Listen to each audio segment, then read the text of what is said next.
I like the go to the H. Rainbow.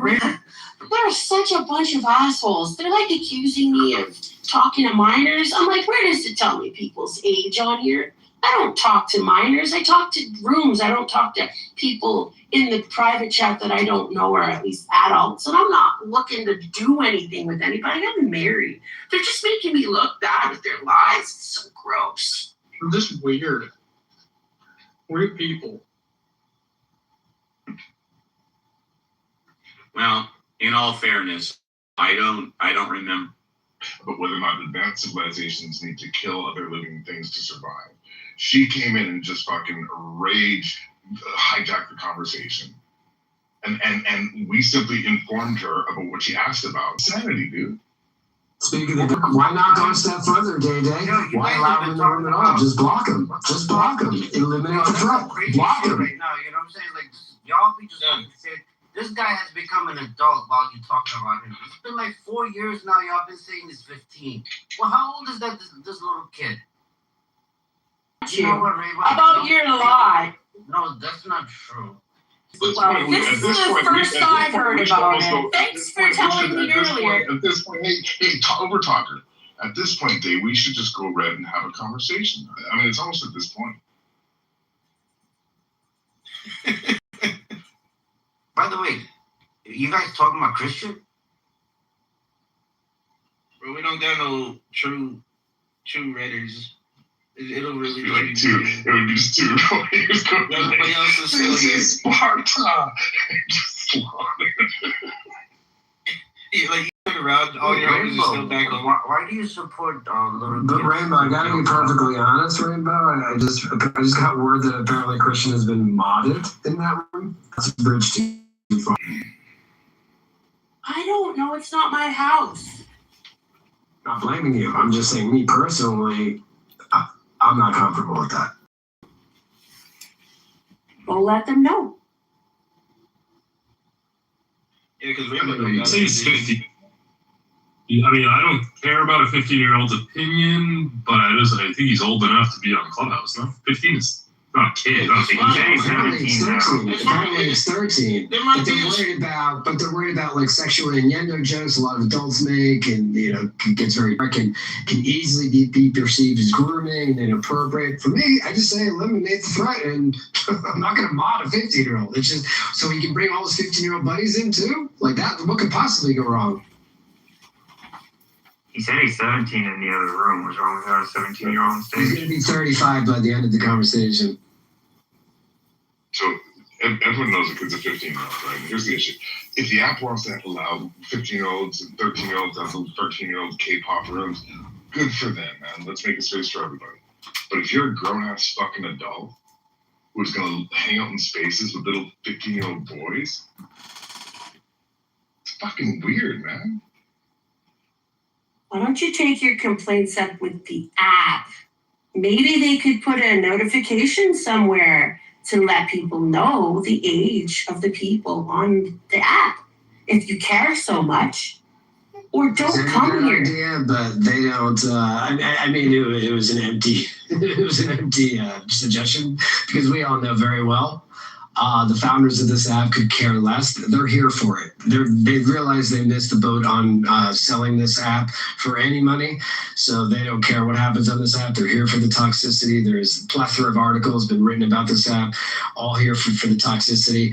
Unlike Nextdoor, where it had a lot of toxicity apparently, and the founders finally said, okay, enough's enough. We're going to require a valid government ID if you want to use Nextdoor. Clubhouse, not so much. Well, I guess Dady and Cypher are okay with it since they do have the app and use it every day. Completely nonsensical. We're not okay with retards. We're not okay with racists. But they're all still here. I mean, it's free speech. That is no way to talk about. The only thing we can do is minimize the damage with what we can control, which is our own spaces. And then we can minimize the damage there. What you guys are arguing is like, hey, well, some people get away with killing, so let's just start killing. Who cares about killing? Like you're just saying, well, it's not fully foolproof, so fuck it. That's a retarded mentality. What I would That's a retarded appreciate mentality. You gotta from know, you, you gotta know Day, position. You'd have been like, no, I don't fuck with minors. I don't want. what I would fuck with no minors. appreciate, That's what you what would have been. But now you're Yeah. on Steve's side. That's disgusting. what I would appreciate from you, Day, is to not jump in my back chat and make accusations to me, refuse to confront me about it in a non-public space, insist that I confront you about it in a public space, and then be silent to my questions, not answering my question to the accusation, and running around the bush and wasting my time and being childish. I don't appreciate the way you're treating me at all. I answered all your questions. You're a dishonest interloper. You're an asshole. And you're being unfair and rude to me. And I have done nothing wrong.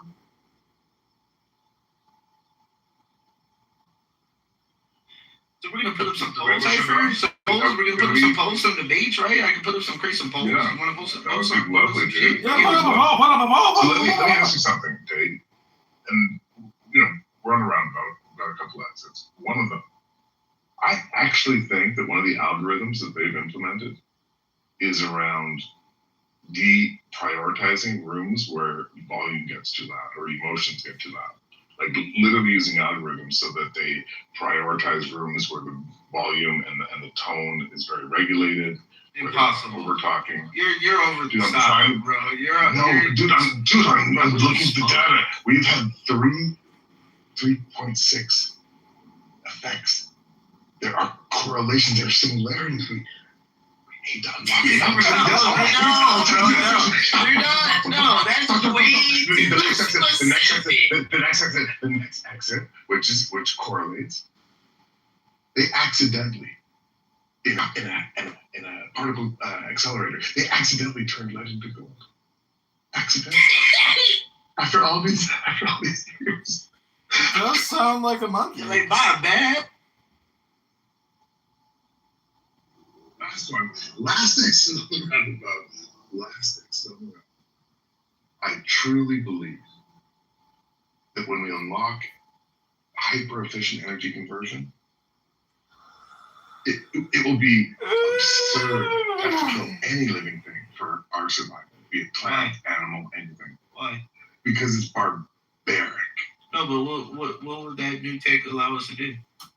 Oh, like lab-grown meat, fucking lab-grown steak, fucking lab-grown asparagus that's more delicious and plump and asparagus-y than any asparagus we have today. Wow. The most delicious lab-grown. Now listen, they're not alive. We just. Then how are they growing? We just think about okay, the Soylent Green. What? We create it. It's not alive. It's just going to be in the shape and texture of asparagus or steak, but it's never going to be alive. It just starts in does it start off in its infancy stage? No, it just starts off as the chemicals and atoms that are going to be injected and create the steak exactly how we want it, or the asparagus. So like when they open up the device in their little creation thing, their jukebox, and they open it up, and all of a sudden they got like a full-grown asparagus. Yeah, ready to eat. Yeah. Super on the virgin. So it was never in its infancy stage. No, it was never alive. I'm not saying if it was alive. I'm saying was it like in the birth stage, like No.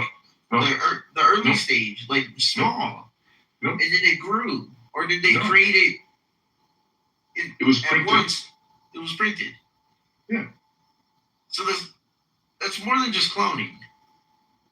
It's bioprinting. They've done it. They did it this week, dude. They took a mosquito's stinger, and this is like I'm doing it again, Dave. I'm gonna hand it over to you after this. I'm doing it again. They took a mosquito stinger. Okay, they stripped away the flesh around it. They took the tube. They sprayed it with like an ultraviolet kind of epoxy, so it became hard. And they used it as the world's smallest little 3D printer. And they were able to print like little biological materials with it. at a smaller rate than any other kind of technology available on Earth today. So like you can use that to literally just. You don't think in 10 years we're gonna be able to make a little asparagus just perfect and crunchy and delicious with all the nutrients without having to kill a plant to do it? Wait, so you're saying they 3D printed their own created mosquito? No, they used a mosquito's stinger to create the world's smallest little needle injector for the world's smallest 3D printer. Oh, you know how 3D printers work? Yeah, but they used the mosquito's stinger as the tube to make the world's smallest one. So where have they created any asparagus or anything that could relate to something that would make that argument valid without going through a birth state? You know, like growing. So okay, so when we look at lab grown meat, right? You know what lab grown meat? Mm-hmm.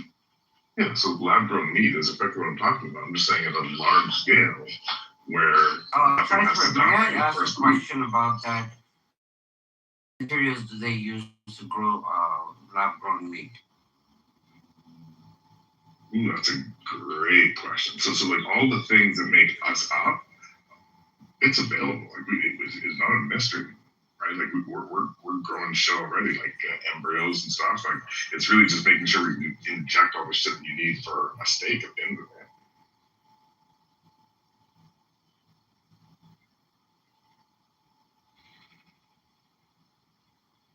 And it's not right is because like if you think about advanced civilization that has enough access to energy and energy conversion, that obviously like their circle of empathy can extend to an unbelievable extent because they just have access to unlimited resources. You would have to assume that they're not going to kill plants or any type of animal any more than you would kill your dog, right? Like that just seems completely logical.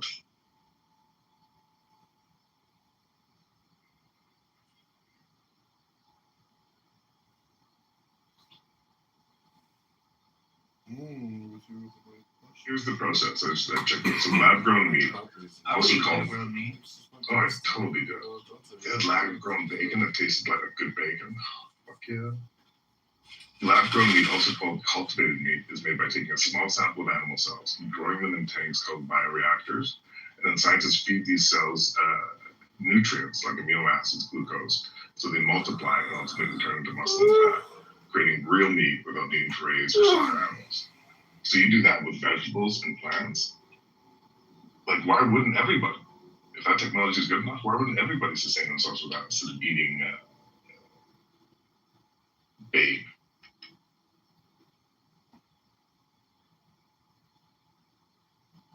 Well, how do you know that you're not already eating lab-grown meat anyway? It's really expensive right now, so the economics just don't allow it to happen.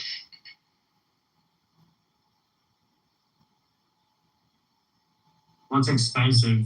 Can you define expensive? Yeah, I think like a lab-grown steak is, I don't know how much it's changed recently, but back when I was hearing about it, like a couple of years ago, it was like $2,000.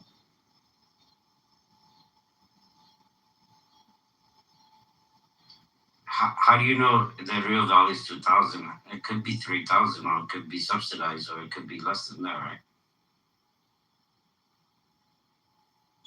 I was wrong. I just sat in that room. I was wrong. Wow. So I go up there and I'm putting in, they're talking guns. And he's saying, I was like, wow. I was like, hey, Christian, you mind if I ask how old are you? And he gets immediately defensive. And he's like, it's in my profile. I'm like, you have a Wikipedia in your profile about like all the great philosophers of all time and how smart you are. Can you just tell me? And he's like, I'm 16. I'm like, okay, cool. Like, you have a problem with that? I'm like, no, I just, I have a problem with 6-year-olds talking about guns. Guns with adults. And immediately his adolescence kicked in, of course, because he's 16. And he comes at me with, what, are you getting your dick in a twist just because I have more experience than you and you're a grown man? I'm like, no, my problem is grown men talking about guns when we have a major problem with mass shootings in this country. That's my problem. You're right. You do have far more experience. I'm not a gun guy. Proud of it. And Steve doubled down. You're talking about, they kept, instead of just saying, if someone else came on stage, she also pushed back against modding this kid. And Steven just said, instead of just saying, well, let's, I'm very comfortable giving him the green button or green mod badge. He actually doubled down and said it repeatedly. I love giving Christian the green butthole. And then they doubled down and say, you know what? It's actually legal to have sex with 16-year-olds in Europe. So yeah, I won't be going back in that room. Like that's everything, right? Because like listen, the majority of people are decent fucking people, but when you know that there are lots who aren't, and I'm gonna say shit like that, I'm like, dude, the fuck are you saying in front of? It sounded like Stevie, and I don't think this is a secret. It's like Marshall. Like there's some drinkers in this app. It sounds like Uncle Stevie's been, it's happy hour wherever Uncle Steve is in California. Welcome home, Lowe's, to your home now. Follow the house. Welcome to the Talking Apes. Pasha, formerly known as Taz, and I'm also taking over Taz's spot. Thank you, sir, for your hospitality. I appreciate it. I literally just unfollowed Steve after that conversation. I'm done. Like that was too much. Like I get it. It's like, yeah, they're trying to go for shock value or something. But I don't know, you just got to go with your instinct, and it started feeling incredibly weird, so I bounced like a ball. And we don't need to kick a dead horse. It's literally all this whole thing was just a day informing all this happened. All this happened because I owe you guys an apology because I did come in here hot before because I didn't realize the extent of it. I thought it was just some kid that was hanging out in the chat, and I came in here, again, because I was in the room and I thought I was being a groomer by association. That's what you guys were implying, and I realized it wasn't the case. So I formally apologized to Day Day and Cyberpunk for actually remotely sticking up for what I thought was somewhat of a normal conversation. It's not at all. No, apologies accepted, but crash out. Do have Day spots, not Taz spot, but it's just my opinion. No, yeah, I appreciate that, son. But being that Taz was never really an ape, he was actually a clown pretending to be an ape. It's only fair that I came in here as Taz, right? And then I take his spot. That's all. I give you a clown, Crash, but I'm not sure about the other part. Wait, are you saying you just want to go back? You want to go back to the old name? Yeah, I might go back to the old name since the other tag left, and then I can just When I mentioned the name change to Taz, you started thinking about it, huh? Like logged off the clubhouse, and you were like, "Damn, maybe Day's right. Maybe I should." Remember that I came in here chasing Uncle Ruckus, and then I seen that y'all had a Taz in here, so I was like, you know what, I'll be crashed out. But did Steve say in front of the kid butthole? Or not butthole? Like that's what he calls it. It's weird. Why does he use the word? Like, Steve be talking some highly sexual things sometimes, bro. Yeah, it's cringy. It's pretty cringy, but I like Steve. He's a good guy. I think most you're a fucking degenerate. Where's Moose at? He's not even here for me to insult him. Fuck. Look, Jeremy, so how do you feel, man, about him coming back and running the show again? I'm just gonna be honest, Crash. You're irrelevant, but not just you. I mean everybody, but also particularly you. He means that everyone is, but you are more so irrelevant than most others. I think that's what he's trying to say. It's not that I'm trying to talk for the Canadians. It's not like they can't talk for themselves, but they're a bit slow. I think that was a compliment, the actually. the NASA. What's the nuance? What's the nuance, though? The NASA announcement about. Yeah. That's fascinating. Yeah. Now. It's actually interesting. Can you possibly teach me sometime, Professor? No. So be it, aka what's on the calendar, what are we doing from a goals and objective standpoint, what's in scope and what's scope, we run into issues. So that's one of the things that we work is done. the work is done. And the true state is impossible. I think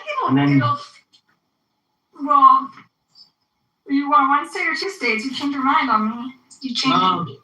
Buttercup. So I like the plan where they start with two states and then eventually become one state. You know, that would be the better plan because that way they can, plan, right? With the because it could so people can because there's a lot of trauma. Mm-hmm. There's a lot of trauma here. Yeah, makes sense. I agree. I like it. I think that's a good way, but the true state is dead. What happened in here? Something happened in here. I can feel it in the air. There's like energy. You scared everyone away. I see all the angry chats. Who is the angry chat? What did you do in here? Oh my god. You're like honorable. Why are you so angry all the time? What am I angry, man? Oh my god. I didn't. Come on, man. They came in. People are busy with their lives. Yeah. Luke was having a good conversation with, and I think Edward was having it before, and then Luke. But some people, they'll come in, they'll become part of it, and then they'll get tired of some people, and then they'll open up their own rooms. They'll take away all the crowds from my room into their room for a few days, and then they'll take. I found it. Let there be drama. Okay, I'm gonna go tell you what they're doing in there. Okay. I found the other room. They didn't block you? Sam must be in here because I'm blocked. Okay. What part of Canada is that? Yeah, what part of Canada, brother? I'm from St. Catharines. St. Catharines Mall. Yeah, they have lovely disco pants. Now, the question I have for you is Gaza. Is it a genocide? Yes or no? Yes. Okay. He's got a pass thus far. But see, I would ask Sam, because a lot of people in America and Canada don't really know what a genocide is. I would ask, what do you think of what happened in Gaza? Because somebody could tell you, well, no, it's not a genocide, but tell you, what Israel did was terrible and atrocious. Guys, and human rights violations were, If 3 years and they haven't figured out genocide. It's not about figuring it out. It's about they don't know what a genocide is. People were not exposed to this word until hold on. They were. Hold on. What did you say? I don't know. He's telling me all these people could go. No, Edward, you can talk. No, who was talking back to Edward? No, that was Greg. It's fine. Oh no, Greg was not talking back to you. Zeron, were you saying something? Yeah, I was saying it's ethnic cleansing. Yeah. So, also, I'm Afghan and Pakistani and Muslim, so I will always be on the right side of history, So ethnic cleansing is separate from genocide. Which is fine to say ethnic cleansing. It was also ethnic cleansing. My point was to Sam more than anyone else. That Sam, understand that most people do not know what genocide is, but most people know what happened in Gaza was terrible and unexcusable and atrocious. And so you have to lead in with those kinds of questions instead of the genocide, No worries. And then argue about the genocide. No problem. Hannah, don't you know I hate you, Buttercup? And keep recording me, bitch. See what's gonna happen. Okay, she's in Amir's room, remember? She's at their burner account. Fucking whore. Alright, anyway. I don't consent to my voice being recorded or redistributed whatsoever. Oh, look, the fucking Jew bag Anna is back. Hey, fuck you, Buttercup. Buttercup 2.0, Buttercup 3.0. Fuck the both. Oh, Hannah? Hannah. Yeah, Hannah switched off. She was, Bro, you guys realize that you spent the next 24 hours doing the exact same thing. I know. That's fine. I don't care. Hannah, you don't have the right to record me. You better not record me. You think this is all a game and you think it's fun. You know what? Just watch and see, you stupid fucking bitches. Watch and see. Holy shit, here we go. For anyone who's recording, I don't know who you are or what you want. If you're demanding money, I don't have any to offer. But I do have a very specific set of abilities. Abilities I've developed over many years. Those abilities make me extremely dangerous to people like you. If you stop recording now, this will be over, and you'll never hear from me again. If you don't, I will find you. I will track you down. And when I do, I will make sure you regret what you've done. What is going on here, you guys? Don is very talented, multi-talented, and Clubhouse resident actor. He's more on the artistic. Yeah. Don is amazing. I'm glad he's my friend. I will always So artistically. you guys are here bad mouthing the only democracy in the Middle East, and you don't expect anyone to record everything you say here? You know, you're absolutely right, Jindu. I hope all you Mossad, IDF, Zionist pieces of fucking shit, I hope you all eat shit and die, and I'm gonna pile up your motherfucking bodies, I'm gonna set it on fire. What's left over, I'm gonna feed to the pigs. And when they shit it out, I'm gonna take a piss on it. Fuck all three of you animals. Oh, shit. okay, I definitely am sensing some anger issues. I would say, do you want to talk about it, Sam? But I'm afraid the answer might be yes, and I don't think I want to talk about it. Well, you get it was the kind word in the chainsaws, and you do just a kind word. Let's tackle each issue one step at a time. Now we got three motherfucking anons in here. And how are you assholes friends with me, you two? Why? Why are you covering up? Why? Oh, friends with the speakers, bro. It could be anybody, not only. Okay, go ahead, record me, motherfuckers. Don't worry. I'm already gonna find out who you are. I already found out who the one that bounced that fucking audio to here to make me a clown. It won't take me long to find you motherfuckers. Trust me. Fucking goddamn pieces of shit. You're no friends of mine. Go fuck yourselves. Is there a way to set up the room in such a way where anons can't? No. No. Only $5 a month. I need a private. Yeah, only private room, and you invite the people that you want. But it's they pay $5 a month to be able to come in anonymously. I gotta get me one of those suckers, anon. Yeah, so is Amir's like $59 a year. So Amir's still in his room having coffee and crumpets with the fucking Zios. Anybody know? How am I supposed to know? I'm here. Let me go see. No, you don't go see. Just go in the just what are you talking about? Ghost. Who's in Amir's room? I can't see it. What do you mean? It's not showing them. I go look through the curtain of some room to let you know what's going on. I'm not gonna go in there and talk to him if he's got his little favorite faggot Zionist all sitting on his fucking lap. I'm not doing it. I will go check if you want. And he's this whole thing about playing that without my permission. Number one, and second, that bitch was saying personal things about me, and he has a no doxing policy. So what did he do to the bitch? That's what I would say number 2 should be number 1. All right, that's fine. What do you got, Don?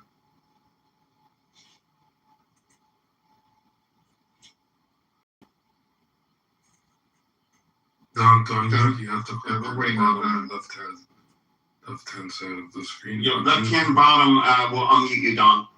And then you can respond to Sam's question. If you need help finding it,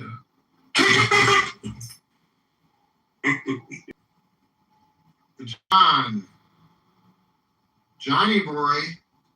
John Kitover. Oh no, John Kitover block him. Let him, bro. You won't be able to fucking block him. He has like 7. No, I know, but I mean, blocking enough of his accounts. That's the one that has the 77 phones and has hundreds of accounts and puts everything on YouTube. 6 or stuff like that. Why not? What, 6 million has been debunked? We're not even 6 million Jews in Europe. We don't. Yeah, but we don't. Well, you can believe the Jews have their, narrative about what happened to them. Oh, therefore it's true. No, it's their narrative. It's not for us to. 279,000. There you go. Learn something new from this retard from Amsterdam. You're welcome.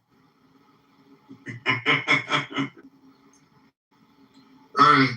Greg, you should go back to your old name. I just feel like this Greg is just too plain for you. Your personality is too complex for anything that you use on a porno.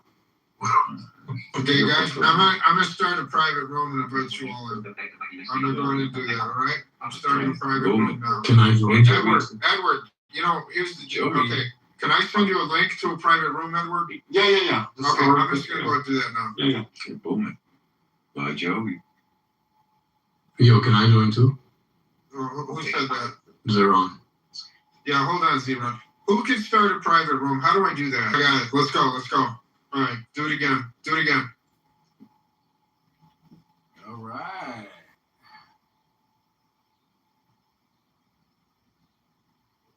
Being, yeah, I think you two guys are from creative.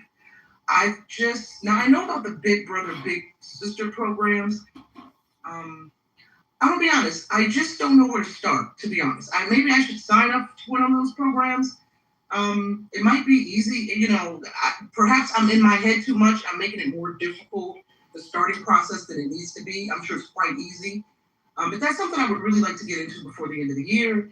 And then secondly, and what I'm about to say, I say respectfully, and I'm not trying to be funny, I wish that it was mandated that every Black person, well, every person in the country really, regardless of race, but since we're speaking about Black folk, I want every Black person to get, I wish it was mandated for every Black person to get treatment. And I don't mean have a positive impact on our culture and our community, how we deal with each other, how we socialize, right? And how we build, relationships in the home and outside of the home, professionally, personally.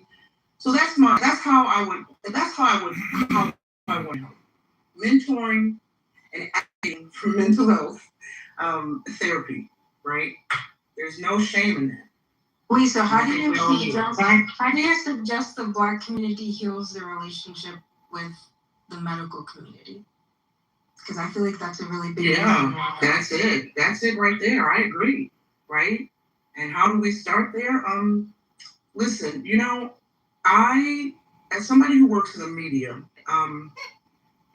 the past few months I've covered stories about Black doctors creating databases and hubs for our community to find doctors and medical professionals who look like us, because according to reports and research, we tend to trust doctors if they're from our community and they look like us, right? The distrust comes dealing with non-Black medical professionals. So there's a lot of steps, right? And, perhaps we need more, more access to doctors who look like us, more advocates in our community who are encouraging us to seek out either medical professionals that we trust, even if it's, let's take risk. Surely all of us can find at least one doctor that we trust, right? It might be work, it might be hard, but letting the guardrails down is one, education is two. If it's a race thing for us in our community, turn to some hubs like blackdoctors.com, or maybe it's blackdoctors.org, right? And these databases are there, and they across the country. So from what I understand, if you wherever you live, hopefully, maybe if you in a more rural area, it might be difficult. But communication, advocates, outreach, resources, it's a lot of work. But we have, where do you start? You know what I'm saying? Like, where do you start if you don't just reach out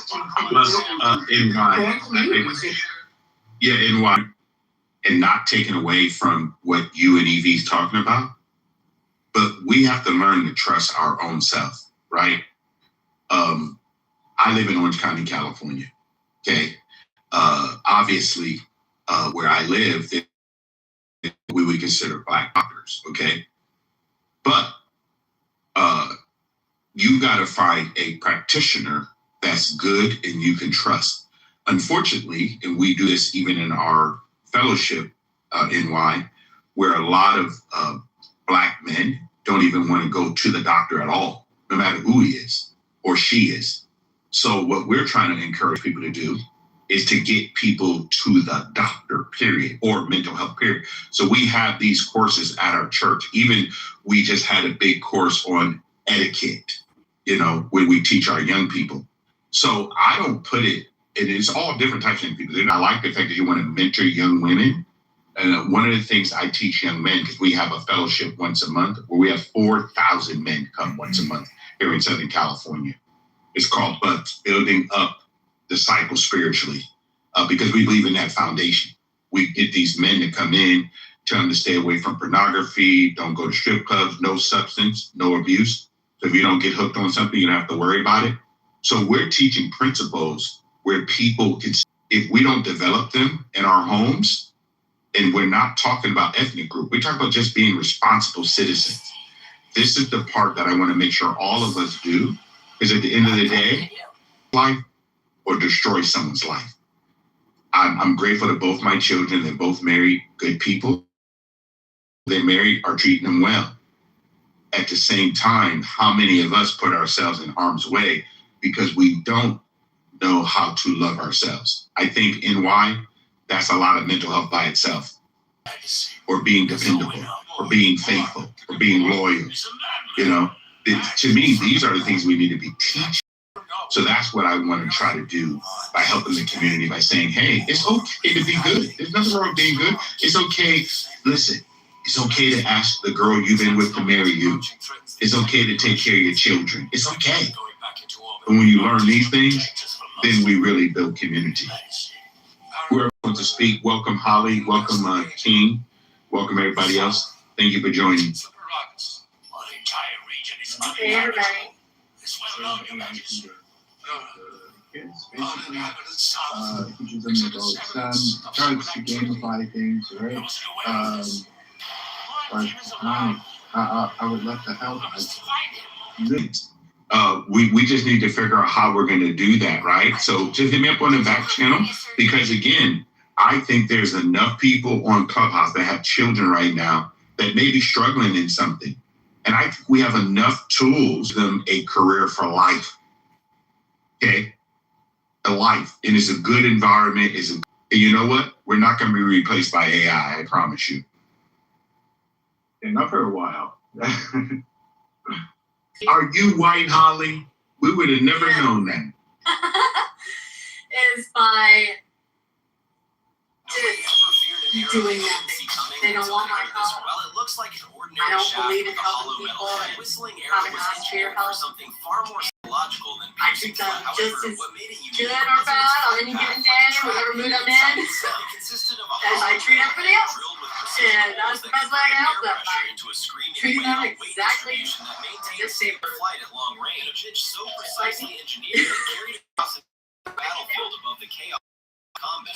Holly, I wish that was a little different. I think that people would assist and want your help regardless. Because, listen, like I share with people, we've been all around the world. I live around a lot of people that do not look like me. And I've learned something, okay? They got bills. I got bills. They got mortgages. We have mortgages. They have car notes. We have car notes. And one thing I've learned in death care, I want everybody to listen to me loud and clear. We pick everybody up in the same truck. When you expire, I don't care who you think you are, a great equalizer in life is death. So there's no favorite trucks of anybody. I don't care if you live in Malibu, Palo Verde, whatever, or you live in 4th and 5th Street in Los Angeles. We pick everybody up in the same truck. The most important thing I want everybody to do, and NY said it very well, have a checkup every day. Remember, there's only one of you on planet Earth, only one of you. That's why I did this space, so that we don't have to come in with each other, fight each other. I mean, we don't have to do that, guys. We can come and actually have a meaningful conversation where we can all grow. Hold on. King, you want me to? Okay. King, I just want to say something simply. You cannot say anything right now. You know why? Why? Because I'm not black? No. I'm not black? All right. I think. Don't be racist, man. Do you see what I'm saying? Mental health. Everyone needs to mandatory. No, I listen. Why? Okay, you, Kevin, King, 1 second. So NY, you understand, is very unfortunate because people behind avatars don't understand life. Okay, it's really sad because people do not walk into a crowd of people in any location and start just talking. Okay, we all know that. But on the internet, people can do that. Go ahead, King. Yeah, so I have a unique one because I work in the GovCon space and also in the small business space. And, I always sort of there. And in fact, I do this for all people, so it doesn't matter race, but I'm at a conference now in San Diego, and I'm sitting down with people teaching them how to set up like a woman-owned business, how to get a service-disabled business. Like, how much do you charge? I'm like, free. And they're like, oh, okay. Probably I should eventually start charging, but because and how to do different kinds of businesses and all that kind of stuff. And I think when you teach people to do this kind of stuff, you're actually teaching them how to fish, right? And they don't actually want. Like you're teaching them, instead of teaching just feeding them fish, you actually teach them how to do it and how to take care of themselves and how to learn to fail. And it's the first thing I tell them is like, I'm going to teach you how to try to bid on a couple of contracts and you're going to lose them. Completing our interviews, Yep. Good at that right now, but I will be. People can find clips on YouTube, and he at the same time a bit of money or whatever he makes to fucking get some views on YouTube, like 5 views or 10 views.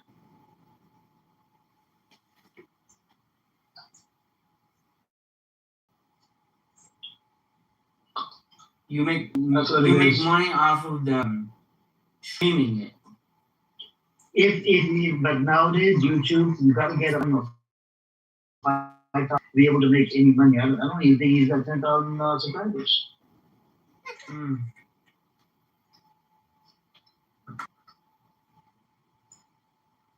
So I'm saying that it is what it is, man. But Don, did he say anything about the wedding trade here yesterday? Did he say he's gonna pull up in here? We could listen to it together. I think you guys should have a conversation. No, I know, but that clip that was being played, you were there, Gev was there, a lot of people were in there, right? You guys heard this, and it's actually true what he said. And I'm just wondering.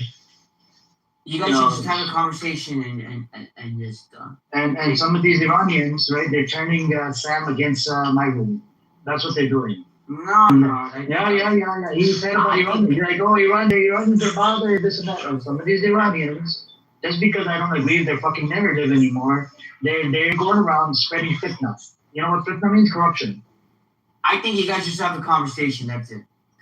We will have a conversation. But he said he's gonna pull up in here and. I received the clip and we should together. Because look, it was done publicly. He did it in front of 25, 30 people. You want me to facilitate the dialogue? No. I'm good. If he comes you want me to arrange a meeting on my territory? Don, it's not in this space, okay? Because he asked me yesterday. He said, he did ask me if you get a clip, just ping me. And we can listen to it together. Because look, I want him to address it. He said it publicly. He didn't say it in the closed room. Yes. In the closed room, he would be talking to 1 or 2 people. I'm talking about he said it publicly. So I want him to address it publicly. And then I can, have a conversation with him in a civilized manner. I'm sorry. He said that I turned on Palestinians. I used Palestinians and Lebanese to push my narrative and blah, blah, blah. I don't really care about them. I put them aside and this and that. I've been fucking debating these Zionist scumbags for 2 years. I've been killing my brain cells for day in, day out. You guys need to have a conversation. Yeah, that's fine. We're going to listen to it in a public setting. Yeah, John, your people, right, are spreading fitna on this app. You claim to be a Muslim just because I don't agree with your fucking narrative. This is very problematic. We're gonna spread fitna. We're gonna go into their room, this and that. It's not in my head, John. I'm just calling you out. I'm calling you and Chaos and Florence, all of you guys out. Well, you know who? Mazi is good. Mazi, I can laugh it off. I know Mazi way longer than I have known you for. You're a young person, 20, 21-year-old, yet you're doing spreading fitna on this app. And not only that, you bully a woman just because she disagrees with your freaking narrative. That's a good one. Bullying, and they want to put a 6,000 thing on there, promote Nazi agenda, which goes against Islam. Bullying women goes against Islam. That's disturbing and disgusting. I called you out on this shit. But you'll never learn. You're still a fucking young boy, young kid.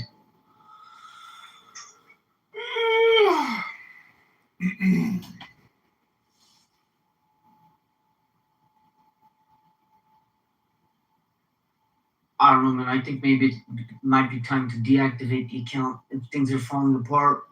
The alliances shifting, shit like that. I can't keep up with it. If you guys have a conversation and take it from there. Make amends, right, Don? I don't know if it would be make amends, but definitely have dialogue and conversation. You think Sammy would be up for making amends, okay, or having a dialogue with? I think he's ashamed of what he said about Amir and Amir finding out. I think he'll speak for himself. Oh, I think he's ashamed. I mean, I don't understand what you're doing. Well, he's not gonna be willing to. What I'm trying to say is not gonna be willing. What is it? What is it to you, though? I don't get it. That's the part. I'm not understanding. I'm just saying. What is all of this to you? It's nothing to me. But I'm just commenting on. I don't think he's gonna want to have a conversation with Amir because. Well, we will let him speak for himself. We will. We will see. Okay. Let the man speak for himself. No need to add anything to me.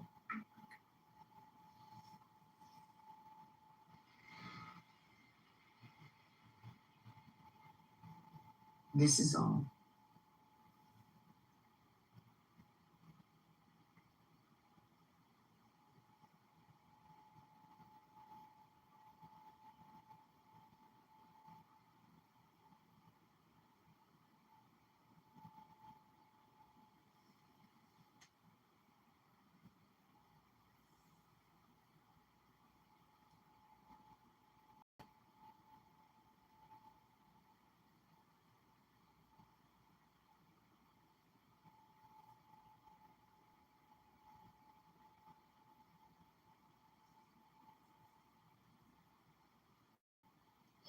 Anyways, that's what it is. Hey, what's up, everybody in the audience? Yeah, man. John, I am smarter than you. You're just a bunch.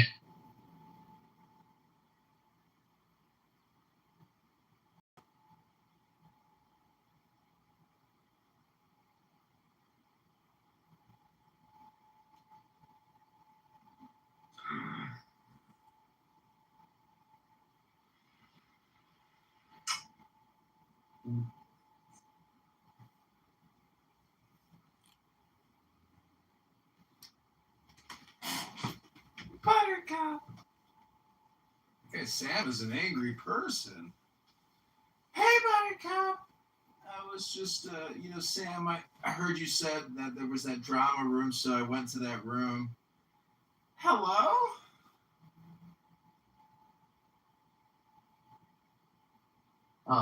Yeah. So, things like that. What's going on again? So. Against terms and conditions, yeah, you know the story. Well, I can't message Sawyer. Sawyer, are you blocking me? I'm not blocking. Yeah, so I can't message He's a you. minor. Everybody remember, if you can't remember this, sometimes the glitch doesn't happen when you follow and add them, and that usually helps it. If you follow and add the person you're trying to message, then it usually makes it a lot easier. Sometimes you can't message somebody. Sometimes you can't message the Cash App requests and the Venmo requests. That's ridiculous. Sometimes you cannot message somebody you're not following back and forth too, as well. Yeah. Yes, that's correct. Right. So that could be why Rainbow can't message you because you guys aren't. Or because you can't message Sawyer. Because I'm not following Sawyer, and Sawyer's not following me. When I was trying to message him earlier and I wasn't able to, I followed, Have you tried still wasn't able to message. So that's why I brought it up. I want to make sure I can get in this week. Then he has to friend you back. Then I just did. Yeah, it's all good now. Thanks, man. Yeah, absolutely. So- And yeah, go ahead, sorry. So Christian Myrna thinks you're actually 14. Oh God! Oh, And boy. That's not possible. I'm sorry. She was talking shit Hold about, on. and she was talking shit about level 1 autism. Yeah, here's what I'll do. If it makes you comfortable, I will do my deeper voice for you to make me sound more masculine, and then maybe that might help you in whether or not I'm actually 14 years old. Now I don't know if you want me to do it now or later. Either or works for me because I love making people feel insecure about themselves. So please, Yeah, you know that. Ask families. Yeah, very lovely. And A has some big concerns with Uncle Steve, who's allegedly 60 years old, talking about green buttholes with people under the age of 18. Well, let me clarify that right now. Firstly, no, let me clarify. Firstly, no way, fuck, am I 60 years old. I'm 66. I'm 66. That does not help your case.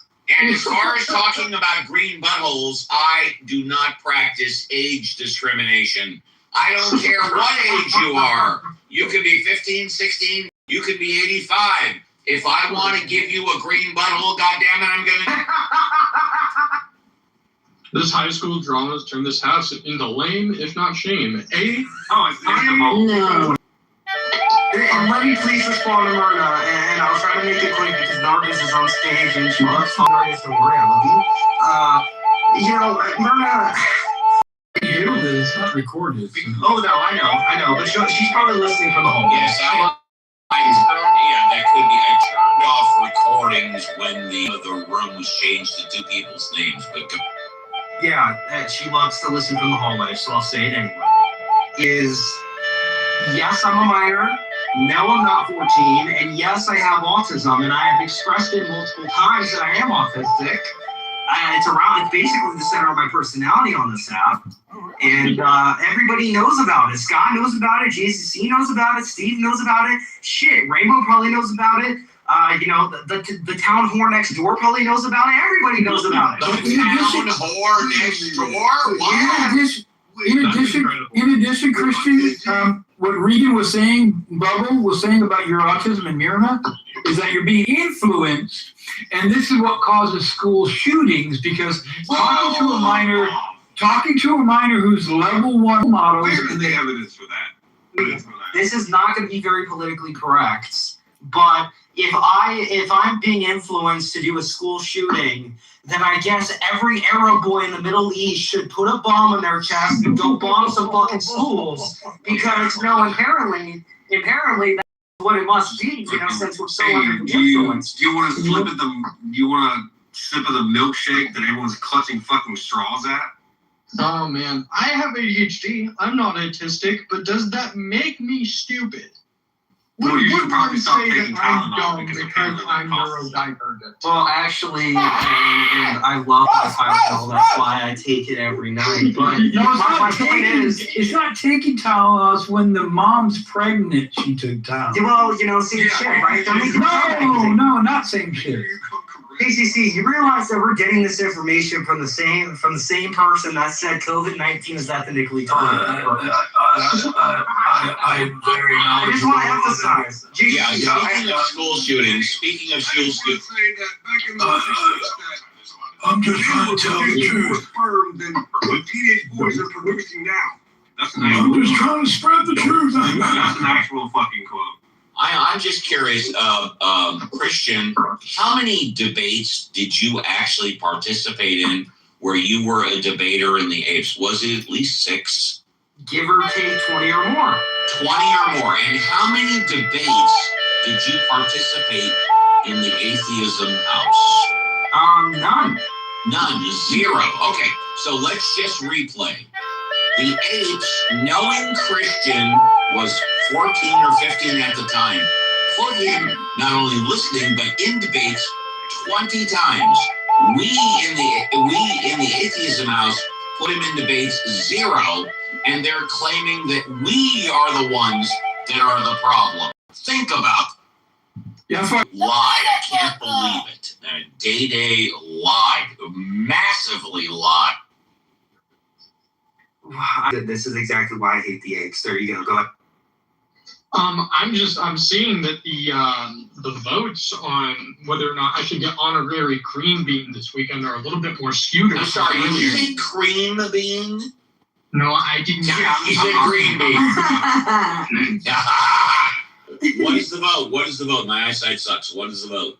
It is 75% saying yes, 25% saying no. I saw that Right. Brian. Actually, it changed. There's this guy Brian here, like literally earlier, he voted no. I said in the chat, I was like, Brian appeared into thin air. What a shame. He obviously does not appreciate how important and how.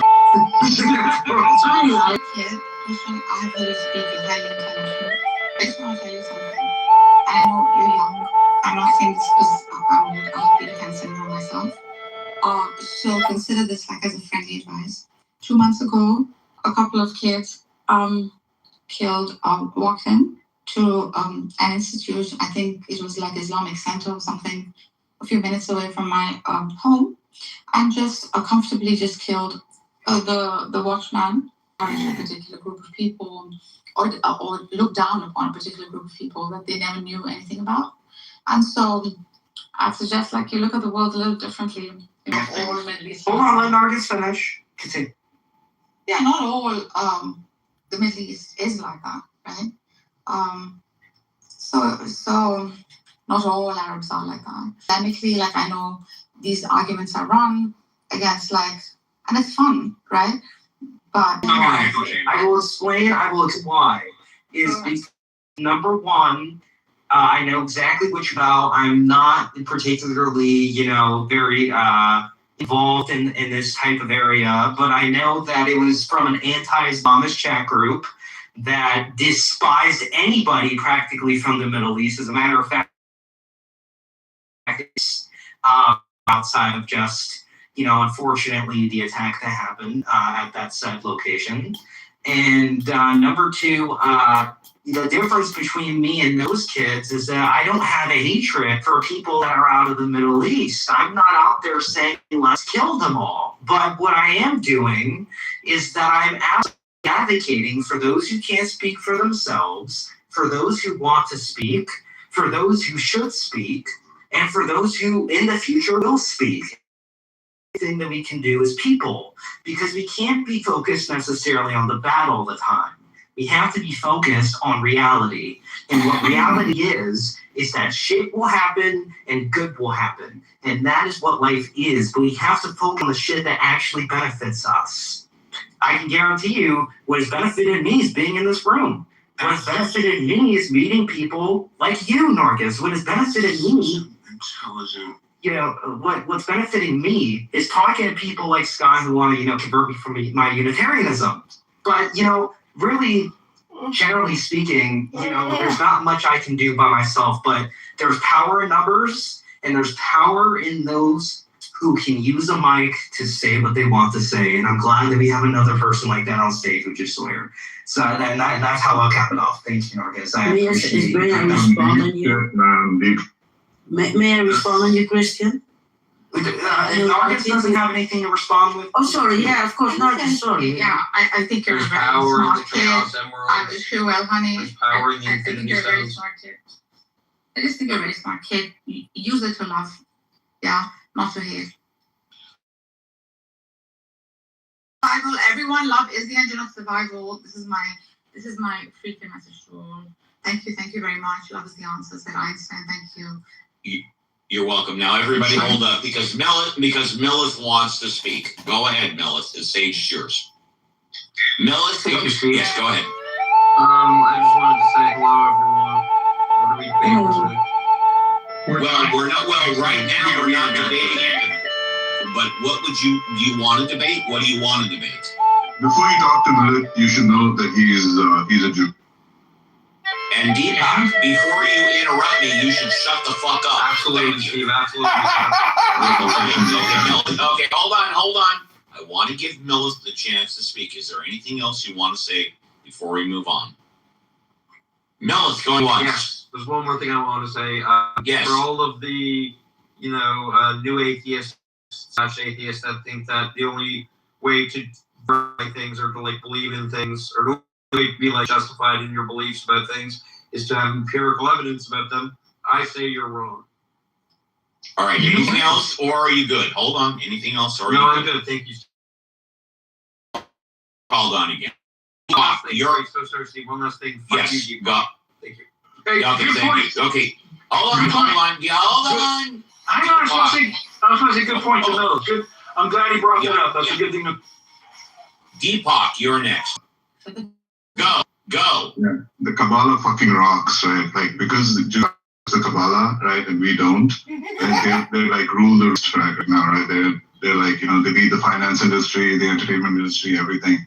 And I think like we owe it to ourselves and our future generations to study the Kabbalah more carefully, right, and take the power back from the Jews. I agree with you. Why don't you start studying it right now? Okay. Is there like a college course I can take? You can go online. Okay. Look a book, motherfucker. Yeah, so you can go online, right, Deepak? Okay, so Deepak, put 15 minutes into the Kabbalah. Shut the fuck up for 15 minutes. We'll call on you later. Thank you. Drogo, you're next. Drogo. What do you want me to do? I'm just here, I'm here. Ramona. Oh, Steve, you have a beautiful voice. I love it. Ramona, you are a total sweetheart. I love you in more than a clubhouse way. So, why are you interrupting my conversation? You guys are horrible. Y'all are Why are people interrupting my conversation with Ramona? I don't understand.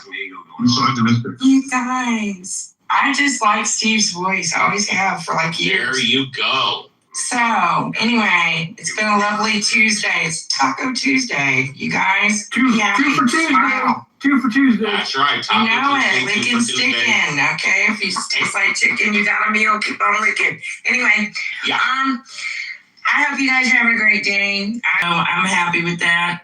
I'm kind of confused by a lot of the shit that's going on, out in the world. My godson is a warrant officer on the Abraham Lincoln, and so my hearts are with him. My heart and thoughts are with him too. Yeah, and so it's really kind of an effed up situation right now where we might get forced into something we really don't want to do. And yeah. So that's how I feel about that, and that got damn thing to do with God. So yeah, I'm in the right room, and I hope you guys are having a great day. Ramona, you are a total sweetheart. Thank you so much. Love you. Whoop whoop. Whoop whoop. All right. Lucy and Ramona and their brother Sunset Sam. There you go. Back to popcorn. Just do your best one at a time, not to argue. Yeah, I want to talk on yeah, go ahead and talk. Yeah. Yeah, can I do that? Okay, thank you. Christian, I know you 2 years ago when you came in the room, and I know why people were upset later when they found out how old you were. It was because Clubhouse didn't allow people under a certain age to go on in the rooms or were not allowed, and you were in there, and therefore there were a lot of people saying, hey, that's not right, because it was also allowed talking about pedophilia and all that kind of things, and then they didn't want to debate you or didn't want to talk to you because they didn't want to get involved in that if Clubhouse find out. And then now I hear it's like how old? 13. 13. So now it should be good. And I want to say, then you were very fanatic and very anxious to learn, and you did. And that was also why the others were like, "Hey, what is this dude doing, talking over me?" You were just go with the flow with us. And then later, I didn't see you anymore, but.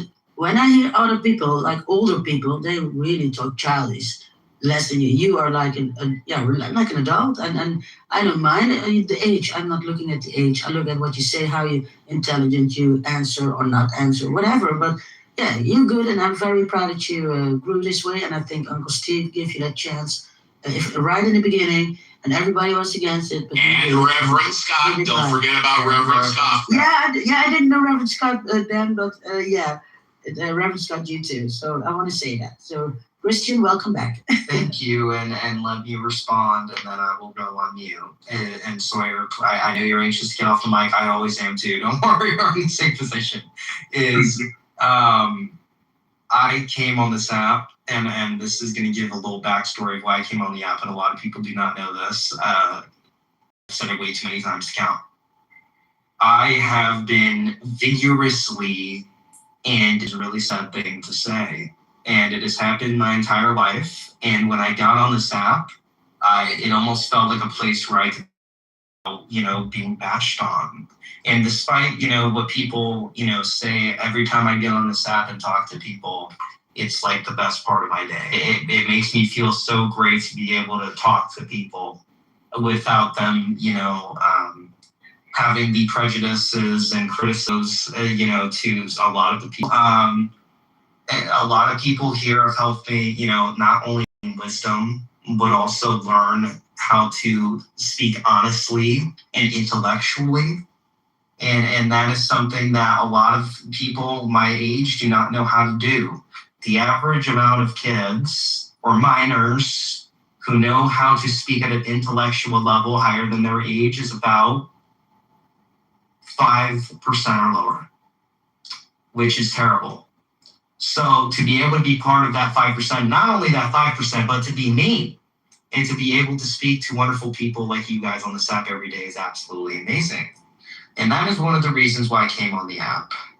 Second, a lot of people have a lot of problems with my age. And I have it on my profile here. Let me recite it. And it's very, very short. Yes, I am 16. If you don't rock with it, keep moving. There's a reason why I have it on my profile. And if you want to hear me for the words that I speak and for the things that I say and for the things that I believe in, follow me and listen. If you don't want to, you can take your sorry ass out of the room. I love everybody here. I will continue to love everybody here. And, I'm going to be around a lot more. And I'm glad to be, because this is an amazing growth. And I'll leave it.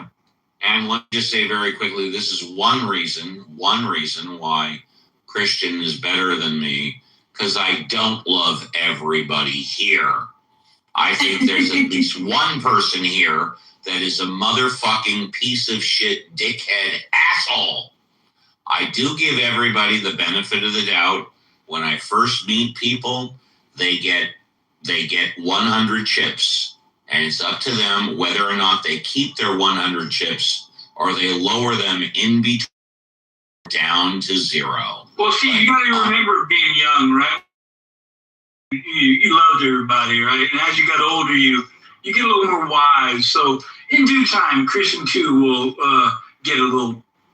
There you go, JC. No, man, JCC is right. In terms of wisdom, I'm, at the bottom of the rankings. But, what's beautiful about wisdom is that it is subjective. And what's even more beautiful about wisdom is that wisdom is not something that is objectively measured. There's a lot of experiences I have had that JCC has had. So Christian, a word of advice: when a girl just touches your arm, it doesn't really mean she wants you. No, I know. Don't get me. And Christian, another piece of advice: when you touch a girl's shoulder, it doesn't mean you just want to touch a shoulder. And that I know from personal experience. Sawyer needs to get off the mic. I said I would 3 minutes ago, and I didn't get that to him. You liar! I know. Your pants are on fire, baby. I know they are. I know. I'm sorry, guys. I'll repeat myself. People should not be judged based off of the qualities that are bestowed upon them that have not yet changed. People should not be judged by their age when they probably have more intellect than the adults that claim they have more knowledge. And when people learn that, like they have in a lot of European countries, this is why I love Europe so much, then there will be this sense of peace knowing that not only can knowledge be shared to everybody, knowledge can also be something that is not defined and measured by somebody's qualities. or by somebody's age, to be a lot more specific.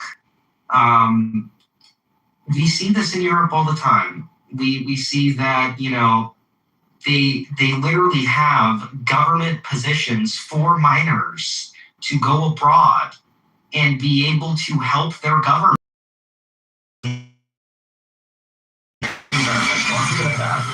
I know VC, I'm sorry, but Sawyer, please get me off the mic. Thank you. It's okay, Christian. I'll buy you some new pants, you lions. Yeah, thank you.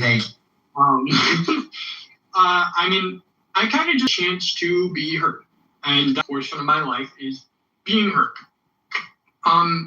For 2 years, I was on the speech and debate team. I don't know if you guys know anybody who's been on the speech and debate team, but it's a huge thing. Everyone comes together, goes around the country, talking about important topics that need to be talked about. But in that sense, a lot of people get offended over other people having certain ideals or being different, like Deepak earlier, who was like, well, just so you know, such and such is a Jew. And I was this and that means he's less, or he knows less, or his opinion is worth less. But that's not true. Everyone's opinion is worth the same amount, and that's fucking nothing. But the reason that we say it to each other is because we want to relate to each other. Humans are a very social species, okay? And it's important that we maintain that. Otherwise, we're all gonna die, okay? And anybody who's been paying attention a lot to politics lately knows that simply not agreeing on something means that you're going to get blown to smithereens. Okay, I think everyone should be able to be heard without being offended that someone else has a different opinion than them. I know a lot of people on this app are religious. I'm not religious. I'm an atheist, okay? And I'm not embarrassed of it. Why should I be? But it's the same thing for people who are religious. They shouldn't have to have a reason to be embarrassed of that. Nobody should be embarrassed of any of that. I was in a lot of chats. I know some of you probably know, like Andrew.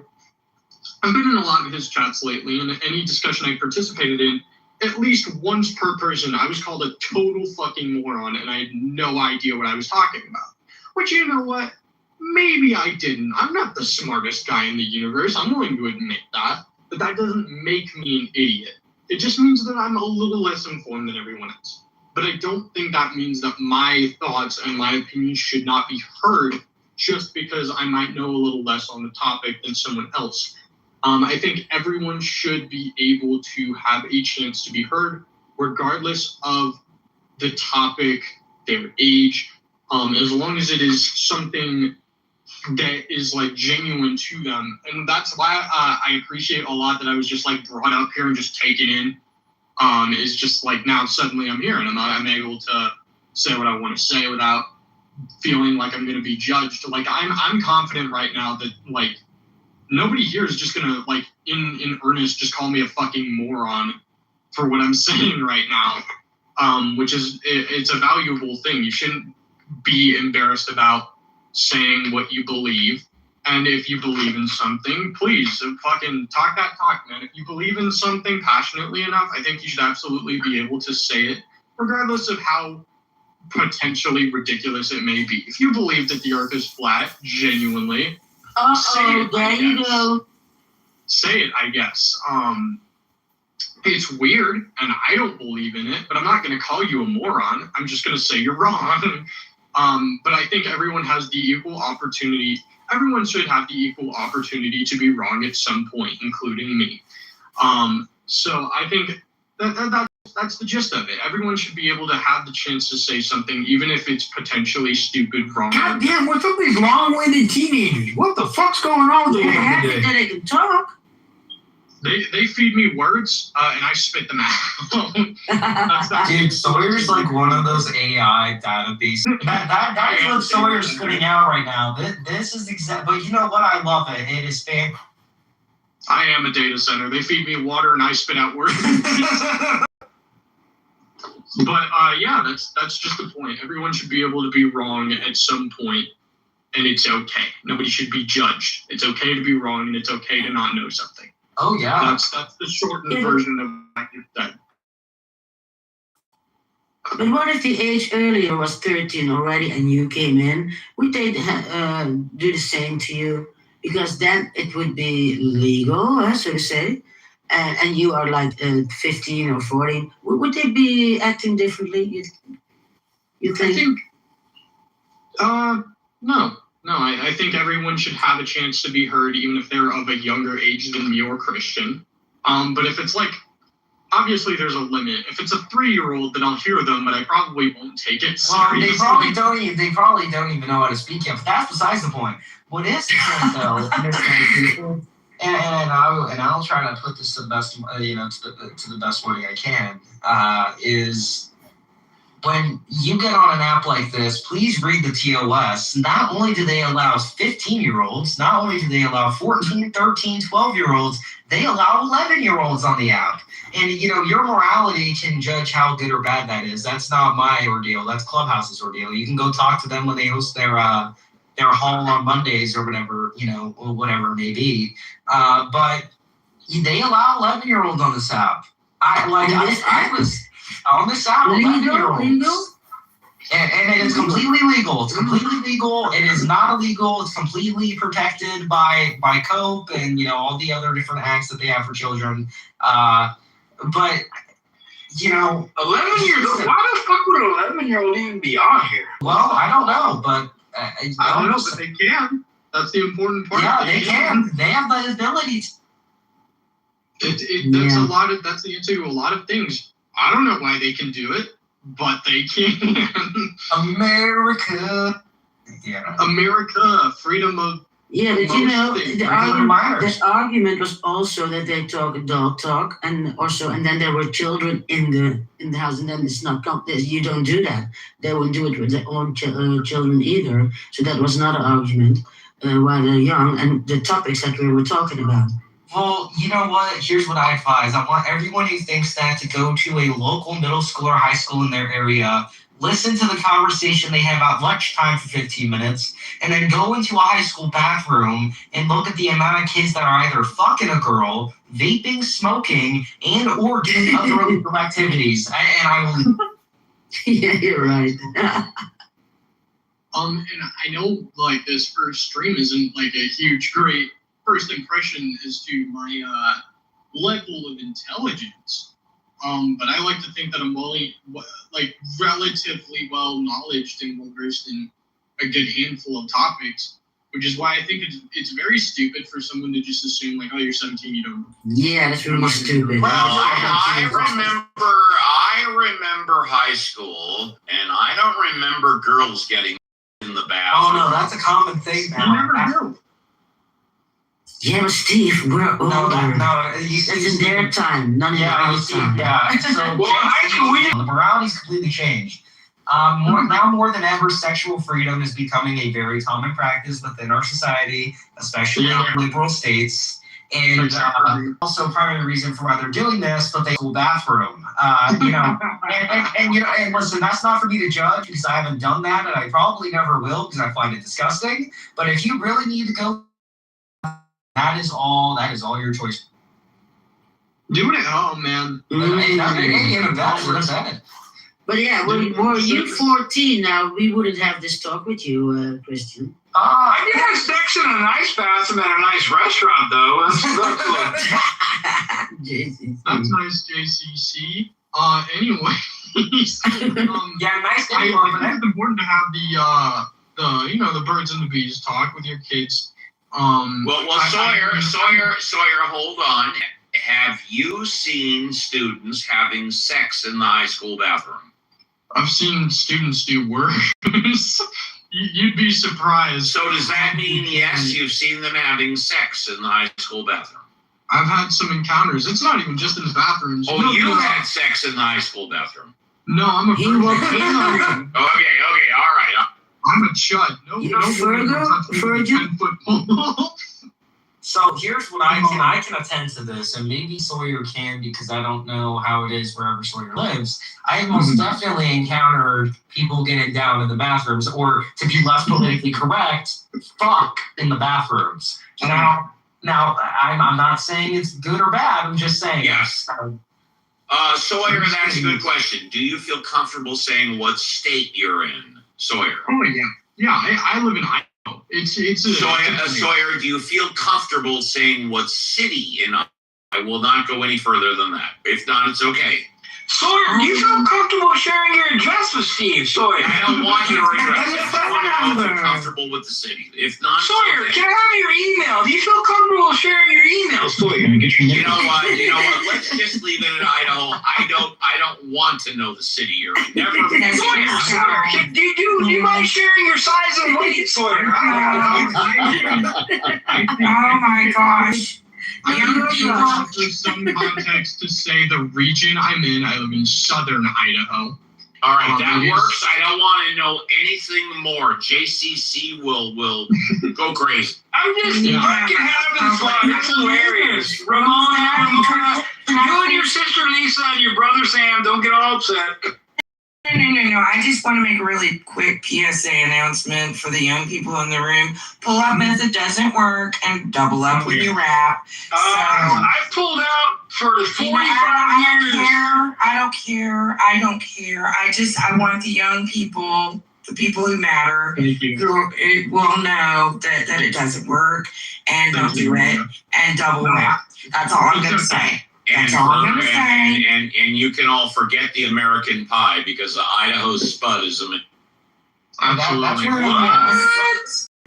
That's where are you talking about the Spuds candy bars?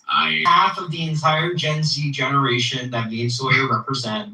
Please let me say this with open arms. Half of the population of Gen Z will not listen to you. The other half might.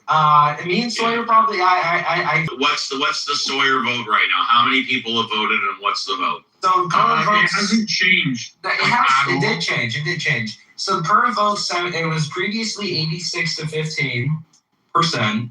Now it's at 75 to 25, and the vote is yes for Sawyer. How many people have voted? 8 people so far. What's the vote? Help the blind bitch in there. I see 100%. Look to the top of the. Look at the top. I'm blind. Just help me. I don't know how you can use your app to find. Hold a vote for allowing Sawyer to be a guest room mod in the weekend room. And the reason is because he is a minor. He's 17. I'm assuming this to be, and Christian's also a young gentleman. I'm a year younger than Sawyer is. Well, Christian's a mod. He's a mod now. So. Well, if you feel comfortable making him one, why does it matter? Sorry. I don't know. I thought it'd be funny to see other people. The reason why it matters is because the reason why it matters is because the apes have gone ape shit. Well, it's also being an honorary. Give him a banana. That's right. Good. I like that, Roma.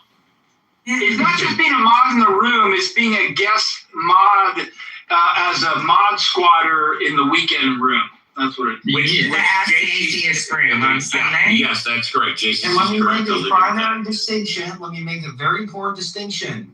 I am not part of the mod squad. Honorary guest mod one time, and he's never been a mod after that. That is correct. And I'm going to emphasize yet again, I've never been a mod in those rooms. I'm only a mod in the pop-up rooms that Steve hosts. And how did you comport yourself when you were moderated in those rooms?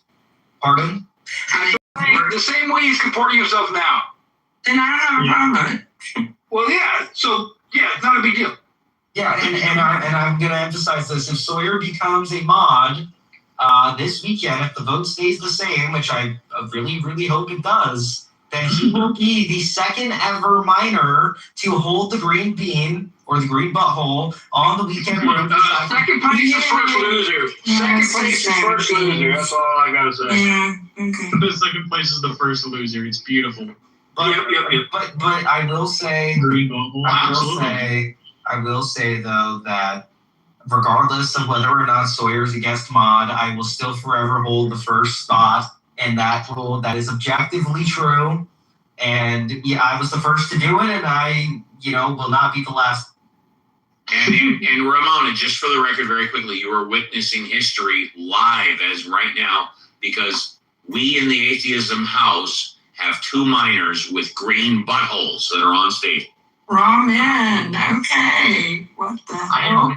History. Well, DEI, diversity, what is it? Equality, inclusion, or whatever. Something. You guys have had holes more than me, and I've been I know when you're allergic to coming out to raisins. LA. Thank you, Uncle. Oh, Oh, hey, you know what? I'm gonna go on mute. Hey, listen, people don't know this, but I'm going to pull a little Gen Z term out real quick. Steve has that Riz. He has the... Christy. There's no cap. Oh, God. Okay. No, that's where we take away is green beans. Listen, JCC believes that the new age slang is... You know what I can't stand is the fucking Maxing shit. Everything is Maxing. Oh, that Maxing shit's bullshit. Hey, Jay, did you have a sex in the high school bathroom when you were in high school? No, I would have liked to, though. Ew, do you know what those bathrooms are horrendous? Really? Yeah, but at that age, you don't care. In the school bathroom? I would have done it. Let me tell you something. One of my friends, but I didn't witness this, but one of my friends walked in on someone else doing it in the band practice rooms. And those well, that's better than the bathroom. That's way better than I think the band room might be cleaner. Yeah, way cleaner. Worse than the bathroom. Like that one time When they stuck a flute up my vagina. Oh, like that one time at band camp. Oh, that is criminal. Don't have a band camp. I should have flued up my pussy.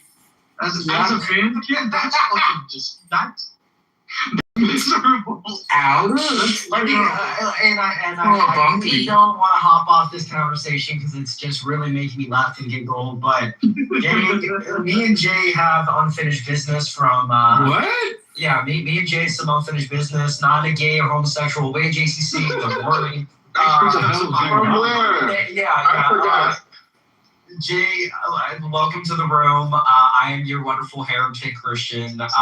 If you want to speak, please do. If you don't have to speak to me, but speak to someone who will talk to you. And yeah. Do we argue?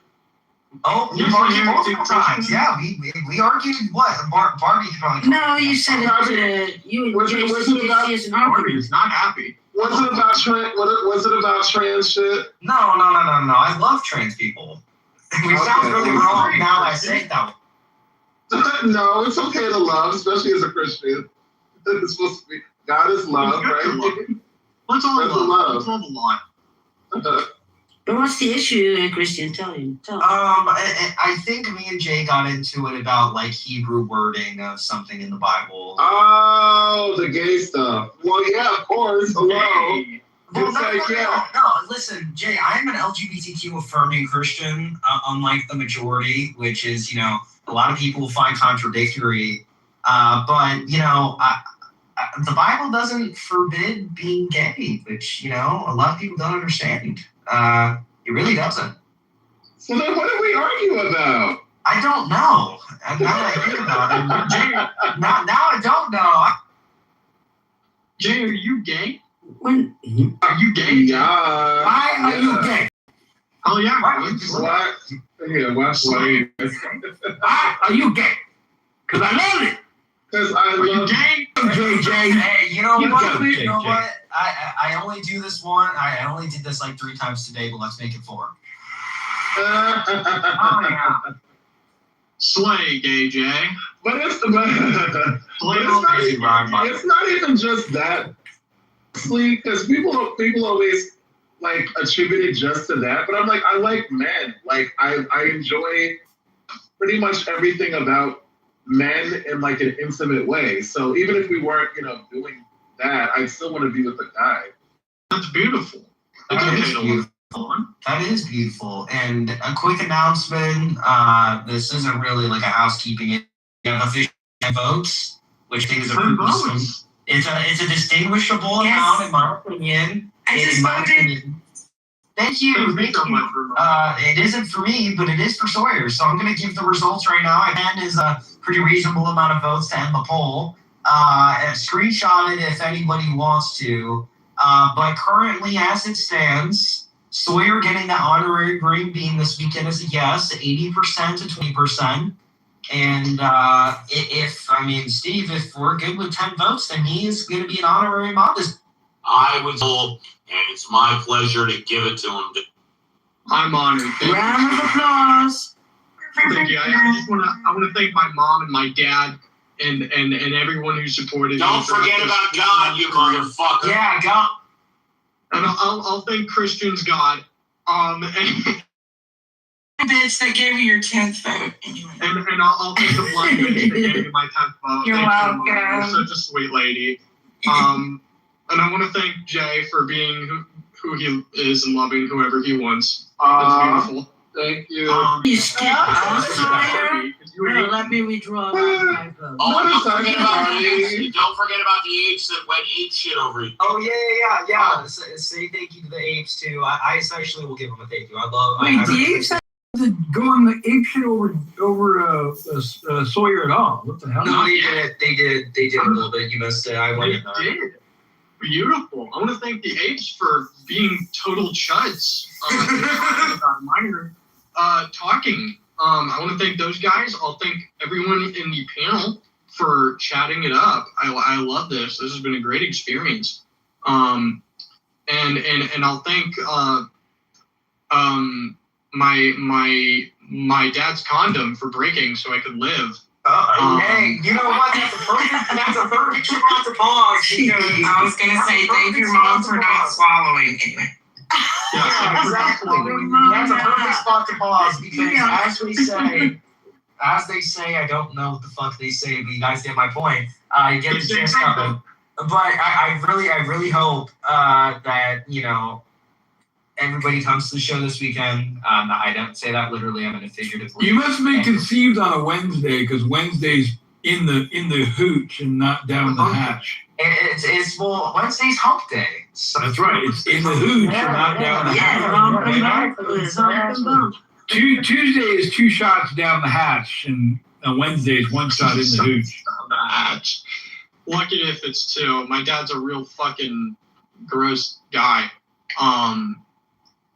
He has 8 kids, by the way. If you guys want to hear my lore, and one woman, that's too many kids. 4 different women.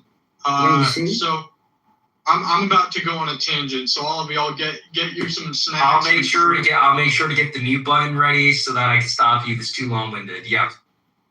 Absolutely. Christian. Okay. We'll start from the beginning. Before I was born, in a galaxy far, far away. Oh, yeah. My dad was married in California. Thank you for the reference, Nancy. I appreciate it. Hey. That's not nice. Anyway. I was complimenting you. No, Christian needed me. Oh, okay. No. Let me confirm. I did not do that. That was not me. It was another mod. I think it was JCC because he does shit like that. Okay. So, my dad was married to this woman in California. He had 3 kids with her. Okay. My mom was 19, not 19. She was 18. Mind you, my dad was 29. And he had an affair with my mom on his wife. Mind you, my mom had no idea. So she was not just totally compliant with this whole situation. She had no, fresh out the oven. She had only been an adult for 6 months by the time my dad got her pregnant. Okay. Then he left my mom and got another woman pregnant. Never married her, by the way. Freaking whore. And then he left her and had another child with another woman. Wild shit, by the way. Now he has 8 kids, and he is 49, I think. He's almost 50. He's turning 50 in October, I think. So that's a lot of kids, if you guys didn't know. 8 is a lot. And I have a lot of siblings, and it's not great.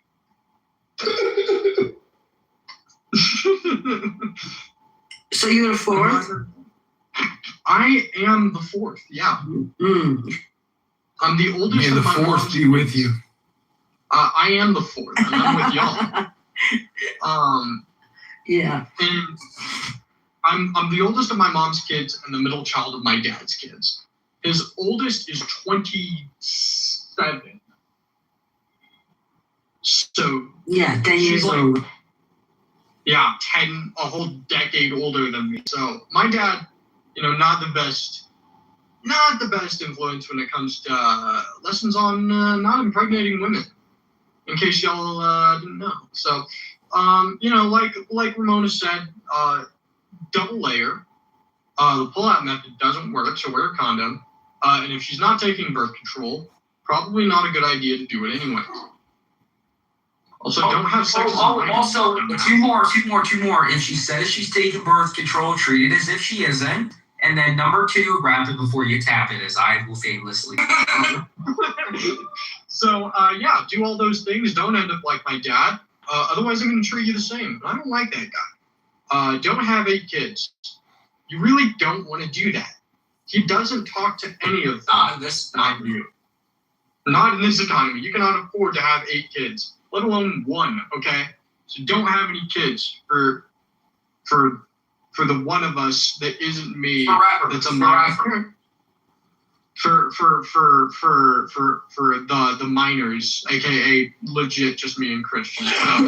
But you see, that's the thing I wanted to ask, because I'm just thinking about this, right? Like here, and hopefully it's not like a weird thing, but the age of consent, I live in New York.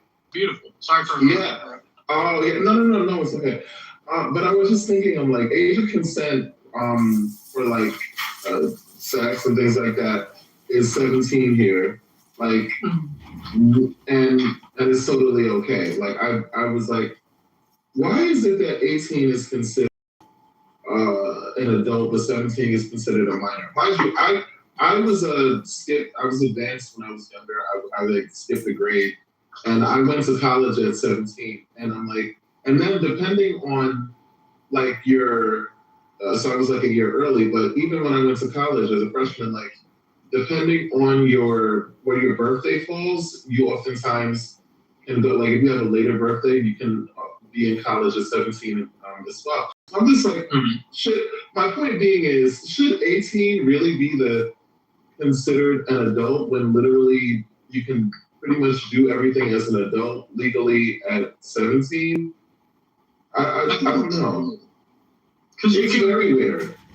You can drive at least starting at 14 and a half. And that's at least where I live. I got my permit when I was 15. But you can drive at least at 14 and a half, vote at 18, and then drink at 21.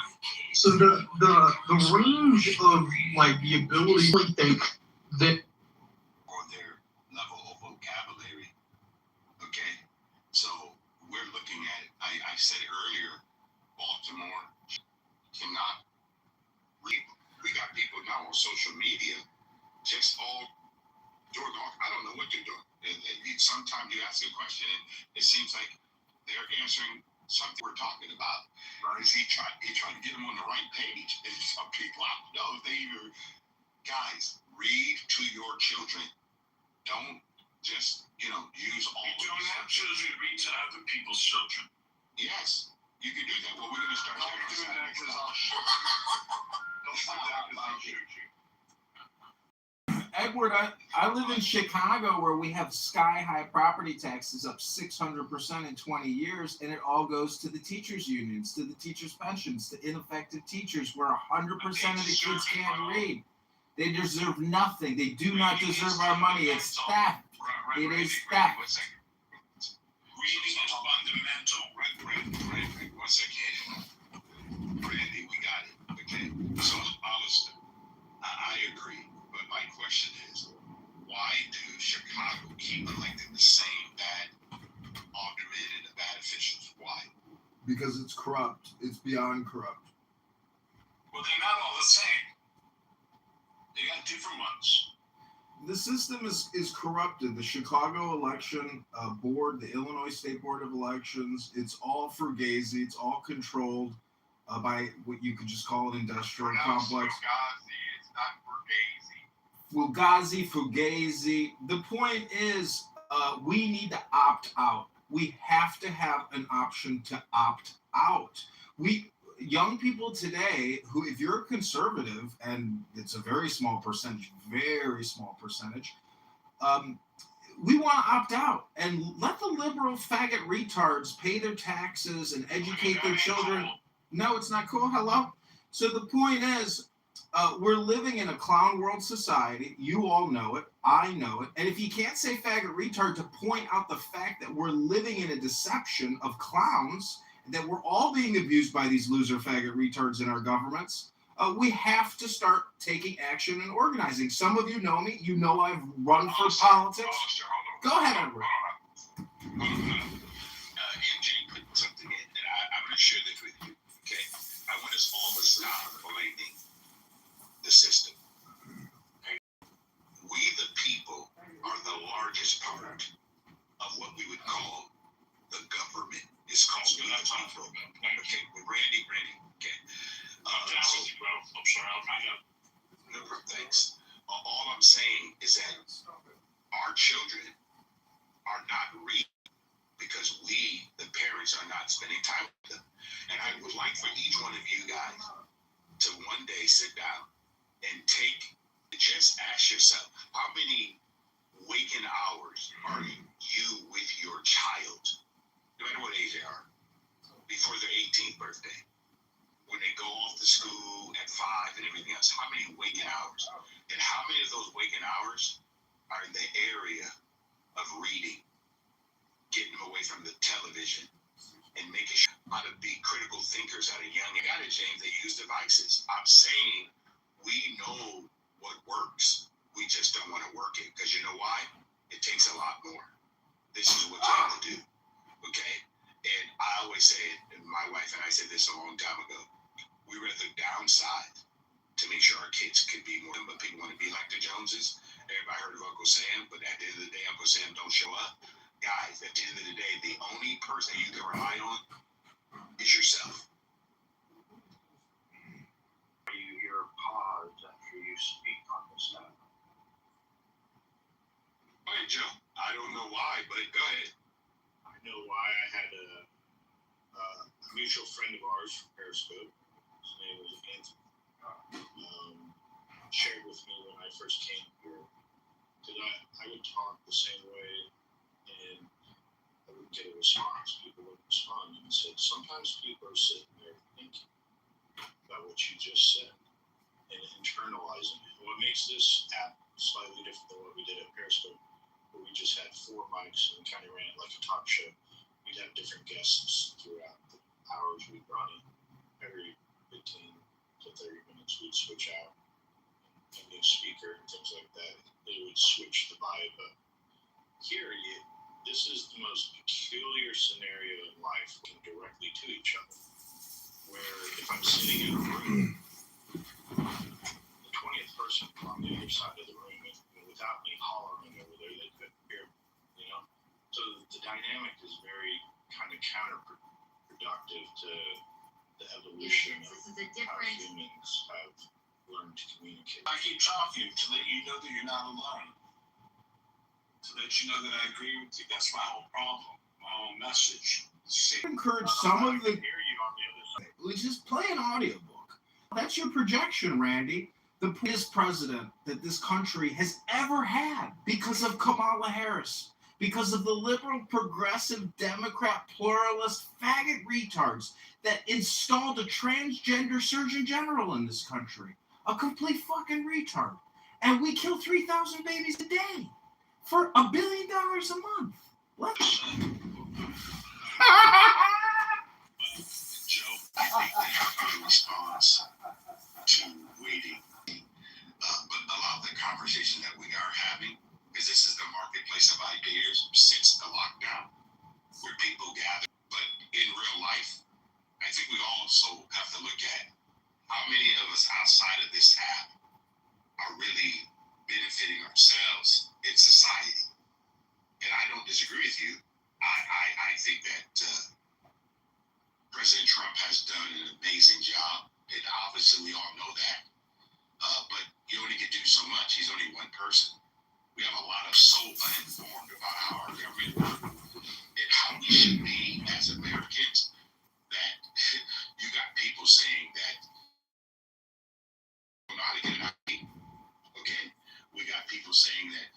People don't know what a computer is.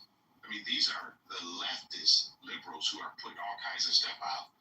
But if you don't know how to critically think, it's very difficult, guys. Very, very difficult. And at the end of the day, I'm going to say this over and over.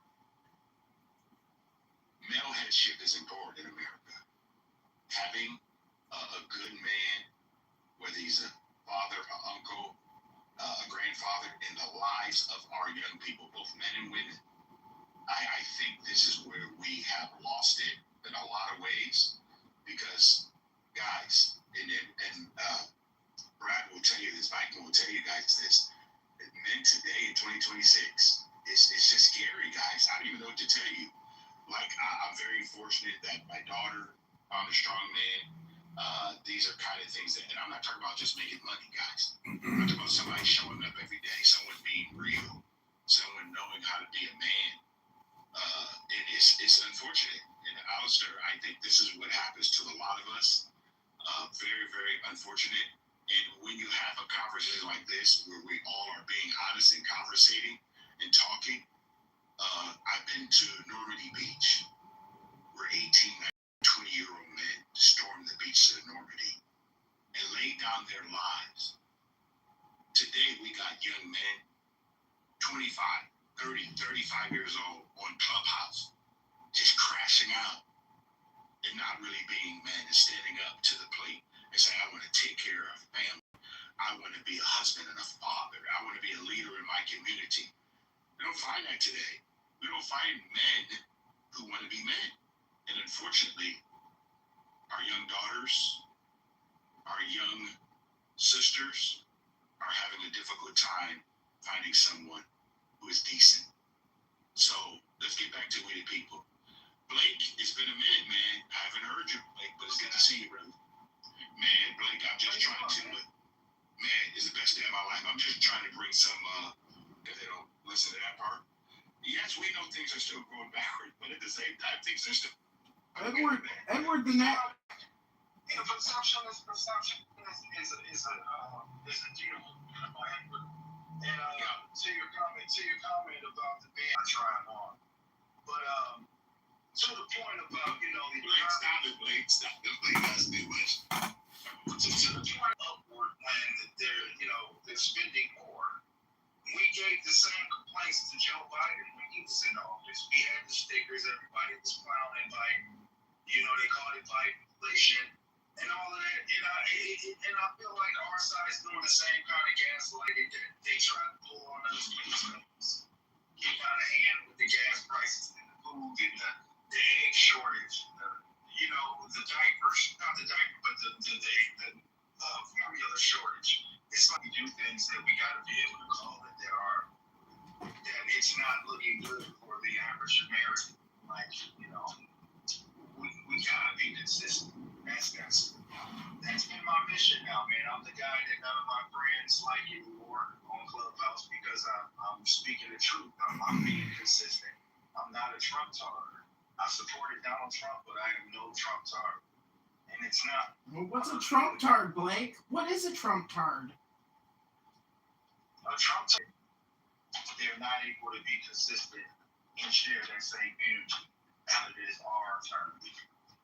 That's what a Trump tard. You mean like having Alzheimer's and running the country on an auto pen, poisoning the population, poisoning our population with COVID-19 vaccines? Oh, okay. We gotta start from. Has nothing to do with the criticisms of the former president. I'm talking about the current president. And my current issues with the current president is that a lot of people on my team can look themselves in the mirror and beforehand, hey, no more wars. All right, we're going to war. Hey, this war is great. So, we're fighting a war to open the Strait of Hormuz, but the strait was open beforehand. We fucked it up. It's not going to work. You're going to hand it over to you're going to hand it right over in a lot of different areas too, but at the same time, he has done some things that I don't think he gets enough credit for, which I think is really sad. And the reason why is because people want to look more at the federal government versus the local government, their own personal responsibility. If you look at our governors in our states, no one's criticizing those people. Okay, Trump's one person in America. Okay, he happens to be the president, trying to do the best to protect the American people. It's something that we all should celebrate in some fashion, whether you like the way he did it or not. I just think that a lot of us miss out on the fact that he's done some things well. And this is the big part. And no one talks about this. I don't know why we don't talk about this. How many lawfare did they do to try to keep the man from running a second time? Did we ever look at this, guys, and think about the reality of one American wanting to run for this job? I would never want to run for president of the United States. Or at the same time, the man he still gets up every day and try to do his very best. I can't criticize that. For me, I can say that there's a lot of things I would not do based on it, but I don't have enough information, right? But at the same time, because I'm not in this situation room, I know we all like the quarterback from the back end, but at the end of the day, I'm still going to say he has decided to put America first the best way he can. And I think that the war in Iran, and Brad, you could probably speak to this, I think he's doing a lot of stuff to stop China, guys. And I don't think a lot of us really understand this. It's not about Iran. It's about China. It's about Russia. And both of our presidents never saw this. They don't even know what it's looked like. We'll speak to the issue of what this president actually has done to fortify America and change a lot of stuff that we didn't have a lot of strength. So go ahead, Blake. Yeah, and that's the problem. I hear you, man, and you always speak eloquent. You're fair for the most part, man. I just think that we're eating around the fact that going to Iran is not an America First agenda. It's not helping America. It's not going to help any America just as much as the Iraq war helped America. Now, I will grant you that we're definitely not in the situation room, and we don't know what the ins and outs are. Why do you think it would help America? I'm curious. Why do you? Nobody has ever sold it to me. Why? To be fair, Brad, nobody's ever sold it to us. Why it is a good idea? We've been. Assalamu alaikum. Hi, everybody. Hello. Assalamu alaikum. Hammond Salami, welcome. I'm so happy to be here. What's kissing wood, praying to the plaster, veneration is a loophole? What does that mean? Talking about the Catholic Church. Oh, you just don't like the way that people play games? What? Are you a Catholic? Yes, I'm a confirmed, devout, and holy brother of the Catholic Order. Well, maybe you're the right person to have a conversation with. Actually, I would just like to defer the conversation to the great Megatron, aka Barth, who is absolutely 100% far more educated in Catholic matters than me. Let me see if I can ping him. Who are you talking about, Megatron? Yeah. Megatron's in a sound like last time. Oh, Megatron is crazy, man. I bet I can get a concession in 5 minutes. You know, he's the one that said that he had to go because he had to help his wife, but never left the state. Yeah. The coward, you mean? Yeah, See, if you claim though that Catholicism is a loophole, I just don't think you actually understand the deep. He's not claiming that Catholicism is a loophole, brother. He's claiming that the practice of venerating icons is a loophole. I claim that the Catholic Church can't be the one true church based on its own standards. Wait, why do you think iconography is, I guess, what's another term for a loophole? Redundant? Shortcut? Redundant would be fine. Yeah, because, the iconography is very, very complicated. I have a book on Egyptian iconography and the Rosetta Stone and how they figured out how to translate from Greek, and apostles taught it. Can you show me where the apostles taught it? You want me to actually pull up Bible verses for you right now? Sure, no problem. Show us where the apostles taught it. Yeah, no problem. I can do that very quickly and easily for you. Okay, Well, I would just point you to Psalms 119. You don't like the song? Well, you're very specific. Why isn't the writer of the Psalms a prophet? Is he an apostle? I would call that apostolic. Oh, good God Almighty! You're not brother. You're Catholic. Okay, fine. I got one here for you. This is iconographic. This is Matthew chapter 7, verse 2. How is that not iconographic? Oh, I'm stupid, huh? That's a projection. Let me get a projection mirror for you. I can't draw in Megatron. He has to come in at his own will. He's the great Megatron. What about the book of John, chapter 10, verse 10? It says, I have come that they may have life and have it to the full. You have mind powers, Aaron. You have mind powers. Oh, you guys can be very petty. You're very petty. You're all weak and pathetic. You're a cow. That's weak and pathetic to mute or kick. You are all weak. You're all weak and pathetic. Weak and pathetic. Weak and pathetic. Weak and pathetic. Hello? Do you believe that Aleister Crowley is occultism? Oh, it's some of the greatest writings ever created by man. It's unbelievable. So you're an occultist, okay. Yeah, I'm an occultist. I like books, iconography. Unlike these dumb fucks here who say, tell me the apostolic iconography. It's a loophole. I want to complain all night long to Megatron to make myself more... That was started in one of the biggest bloodbaths next to Pol Pot and fucking Stalin. Yeah, I mean, fuck those guys, man. You know, fuck those guys. I just want Brad to have more money in his pocket. I just want.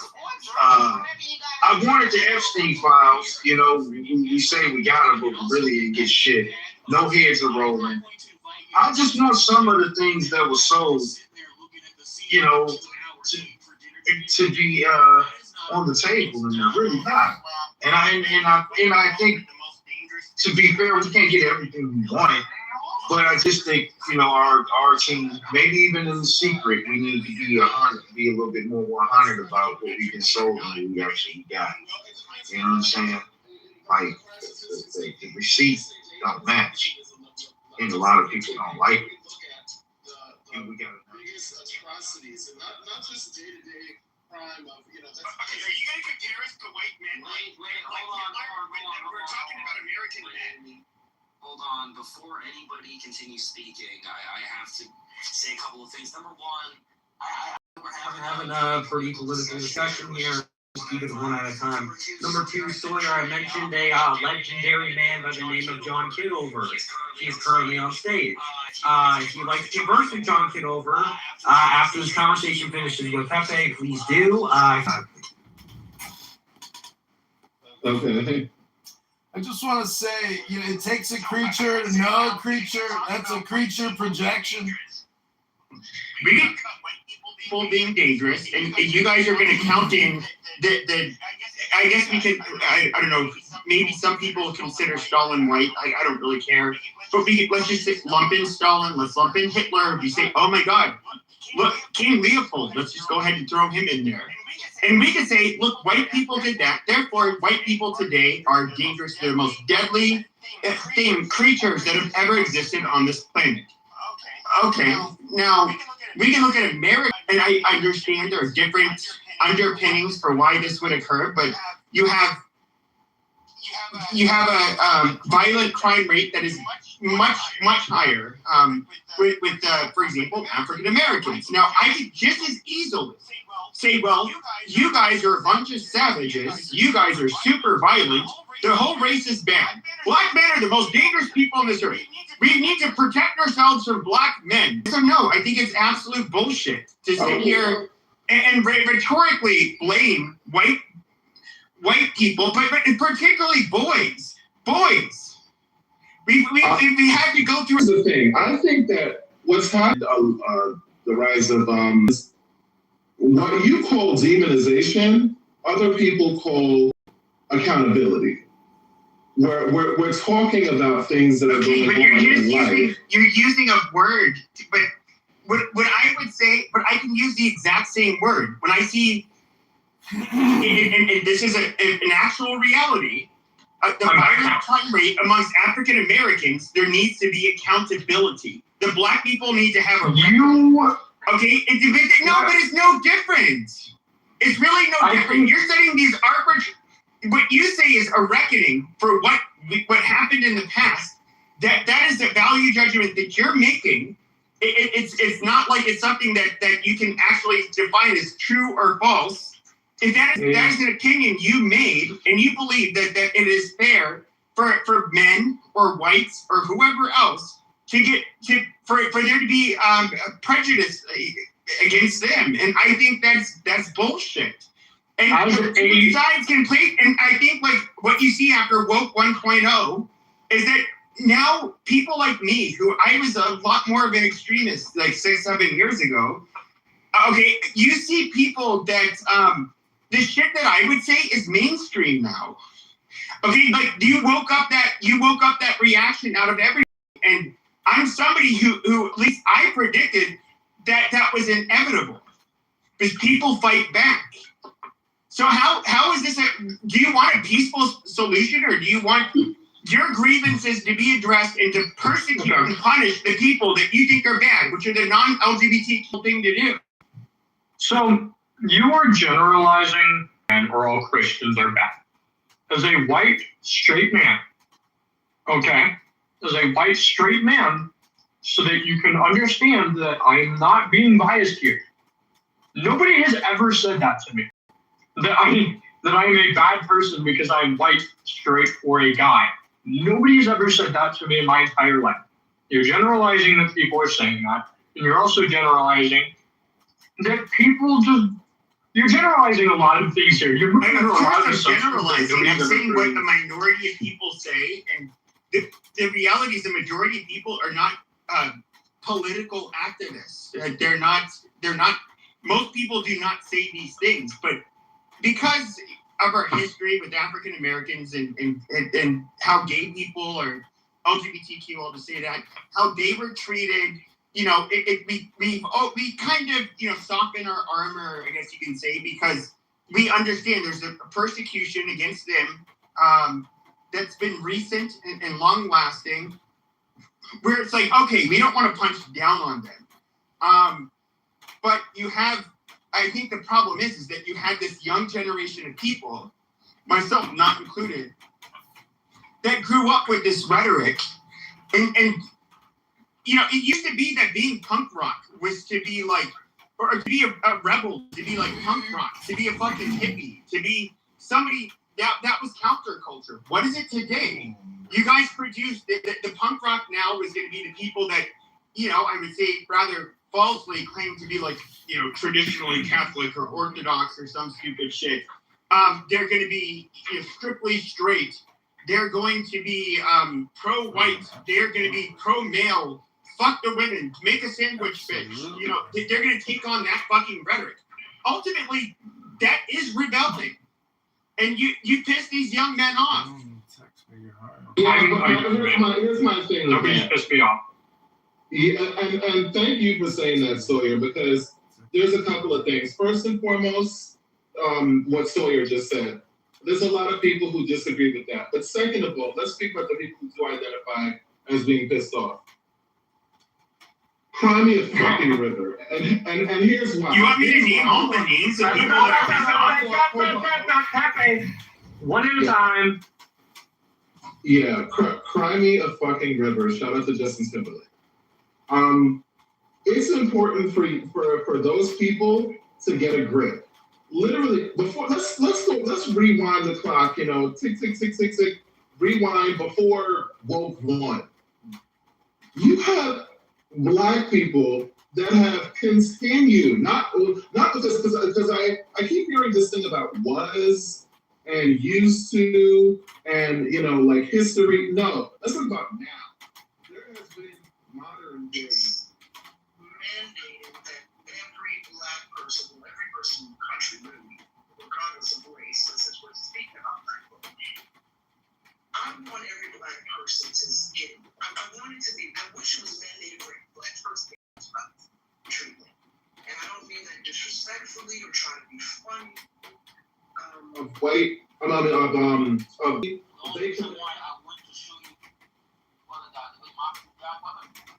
I'll tell you everything died. When we say when I thought everything died, well, I showed you how the mouth proves God exists. Well, I showed you that, bro. Yes, mouth. Mouth. You are left. Because the mouth is not a specific code in it that is objective and absolute. It's just a system of symbols associated with the divine. Using the police as their personal grievance, advocates, and wasting tax dollars, and they don't get treated with the same, ownership and culture being, more catered to white people. So I think what you're actually witnessing now, and what you're saying is people are, I think is people actually having real conversations and vocalizing their frustration with racism, with homophobia. Literally, we just had gay marriage passed. That was recent. You know what I mean? Mm-hmm. Before that, you have literally there have been couples who have been together since like the World War II and stuff, who've been together who couldn't even be married. And we forget that marriage, because people like to say it's like a religious thing. Marriage is a governmental contract, and it has actual tangible benefits. We have people who can't even go to the hospital.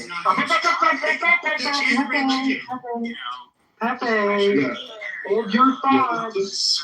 So there's because that's an important point. There's tangible benefits to that. They're like, we don't want gay people getting married. Just be the man of the you can kind of get married. This is it's not a marriage. So hey, JJ.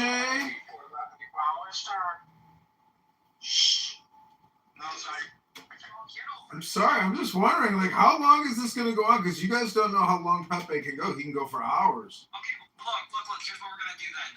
John Kitover, get off mute. I'm going to introduce you to Sawyer. He's a great friend. You don't have to talk like Steve Apple, Christian. You are your own man. You are not Steve Apple. I know. I understand, but just talk to Sawyer real quick. He's a great friend of mine. You're a peach, Christian. Hi, John Kitover. Hey, so I just want to ask you a quick question. What do you think John 10 means when he wrote, I have come that they may have life and have it to the full? Hello? Amazing. I've never read the Bible.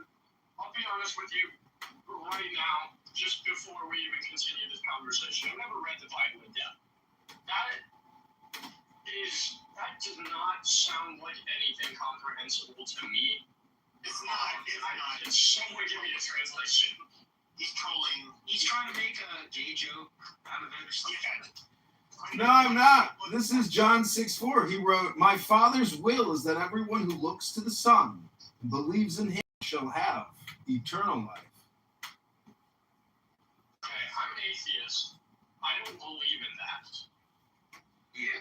Well, that's why John wrote in 14:1, don't let your hearts be troubled. Trust in God and trust also in me. I don't believe.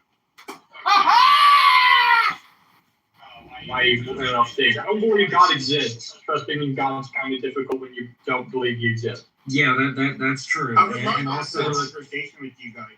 Somebody's not religious, but even something that cannot be proven back out, in terms of point. Nobody can, and that includes the atheists and the theists. Like they cannot prove, like subjectively prove, that God does or doesn't exist. It's not about winning. Nobody. I'm not going to say nobody because I can't read minds. But anybody who goes into a conversation about religion and expects to win an argument or change someone's mind is a fucking moron. That's not something you can just do. You guys are trying to troll him horribly years ago on Discord. His name was like Dawkins. Never met him. Yeah. Oh, I know. No, Sawyer's like barely been on the app, but please continue. I've been here for like a month. Yeah, So. Darth. I would change my name to Darth Cuckins and join the room, make fun of him, get him to wig the fuck out. You know, you could say that speaks to my character as I'm, you know, a troublemaker.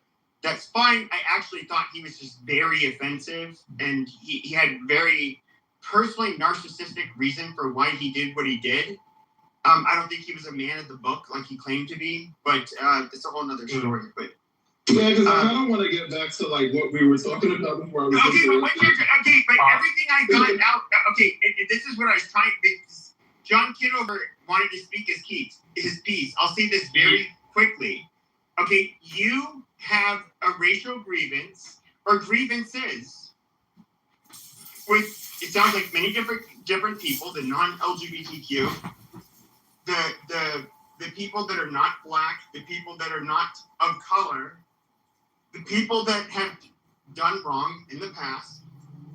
Okay, so you basically you've taken you think that you have your collectivized identities, which have grievances, and you're going to,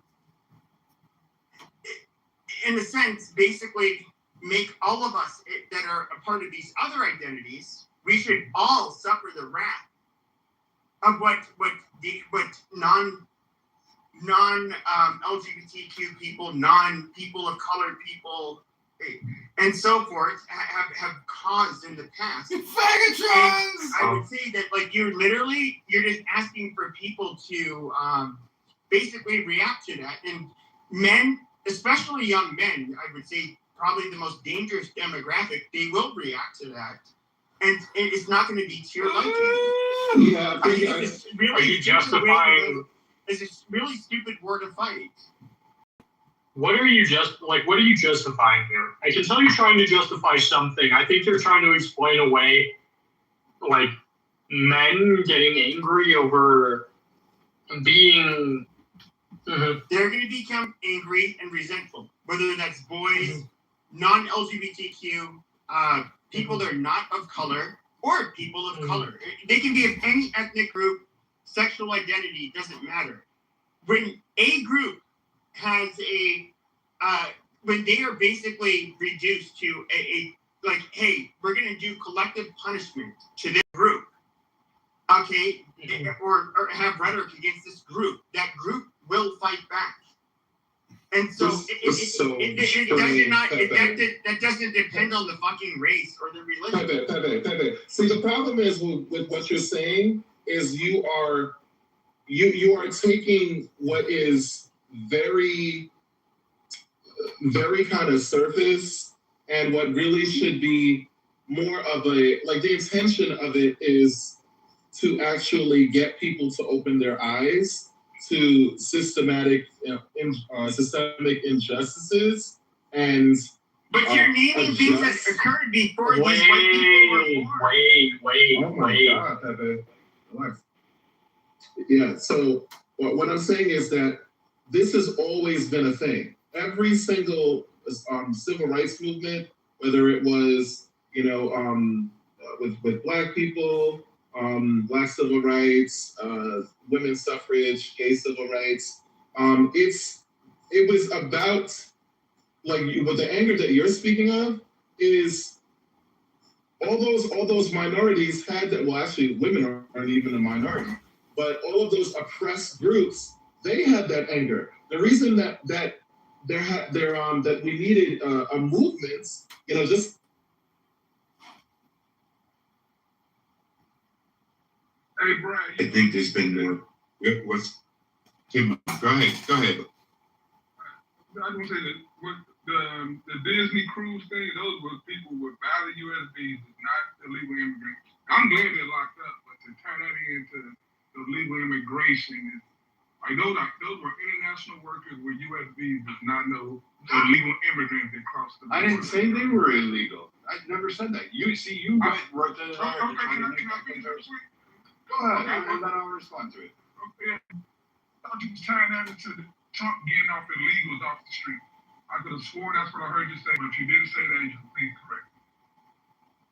Yes, I did it. And I'm happy that ICE is grabbing people that overstay their visas. I'm happy the Canadian bastards who don't know how to play hockey and only offer fucking moose fucking shit and poutine as a fucking cultural dish. We can remove them from the table too. Those bastards been hanging out here, buying up everything, telling you how bad you were, and they've been overstaying their visas. We're shipping them back. Same thing over there with Europe. Like, throw those fucking bastards off. I don't give a fuck. Like, I don't care if they are Irish. Get the fuck out of my nation. Go back to yours. Go fucking win your revolution over there. You know, we're fucking done. We're filled up here. I don't need you here. You want to come visit, have a great time. You want to drink a shit ton of beer, watch the game. Absolutely. Drop your money. Make my Americans happy. Help improve the town. We'll sing along fucking grand over. But really, I'm fine with them going after these people that overstay visas. I'm going after colleges. I'm fine with the fact that this administration to actually Democrat Party. I'm just really happy with this. So, Blake, when you say it's worth the squeeze, I'm pretty good with it. Interfering with federal police officers' investigations, their searches, their seizures, and those activities, when you have nothing to do with the crime, you think you're going to be fucking Wonder Woman. I'm just going to tell you, you're going to great virtuous instead of actually art where it is or where it makes the difference or where it makes sense. Instead, you do it there and think somehow you're a hero. I look at you as a fucking idiot, and I'm kind of grateful you're no longer walking the earth. I don't have empathy. I don't have sympathy. I don't give a fuck about kids. The same shit's all men and women in strong arms. Gave up your kid to go do a fucking protest to save against fucking what they were after a sex. I think the guy actually was part of like some sex trafficking shit. To go and save that guy. Like, I'm sorry. I just the empathy for people that do that. I know it sounds cruel. I'm okay with it. I'm not going to lose sleep over it. Many other groups do. I mean, it's common sense. That's such a wild. Same thing with Disney groups. I would have fucking torpedoed the shit out of them, leaving all 30 of them on there and let them sink to the bottom of the ocean and let them fucking have to fight sharks. And then I would have gave popcorn, a betting odds, and we would have said, all right, which one's going to survive? Let's do the pool. I would have done fucking watched it. Been perfect. Serious. I am You know, you've been listening quite a bit. Do you have any response to the points being made rather than the people or their tone? No, I think there are different minority populations, such as themselves, that you are not activists. You can have an opinion about the 212 and you think the Senate gonna hold, they're gonna hold the Senate. Those are opinions. So I give my opinion that I would just need your opinion, but that's not a factual statement. That right-wingers will be It's just funny. I what I find is really funny is me and him always bump heads a lot. allegations. But I just think that this administration has not It's been just like, oh my God, no, but just, and I think you guys are gonna see it in the midterm. It's gonna be talking about blue wave. Because I'm not a Democrat or anything like that, but I think that the Democrats are gonna take the House in pretty good numbers. As they should, because this administration have not did what, like Blake said, he did not do what he said he's gonna do. Not been America first, not at all. Minority groups, and you're justifying He's why not making America great. white Christian men are being those minority groups, because those minority groups are They've been deployed to them.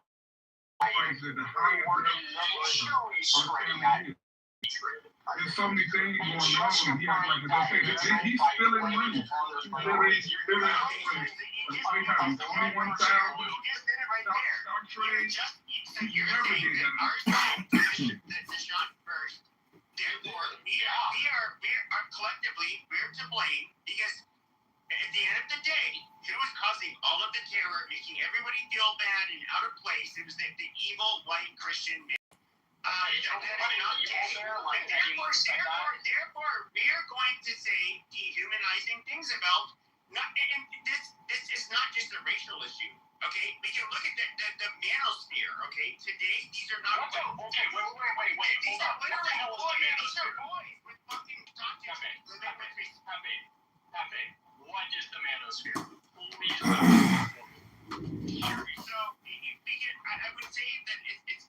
Then into them going into like, it's not my belief, but that females are biologically different to an extent that they cannot, without a male lead, they cannot operate. I don't believe that. And I'm dead serious when I say that. They believe that, at the end of the day, you cannot allow women to have power because they are going to ruin everything, basically. And the reason why relationships often fail is they're going to blame it on the women. That is literally the manosphere. Okay, and why does that have to do anything of what you're talking about? Because I was literally talking about how when you start going after men, non-gays, whites, whatever, nobody's going after any of those pushback, and you got the goddamn pushback. But what's really funny is because these people are not white, and are Christian. Okay, these very loud voices. It's kind of like, oh my God, what do I do with these monsters that I fucking created? And you can't really do much. My rendition is still making a bunch of money, hating on women and dehumanizing women, basically. Jay, or not Jay. Were you saying something, Emmanuel? Yes. Yes, I would like to say something, sire. First Absolutely. of all, hello guys. Thank you for having me here. So first and foremost, I would like to ask Abby, what do you really mean when you keep repeating by collective punishment? And the second question is also for you, Pat. Like the amount of grace that you now is giving to these quote unquote oppressed man, you don't give to the actually historical oppressed minorities.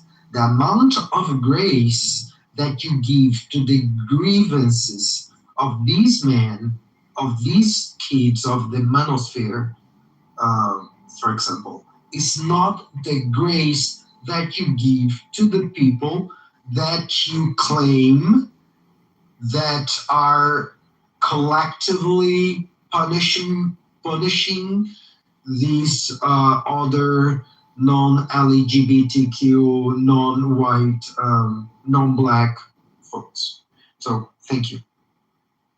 To answer the first part of your question, I would say kind of like what you see the left doing now, and even people on the right. It's if I'm being fair, it's like collectively holding, for example, what's happening in Israel and Gaza.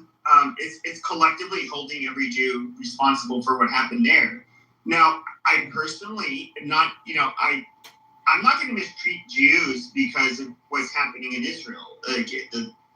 That's just not who I am.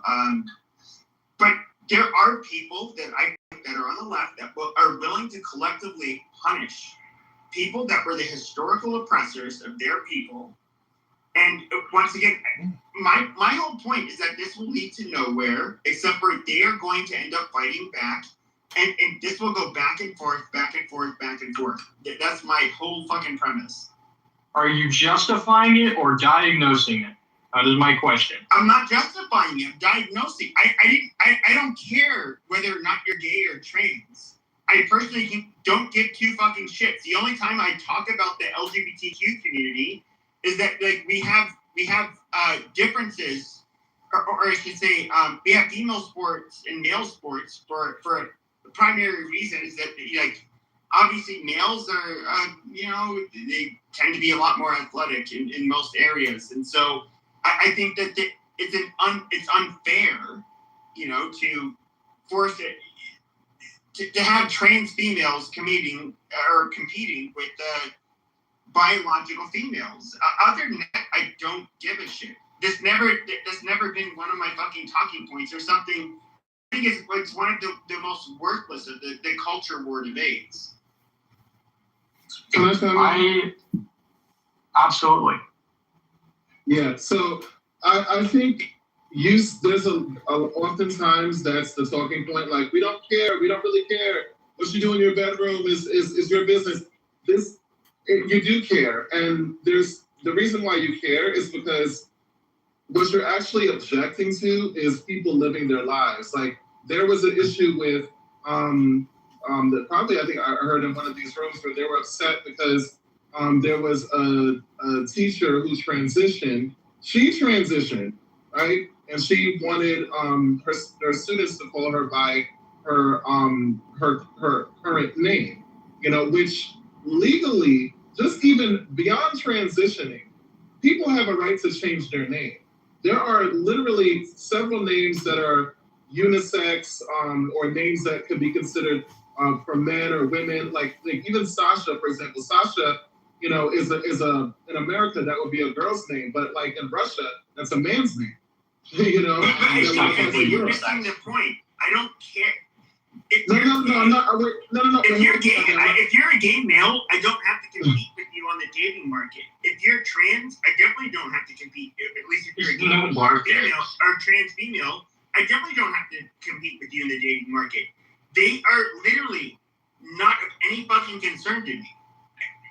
Yeah, but Pepe, you're saying that, but the problem is that what you're actually describing, and see, this is the thing that it gets frustrating, because you're talking about people being punished, right? And what you're actually describing is people saying that we're tired of like the hyperfixation on us living our lives. Like, anytime we try to push for certain rights, whether it's trans people getting the ID, the gender that they're aligned with on their IDs, or being able to use, even being able to use the bathroom, you have an issue with that. No, I think you misunderstood.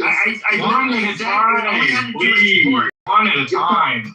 Yeah, Pepe, hold on. Because what happens is, like, they will take anecdotal examples of problematic characters within that demographic to justify the infringement on rights of the LGBTQ. The rollback of DEI, which is actually helping a lot of Black people be able to enter, a lot of other groups as well, including white women, be able to enter certain spaces where they were not getting there before. There's been studies that have been done. The reason why we even had DEI is because there was an issue with certain groups being allowed into certain spaces, schools, jobs, professions, all of those, or wage amounts. Like that was the reason that we had these policies implemented in the first place. And then what has happened now is that people from the majority group who have never been, this is what I wanted to bring up earlier, but I forgot. As a straight white male, love you, no problem with that.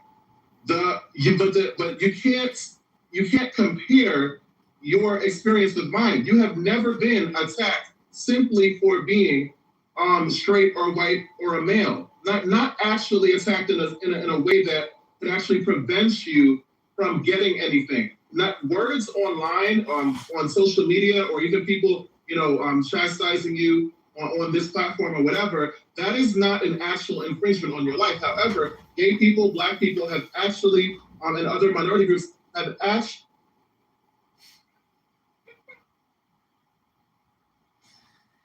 I'm special. I've been abused worse than you. It's my special privilege now. Biden, at one point in his presidency, lost his mind. He wasn't all there. And I'd rather vote for a Republican Party than the Democrat Party, a party that says it's okay for children to mutilate their bodies. It's okay for grown-ass adults to teach children about sexuality in elementary and middle school. So what kind of shit is that? What kind of political party sits there and says that's okay to do just to get votes on their party? I'd rather not vote for that. That is corruption. That is just them squeezing and pandering as many votes as they can for their party without even realizing the consequences to their actions until it's too late. And I'm not signing up for no political party that just doesn't give a rat's ass about the American people. What the American people say, we say we want to jump. They say, "Oh, I'm gonna sit down." We give them a reason to jump, and they still sit down. Mr. E, you sound racist. You sound sexist. You sound bigoted, Mr. E. How do I sound racist? How do I sound bigoted? Well, that's what you will be accused. That's what you will be accused of if you oppose the 60% of the population. Thank God we have a republic and not a democracy. Hello?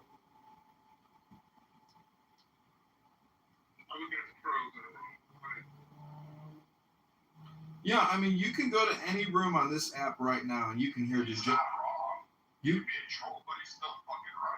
Yeah, I am retarded. I'm not trolling nobody. I'm just saying, why would I vote for a party that says it's okay for a child to say, "Oh, I don't feel like let's take this as an example." A boy, he says, "I don't feel like I'm a boy. I feel like I'm a girl, and I want to mutilate my body because I'm mentally ill." Kiva, they all run on it. Don't you live outside of Chicago? The future mayor, Alexei Giannopoulos, a criminal, murderer. The next mayor of Chicago is a confirmed murderer, a confirmed criminal. Stole $400 million. Yeah, he stole $400 million. He had to settle with the FDIC for $5 million, and he runs on a pro-LGBTQ, IA, trans, etc. The guy is fully woke. June month, you get to see them all. They all do clown shows all June long. And it's not even just a month. It's like every single month they have to bring it up. It's like it's to the point where, like, good God, I want to go a whole month without hearing or seeing anything about the LGBTQ. I haven't saw not one politician bring up LGBT, mutilate your body. I haven't seen one. You let me know which one, right? Please let me know who's running on mutilating children's bodies. Who's running on LGBT? Let me know who's running on that.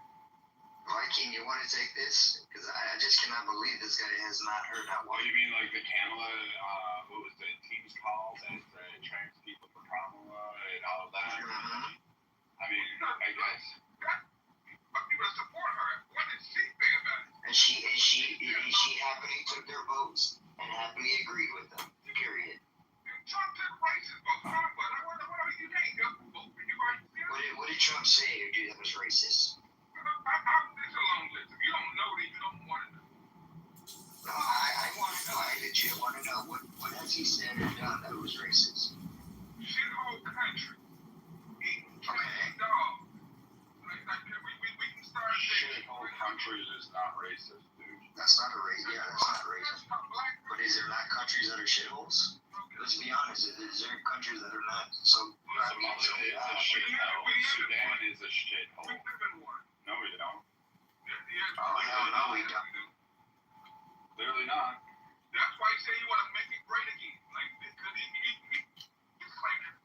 Hey, Kimo. Trump shits on America more than anybody. Hey, Kimo, don't you? Trump talks all day about how shitty America is and how he wants to fix it.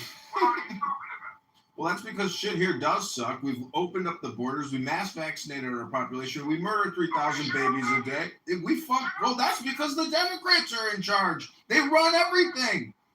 Hakima, what I don't understand is you may dislike Trump, but don't you appreciate someone more that says what they feel what they say, and they actually say what they mean, as opposed to somebody who has to pussyfoot around and say, "Oh, I'm sorry, I don't want to hurt your feelings." You want our president to be the faggot running around town saying, "I don't want to hurt your feelings. I don't want to say anything. I'm not going to say anything because it could offend you." That's the type of faggot you want leading this country, Akima? Hello?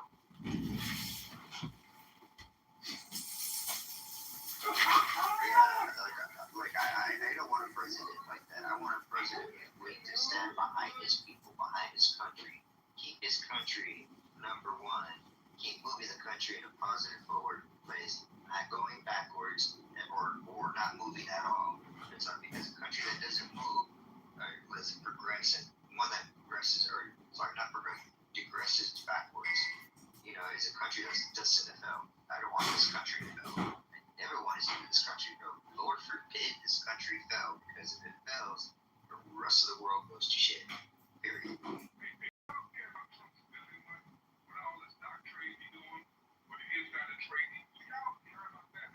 You guys never cared before. Now you care. Nancy Pelosi and all of them.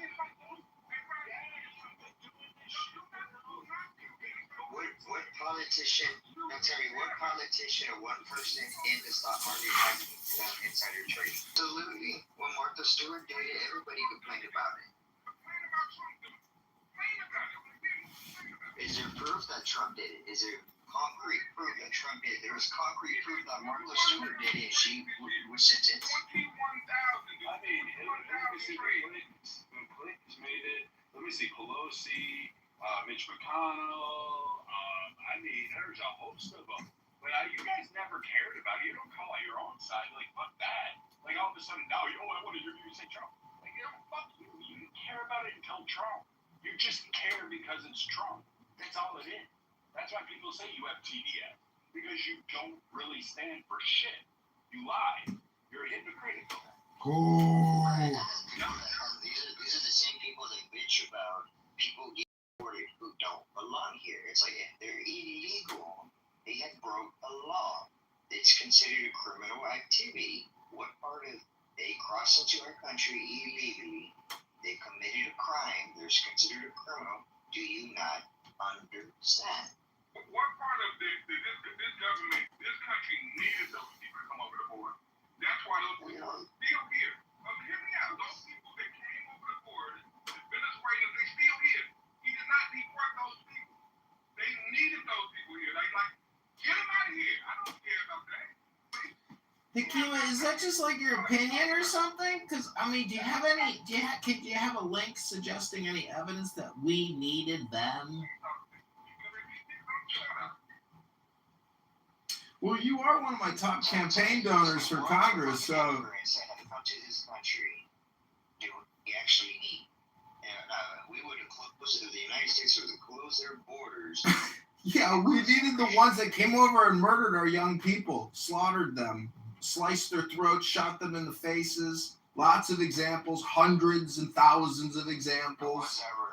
Everywhere, every major sanctuary city, we've lost young innocent Americans. Just a girl out on a jog got fucking raped in the forest and murdered by somebody from Venezuela. I can show you countless examples.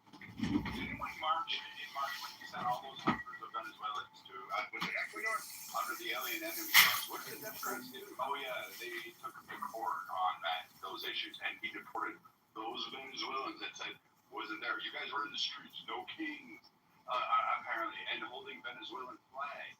Like, I mean, the people of Venezuela were saying thank you, Trump, for getting rid of dipshit, and you guys were, oh my God, he's the dictator and all that stuff, and he deported all those criminal elements to Ecuador, who said, yeah, give them to us, we'll hold them because they've been affecting our country, we'll put them in prison, and we'll take care of them. And you guys took them to court over that. So it's like, and it's actually wrong what you said. Like, see, now you're a hypocrite again. You said he didn't deport Venezuela. He deported hundreds of them. You're right. He did. Millions came in. Deported hundreds of them. He's deported thousands of them. I think it's right now. Okay, they're working as fast as they can. They have to go through all of this hurdles and all your sanctuaries. You really think that?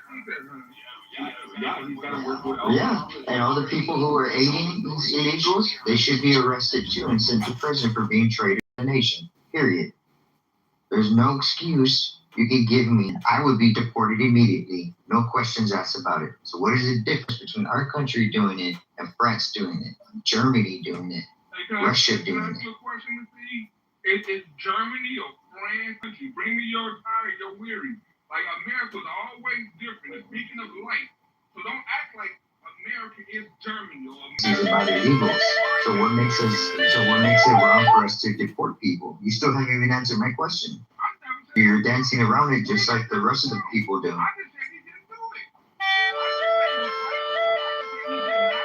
Their education visas expired, their work visas expired. They don't belong here. Out they go. And if you're here in this country, you don't like this country, get out of the country. There's a border. There's multiple borders you can leave. You don't like it? Get the hell out. For one day, because I want to know what it's like to remove accountability. Not even fucking represent the truth about what goes on, and just basically make up shit, and then be so hypocritical and think you're somehow a virtue to the populism that you're saying for America, when you quite literally you lied, being told yet again, and you're still continuing to do it. We flip-flop more than a pancake. Brad, Hakima has fucked over 30 Uber passengers. Like, the man has got some skills. He's got a little game, but he is retarded. Hello? That's so dumb answer. So, look what's happening what is it, Dearborn, Michigan? In Dearborn, Michigan, have y'all seen what's going on over there? That shit don't even look like America anymore. That shit, it's scary to see what's going on over there. When a country or when a state fails its people and allows foreigners to come in and run for office and push their agendas instead of the American agenda, you start losing the country. They welcome all religions, all colors of people. That's what it's supposed to be, unless you don't believe in the Constitution. Y'all the most wait. Again, another hypocrite. No. We can welcome people. I believe in welcoming people. This is rich because it was the Dearborn mayor, right? Or maybe whatever that town is up in Michigan. The mayor got on the fucking whole thing where there was a Christian man, a man of, Christian integrity, minister, one of these people out there. And he sat there and went to a town council meeting. And the mayor was actually filmed. It was AI. It wasn't made up. It was actually this quote where he said, we will hold a parade when we get all of you Christians. He said Christian, by the way, and get all you people out of here, out of their town, because he was elected in. And what's funny is the guy that went to complain about him against the hostilities against that Christians were facing in the town was one of his supporters. He went there and gave campaign funds, turned around and told them, well, we want you out of here. We're going to push you out of here. So that rich, again, another hypocrisy that you didn't even fucking acknowledge. And yes, I think those also was really concerned with people, minorities, so he dumped a whole bunch of refugees smack dab, you guessed it, in that black neighborhood that had prominence, that had homes, and all that stuff, and then was basically like, yep, no, you guys can move out. We want to cater to the Somalians. And that's what ended up happening. So, you guys are wrong, but you don't even take the actions with Mr. Jazz Hands. Fuck's sake. He's got a whole fucking welfare fraud saying, immigrants, they are still hurting today. But guess what? They didn't get those funds because why? Because it's okay. We're being racist. So fuck the Somalis, send them back. I don't give a fuck. Drop them out of the sea over their country. Sprinkle them like pepper on a pasta dish. I don't fucking care. Put them down there. Look it and go. Because quite frankly, I don't think we need to worry about them. We don't need to do this. The American people needed that relief. They needed that. But you didn't care about them. You only cared about Trump targeting the Somali community. Fuck all about, hey, you know what? That really hurt many communities, including minority communities around, and prevented them from receiving they desperately needed. Y'all love to paint these imaginary boxes, putting people in there. You guys, you never heard me support none of that shit you just said. So if you want to talk to me, talk to me. Talk about shit you know I support it. Ask me a fucking question. Don't put me in no dumbass box. Don't do that, Brian. Did you support Mr. Jazz Hands for vice president under Kamala? I voted for Kamala. Then you supported them. Kima, I wanted to ask you. So that means you supported Trump and all his Epstein dealings, right? I mean, you supported that. Him raping E.J. Carroll, and he's still trying to get the Supreme Court to get him out of paying the lady her money. I mean, you supported that, right? All the Epstein things? Which Epstein things are you talking about? Hold on. That means you supported Trump when he raped Katie Johnson, who said that him and Epstein violently raped her when she was 13. I mean, you support that, right? Get out of here. I don't want to hear that bullshit. So let's see. Same Katie Johnson who said, hey, no, I was under duress when I reported about Trump and she retracted her statements about Trump. So we should be aware of that. But you left that part up. Nice catch, nice try. Thanks for playing. Come again soon. Same thing with the Epstein Island. You also said that he went to Epstein Island. Actually, Trump's never been to Epstein Island. And the times that he did fly on Epstein, and the times that he flew on the Epstein jet was before Epstein even built the island. Secondly, Trump actually corroborated with police. And to date, despite the millions of troves of documents and all this, quote, evidence that exists out there, even under Democrat control, which they would have leveraged and they would have utilized and they would have done, absolutely, because they basically created a corroborated charge to get him on a felony, so they thought that would hurt him in the election. You guys basically said, oh, yeah, he's a kitty toucher because of why? You have no evidence. You haven't done anything. The Eugene Carroll case, everybody's upset about it. We call it a bastardization of justice. But what's ironic about this in New York State, when they did that case solely to target, because they used that girl as a proxy and she batshit fucking crazy.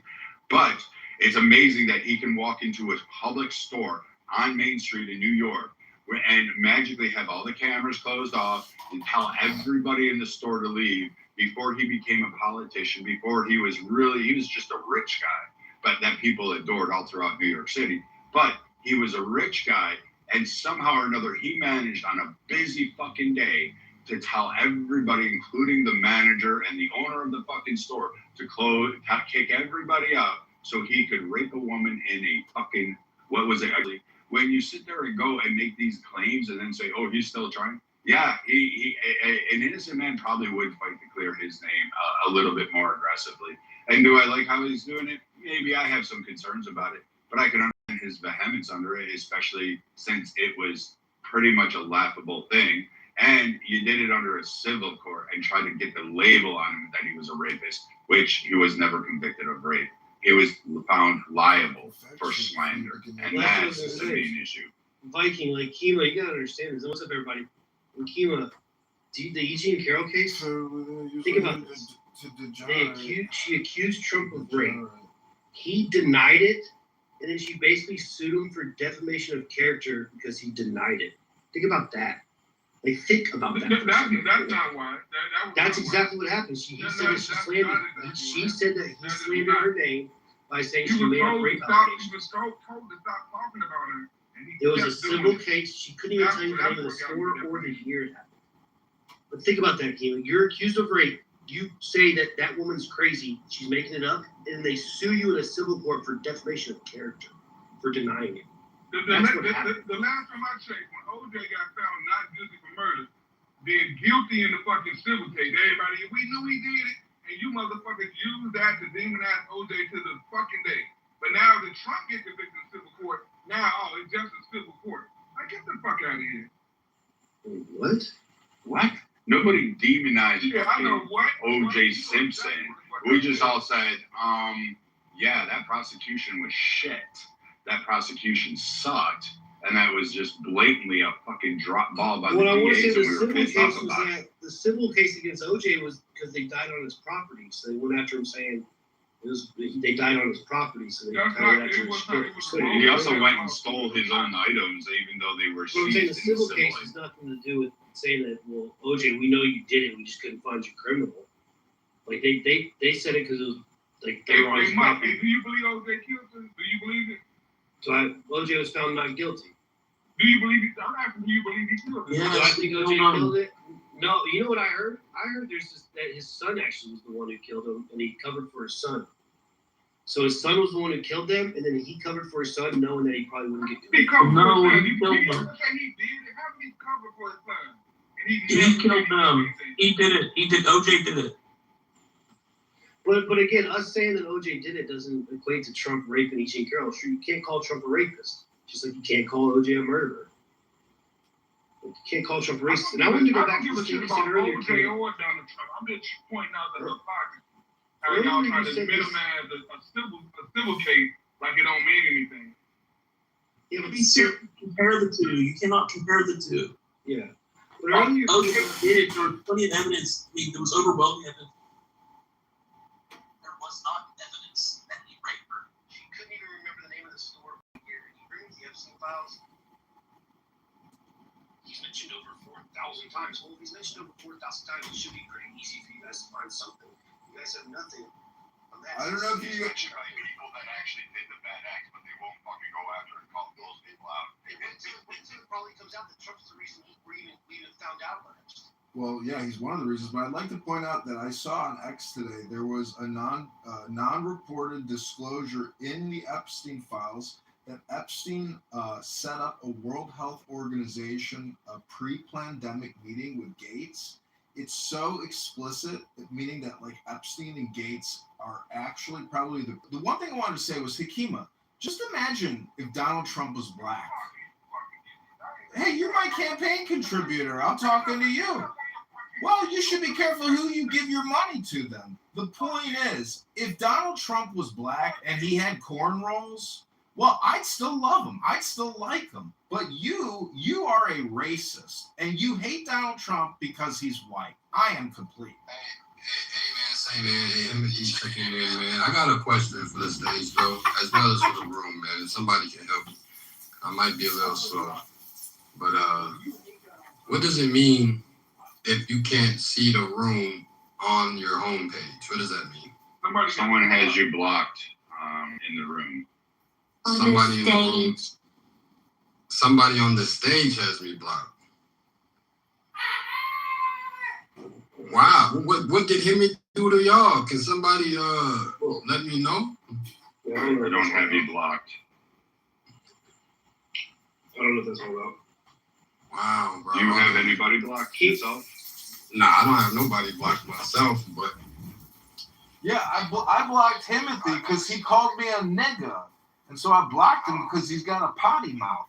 A juvenile. He's a low IQ delinquent. I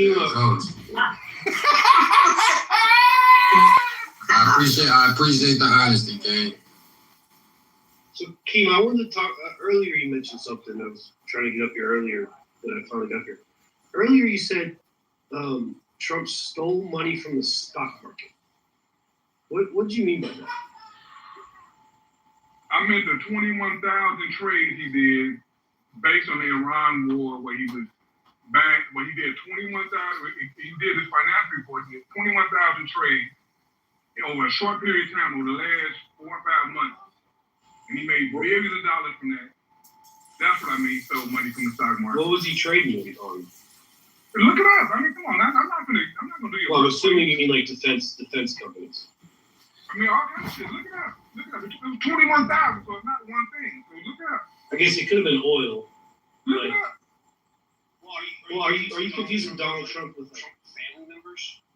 Okay, yeah, fuck yeah. Because a lot of people say like the Trump organization's getting rich. He didn't do it, but what?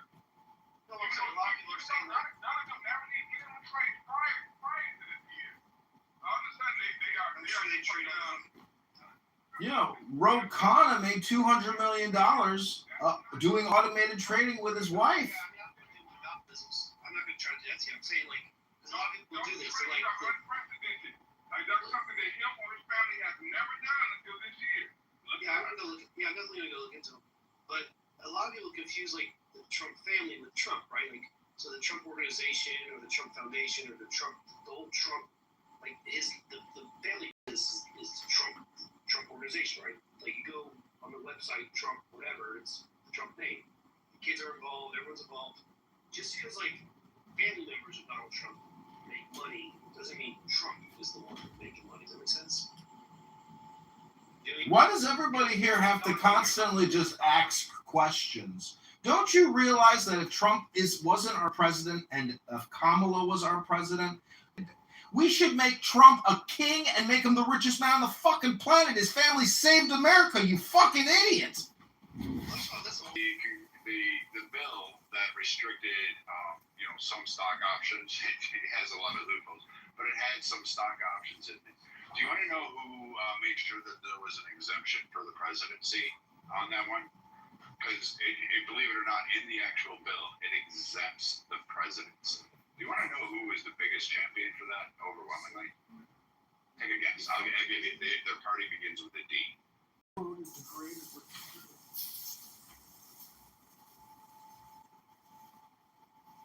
against Pelosi? No, it was Democrats. They cheered that on. The president and vice president from the stock options restriction act, the bill that passed in July 2026, aren't affected. They're not called out. In fact, they are literally listed as exempted from that legislation. Amazing, right? But you know, the genocide voted for it and cheered it on. This is a good segue. Hakim, you know, what I find difficult in those conversations, it always becomes about like a personality, political personality, and people who might be supporting the policies might not like Trump. People might like his personality but not support his policies. And you mentioned before that, you know, you don't think that he's America first. And I was kind of lukewarm when he came into office about what he was doing. But I mean, if you look at some of his policies, I think you'll find that, you know, you would qualify them as America first. Like the thing that he did with tariffs, many people didn't like at first, but it created a lot of leverage for the United States to do trade deals, but also invite the manufacturers back in the country. Or something like, what else did he do in his latest? Oh, the NATO, you know, scaling down to 5% and forcing Europe to take care of itself, you know, under the threat of, you know, Russian expansion. That's a, you know, positive thing, and a positive thing for the United States, and actually a positive thing for Europe as well, because they're finally going to be more self-sufficient militarily. What else? Let's see, he only saved your fucking country. He saved your fucking country, Ukraine. You could thank him for saving your fucking country, Ukraine. He saved it single-handedly.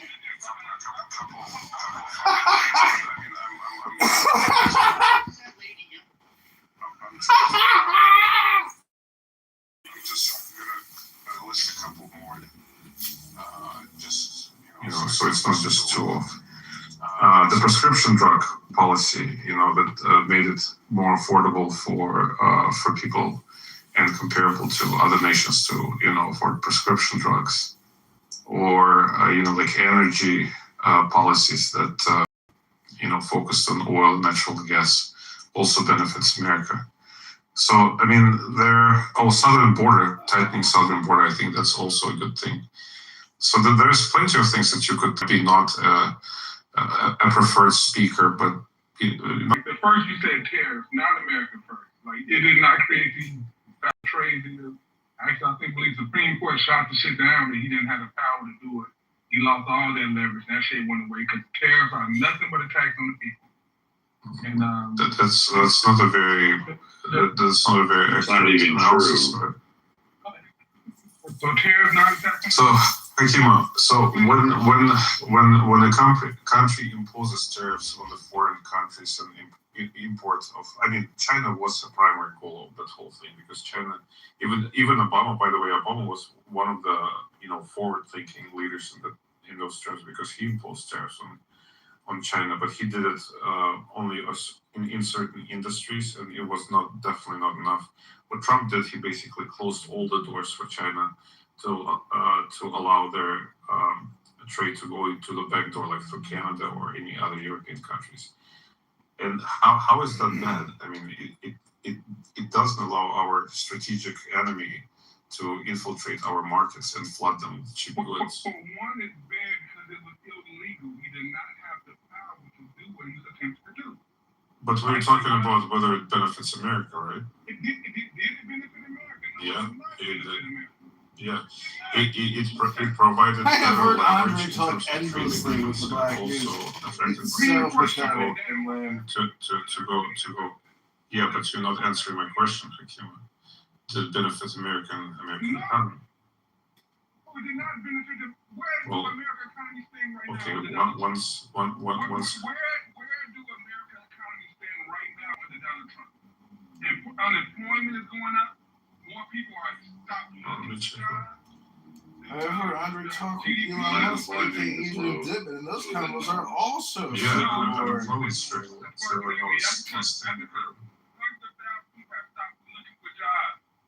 are you talking about? No, that's an Wait excuse. a minute. Okay. So wait. When Republicans said that after COVID, and you guys were like, look at the rates going up. No. You guys said that same thing, but honestly, it's not that they're not looking for other jobs. What they did is they found. Gentlemen. The sun is low. I gotta go to sleep. You have to sleep? I do have to sleep. Yes. I do have to see you all at some point. To everybody. Just delete the app, Sawyer. Do yourself a favor. Just no, don't do it. Don't. I'll see you all around. Alistair is in Crowley. Hello. Yeah. My bad. Yeah. So, third quarter 2025, 4.3%. Fourth quarter 2025, 4.4%. But then in first quarter and the second quarter of 2026, it goes down to 4.33% and 4.27%. No, but that you're just finding an excuse to explain. You said yourself. Hold on. You said yourself. Yes, I do. But you said yourself that unemployment went up. I mean, we have statistics that tell us the opposite. And when I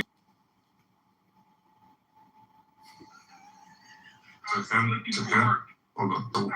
So what are we going to look at in order to determine whether the employment went up or down? Like what kind of source? The workforce participation. We looked at it.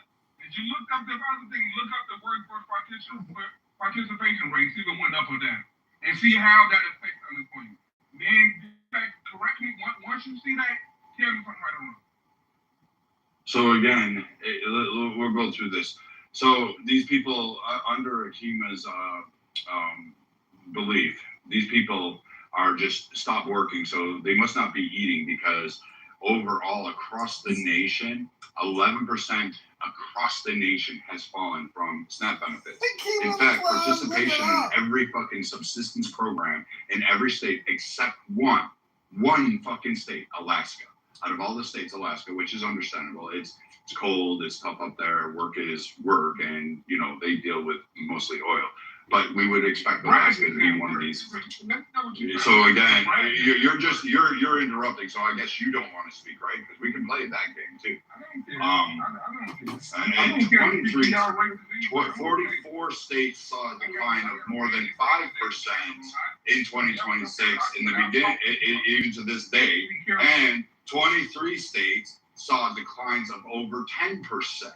So clearly these people are just dying in the streets, stacking up like bodies, dying because they're not food stamps, they're not getting housing assistance, they're not getting financial assistance, they're not getting anything. Workers' comp claims are lowering. So I'm kind of confused as to where all these people now are getting money. You know what it must be? They must be fucking just, I don't know, fucking their way through it. They must be doing prostitutes. Millions of people.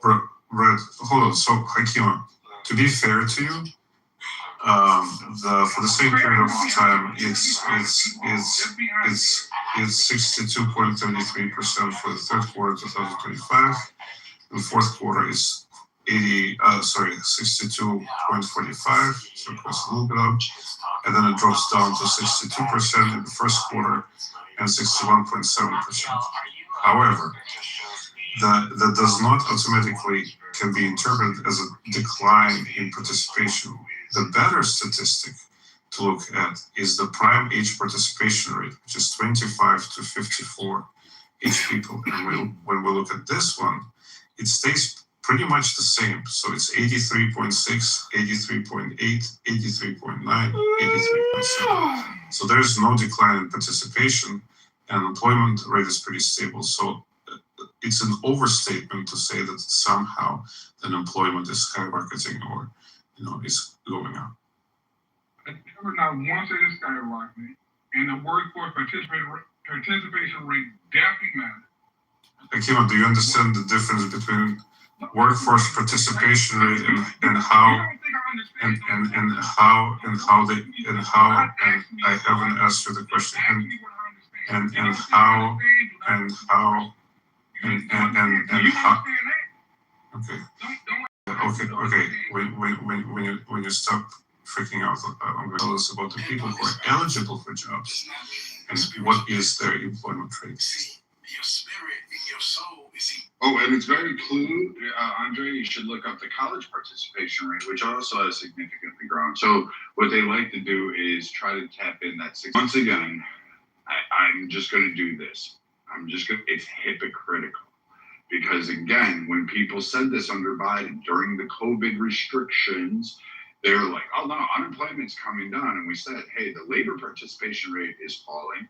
People are looking elsewhere on lines and they're not coming back to the workforce because they're finding other avenues of gainful wealth. And they're making. And people cited OnlyFans. Yes, like there's a lot of people that did OnlyFans. Whatever it is, they made money. Like, hats off to them. Like, what are you going to complain about it? They did something. They did it. I don't really care. You don't have to. You can be moral of it, but in actuality, they were paying taxes, they're collecting money, and they're doing their thing. So, I mean, at the end of the day, I don't really give a damn if they're working at a steel plant making license plates, or if they're, I don't know, crocheting naked on fucking OnlyFans. I don't know if that's a thing. I just made it up off the top of my head.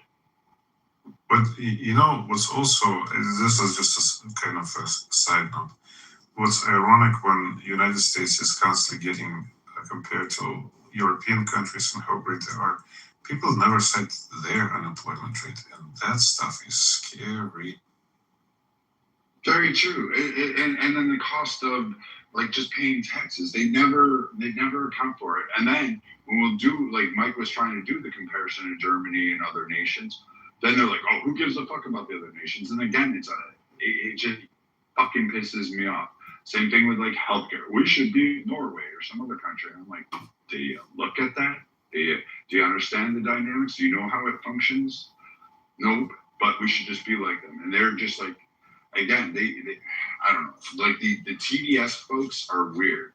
Flat earthers, they're weird. I'm just gonna throw it out there. Like there comes a point where you have to ask and say, you can't just be against Trump because you hate Trump. You don't have to like him. No one's asking you to have a beer with him. Nobody's asking you to have dinner with him. Nobody's asking you to fucking have him like hold a party and have you invite over. In fact, you don't even have to vote for him. That's the beauty of it. But you know what? To sit there and say that the man has many kind of accomplishments and hasn't moved and done things that have been positive for Americans is just absurd. And again, you'll go back to like something about an Epstein file, which doesn't correlate anything. And everything else you said tonight, from ICE to workforce, has been wrong. Literally, every single thing you said has been proven invalid or wrong. Where'd he go? You're right. I was gonna mention the stock, like the stock things. Just like this dude, like he said, 21,000 trades. And it takes you 5 seconds to figure this one out. All of his money is in these brokerage firms, and these brokerage firms, they have like trigger points on all the stocks he has. So if the stock reaches a certain thing, it's an automatic start selling it. If it reaches a certain other point, automatic start buying it. He's not like in there making these trades. There's people that are handling his money, and they're making constant trades. That's how all these guys do it. And then sometimes the trades are triggered just because of where the stock gets. Like they have an automatic triggering point. And so if the stock gets to it, bang, bang, bang, bang. It's not like Trump's going in there doing something with Iran, and then Trump's getting on the phone and be like, hey, do this. No, that's not how it's working. Well, Mike, it goes deeper than that. If they were so concerned about it, why did they write the action into the bill that was meant to curtail it of this year? Why? If they were so concerned about it, why did his side vote unanimously to include that measure?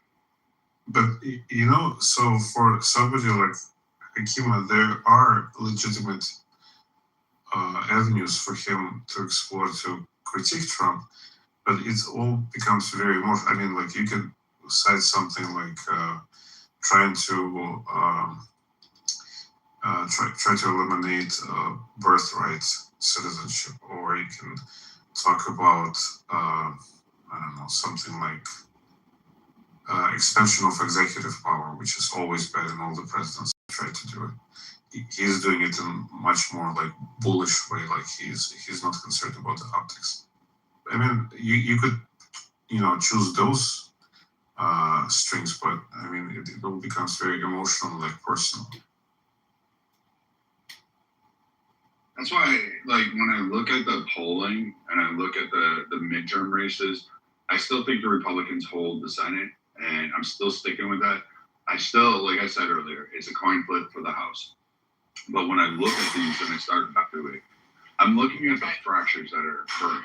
Like 130, what was it, Andre? 136 candidates by the quote DSA. Oh, dude, that scares the shit out of me. I can't believe it. But that's the election. Like, wait, hold on. They already did. No, I'm saying, but Senators are on their islands. So, like, look at all the Democrat socialists winning their election. They're winning primaries. They're not winning elections. They forget to tell you. No, but that's winning against other Democrats. That's a very bad. That's a very bad sign. When the radicals are becoming the tail that wags the dog. That's not good. Yeah, but they only won 7. Like, they only have 7 victories out of like over 100 they endorsed.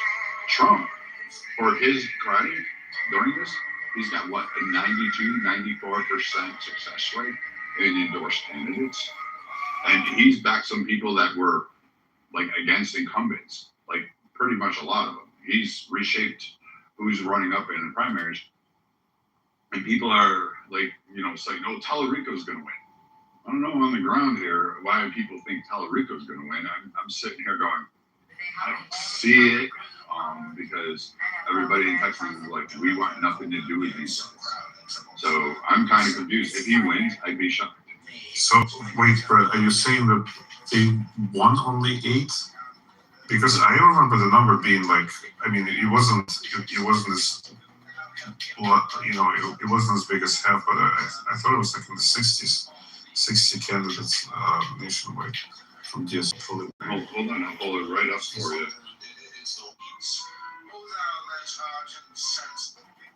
That number is concerning, especially like once you read their, like the things that they want to do, like eliminate the presidential office. It's like we want to get rid of the Senate, and they're like, why do you think that every state should be equally represented? It's like, the Senate is fucking has 2 people.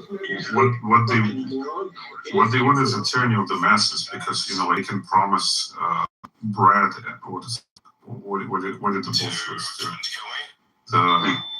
The factories to the workers and the bread to the farmers, and then people kind of bite onto this, and then they gain majority, and then it becomes the tyranny of the majority. That's what I'm saying. They want to get rid of the Senate because they want it to be majority rule.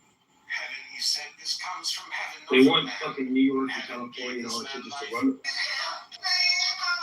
Crazy.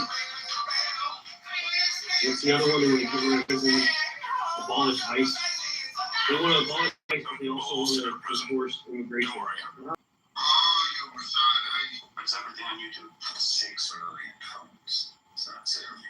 I'm glad to agree with there on the socialism, democratic things, they're probably the Democratic Party.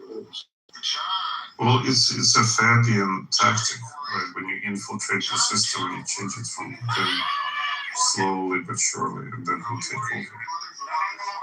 Okay, I apologize, Andre. I was a little bit off. It's 16 wins, 29 losses, and 106 still running. They have about a 35 out of. Is this including local? No, it's not local. This is national. Oh, it's just local. I'm not too concerned about it, because here's what's going to happen. They're going to split the vote. And what's going to end up happening is, this is where the DSA is really ridiculously retarded, and people like to see the ones that would back the other candidate. They're not voting for these idiots. They don't want them. And the main reason is they were very critical about their opposition. So, and they're all close races. So one of 2 things are going to happen. Some of them are going to actually trickle over and vote for the Republican candidate because they're going to be opposed. That's going to happen. Maybe 1 or 2 of you guys will be able to pull some small percentage over, but the majority will stay. And we can see this in a pattern. And the DSA has those tickets, and they'll lose against a Republican, mediocre Republican, my guess. And that's really what's going to happen is a lot of these Democrats are going to be like, well, you know what? I don't want to vote for either of these guys. Similar to Kamala, we're going to stay home. We're just going to not vote today. They're just not going to vote. Exactly. Well, I mean, the Democratic Party is due for some sort of illustration. But Mike, you also mentioned enforcing. I don't think they want to enforce the borders. I'm pretty sure they want like legalized migration of some sort of open borders. Maybe you're probably right there. I just know that all of them have been interviewed because the interviewer naturally asked them, like, well, so what are we going to do about like illegal immigrants or immigration control? Like, deport no one? And they're always like, well, no. Do something about it. They're like, well, how the fuck are you going to do it? And they don't answer. Like, something like not immigration, but migration. Oh, I see what you're saying. Like mass amnesty, some kind of shit. Yeah. Maybe. But yeah, it's just get rid of everything. Get rid of everything. We'll figure it out later. It's like, guys, as annoying as Kitover is, sometimes it's like, like guys, like why do you not understand like this whole experiment they call the United States, like this republic, what's it, a democratic republic or whatever the fuck they call it?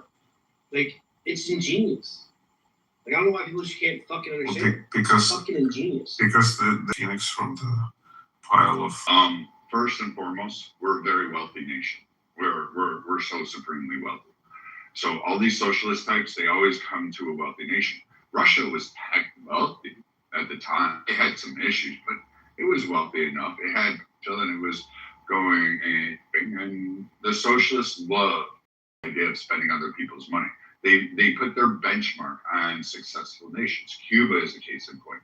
Prior to Castro's change, Cuba was a haven. Like, it was beautiful. You should read some of Hemingway's works on Cuba and some of his statements of it. Look at the photographs and look at movies even made there. However, the socialists come in and they're like, oh, we have a vision. And they basically deplete and they take all the money. They hoard it because, again, they think they're the elite. They can only exist off of the backs of an already established wealthy nation. And it's a cancer. It's a tumor. And we should cancer, bitch. Yeah, okay. Make me a sandwich before you come back up.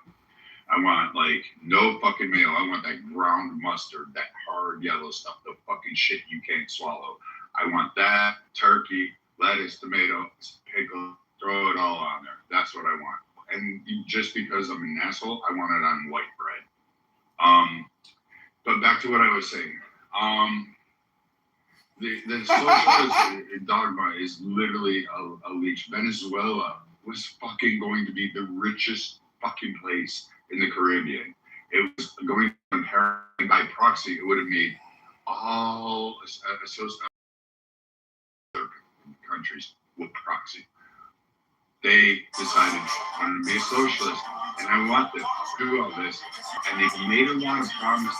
But then what people got were in reality was red lines, impoverishment, using their own currency as toilet paper because it was actually worth more as ass wipe rather than actually spending it for food. So when you realize that these idiots are literally people we should never listen to, then you should probably say, yeah, this is the tumors. We do need to excise these from time to time. And plenty of people have written books about this, and they only exist in wealthy nations. You don't see them doing a bang-up job in Guyana. They're not over in South Sudan doing great, are they?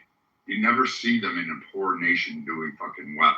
In fact, they'll take what modicum of wealth and power and prestige and progression that a nation's making and actually put it back to a third world because they're a play. Well, I mean, it's sort of within their mythology because they see it as a next step after capitalism. So they need a nation that has a well capitalistic system to transition into the socialism and then communism. I mean, that part makes sense.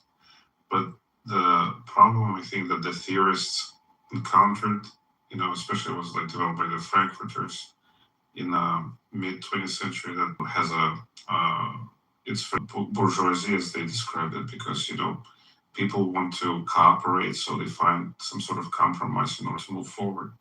And the workers, if they have an opportunity to move up the ladder, they don't really want to revolt. They want a violent revolution.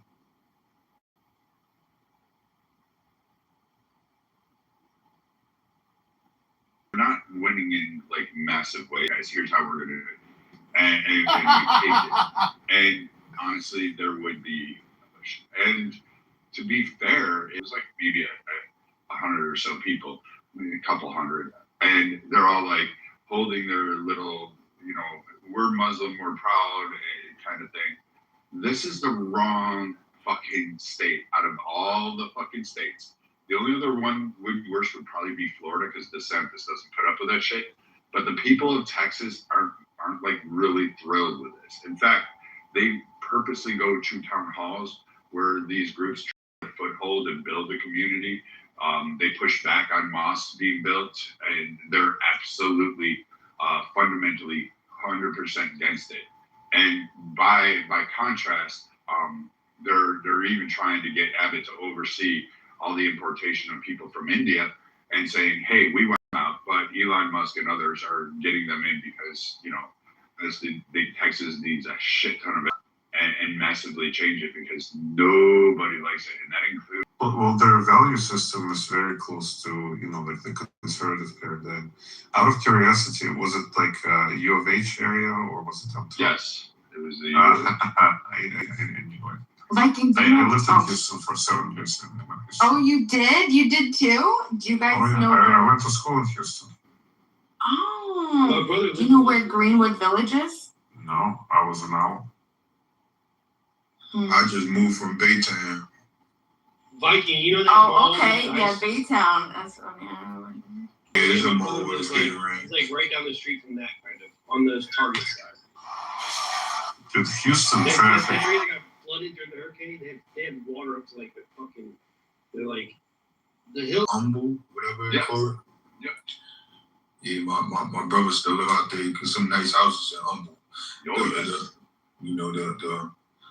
The lower poverty areas is kind of all through like little Baytown, Houston. Then you got the nicer neighborhoods, but I didn't see no poverty neighborhoods in Humble. I thought it's like one big traffic jam. Yeah, why do they have to say Houston traffic still sucks? Just a big fucking traffic small pocket of like, I was look there because I was like, oh, Galveston, and then someone said, oh, maybe like Baytown and Seabrook and some of these other areas to move into. I went to Baytown. I didn't like the smell because of all the refineries and. Yeah, Baytown is trash. There's too many factories in Baytown. Yeah, Brandon, you're in H-Town. Next time I'm in town, I'm gonna give you a book. Yeah, we'll go out. We'll hit one of the places around here. Take you out for a night of bourbons. I mean, of course, you're probably gonna order a fucking steak. So Chinatown is my jam, dude. Chinatown is my jam. Viking, is you gonna come fuck with me in the war? Yeah. Louisiana to go to a casino was crazy. Right? There's people that do We don't that have shit. gambling in Texas, man. It is what it is. Nah, that shit whack as fuck. I'm a casino dude, man. I used to drive that 2 hours all the way to the nearest casino. The China is the name of it, right? Late George, you got China, you got a Golden Nugget. Hey, listen, what they say over there, big slaps, no whammies. I grew up in Arkansas. We had to go to Biloxi. Everybody to Biloxi. For anyone in Houston that has an animal, it's called Affordable Health Clinic. It's on I always want to say like Little York. Yes, Little York Road. You know what I'm talking about? Little York. Yeah. That is insane. Well, I don't know the spot, but I mean, I know it's probably on that West Little York. Yes, side. Little York Road. That's exactly where it is. They are insanely affordable. The same exact treatment that we don't even want to move. My guy rescued this dog off the streets of Houston in January, and the dog has heartworm. So heartworm isn't like regular worming. It's like this long year process. You have to do months of preparation, doxycycline, prednisone. You gotta prep the dog. You gotta do, because you gotta get the inflammation down, and then you gotta do these injections, and they have to stay overnight. And there's like this whole process. So it's like a year process to get rid of the heartworm. And in where I'm in New York, the quotes that I get just from just my general area is anywhere from $6,000 to $8,000. Down there, it is insane. Office visit, $25. I mean, like, and they're not. It's the same exact thing. Like you're not getting anything different. They're not doing anything special. It's literally a test positive. Okay, this is what the heartworm switches. I mean, and it's the same exact thing. The office visit's $25. The injections are insanely, like, it's so good for anybody that is, rescuing a dog or sees it, just affordable health clinic. God bless. Houston is an amazing city, man, and especially for like middle class people, lower middle class people. I think it presents a lot more opportunities, like than most people, like most big cities. Just in terms of finding decent living for relatively affordable prices. I mean, we do got a crime issue. I'm not gonna front about that. And the fucked up thing about Houston. But it ain't black Texans that are driving. It ain't Hispanic Texans doing the crime. I'm just gonna say that, Rob. It's a lot of, look, man, it's a lot of different types of criminals out here. The thing about Houston, I'm just saying, it ain't even just that happened. Well, Houston changed. Correct me if I'm wrong, about Houston changed a lot after Katrina. Let me tell y'all what happened with Katrina. A lot of people in Houston just didn't leave. In a short period of time, because that shit really hit my side of town like harder than any other side of town as far as the influx of people. Yeah, it was good for you to take people. It was the right decision. It wasn't like, I'm gonna tell y'all this. I'm not gonna deny that the initial wave, like when Katrina happened, August, September, when that shit happened, that following September, October, November, them first 3 months, it was wild, man. I'm not gonna front with y'all. Like, we weren't used to. People forget the impact it had on Houston. We weren't used to that. But after that 3-month wave hit, a lot of what happened, a lot of they people that was locked up came out here. So a lot of the people that was dying were actually New Orleans people killing New Orleans people. Unfortunately, that turned our murder rate up because they gonna get reported as murders. Yeah, that's what I'm saying. Yeah. But that's really what the spike was. Now, after they left, and I'm talking about the immediate aftermath, I know this to be fact, is people that was doing their thing out here on some robbery shit, on some other shit, and getting like wigs with dreads and coming up, say, Ron, give me what you got, Ron. You heard me? But they really Houstonians, you feel me? So like that type of shit was happening. But crime in Houston, I don't believe it's a good side of town or a bad side of town in Houston. Like everything is like literally right next to each other. It just depending on where you at. Like that shit really matter. I work in the Galleria area, and I tell people every night, like, yeah, just because this is a high dollar shopping area, is money over here, that shit is still in Southwest Houston, and it's set off 2 major freeways. So like, it's a lot of robberies over there. Yeah, it's like, do what it is, man. Keep your pistol.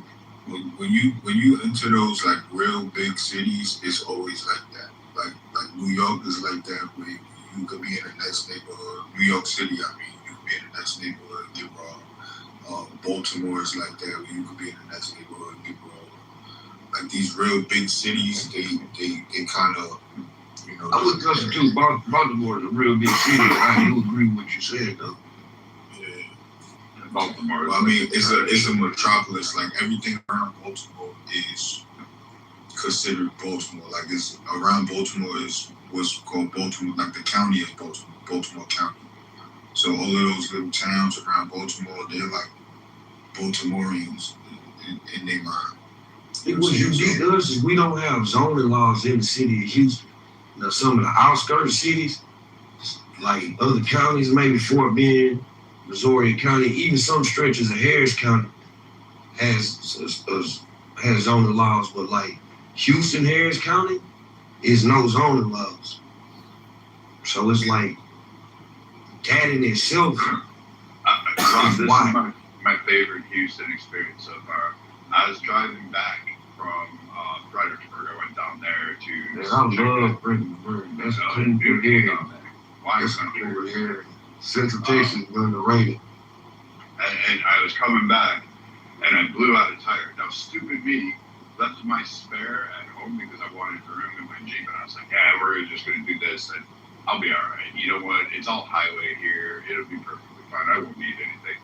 And I again, typical New Yorker, thinking like, oh, this will be great. I have like assistance, roadside assistance. I got all this shit. Like I don't really stress about all that stuff. It was a stupid error on my part. I blew a tire out. I didn't even see the like this little piece of metal in the road. It pierced the sidewall like right through. And I'm sitting there. I have to pull over in that one of these like little stops where they have the roadside stops. And I call, and this truck driver comes out. And he's like, hey, I blah, blah, blah. He speaks broken English, obviously. And he's like, tell me. I was like, well, I don't know where to go. Can you take me to the nearest hotel? I guess I'll have to call in the morning to find a tire place. He's like, you're going to buy a tire? I was like, I'm going to have to. That one's right. He's like, oh, we can get you a tire right now. He's like, hold on, I'll tell you over here. Takes me out to some area. I'm like, yeah, this is how horror movies start. I'm probably going to get diced up by a chainsaw. But this will be a cool experience. What a great way to go out. And we pull off, go to this side thing, and it's in this whole Hispanic community right here. The guy comes over, he comes with his truck, he's like, I just need the size of the tire. He's like, oh, those are big ones. He's like, I'll get you one. Next thing I know, like 20 minutes later, he's back with a tire. I was like, what are you kidding? Are you kidding me? And he's like, if you got cash or cash app, he's like, $350 is the total for this. I was like, absolutely. 1 o'clock in the morning, we're good to go. And I'll tell you what, that's a crazy Texan experience I've had outside of the heat. I was just like fucking great. And not only that, is he brought me a roast gandules and some chicken thing that his wife made for him. I was like, I love the city. This is remade. This is the way the world should work. My favorite term, and I used to didn't appreciate the rodeo the way I should have.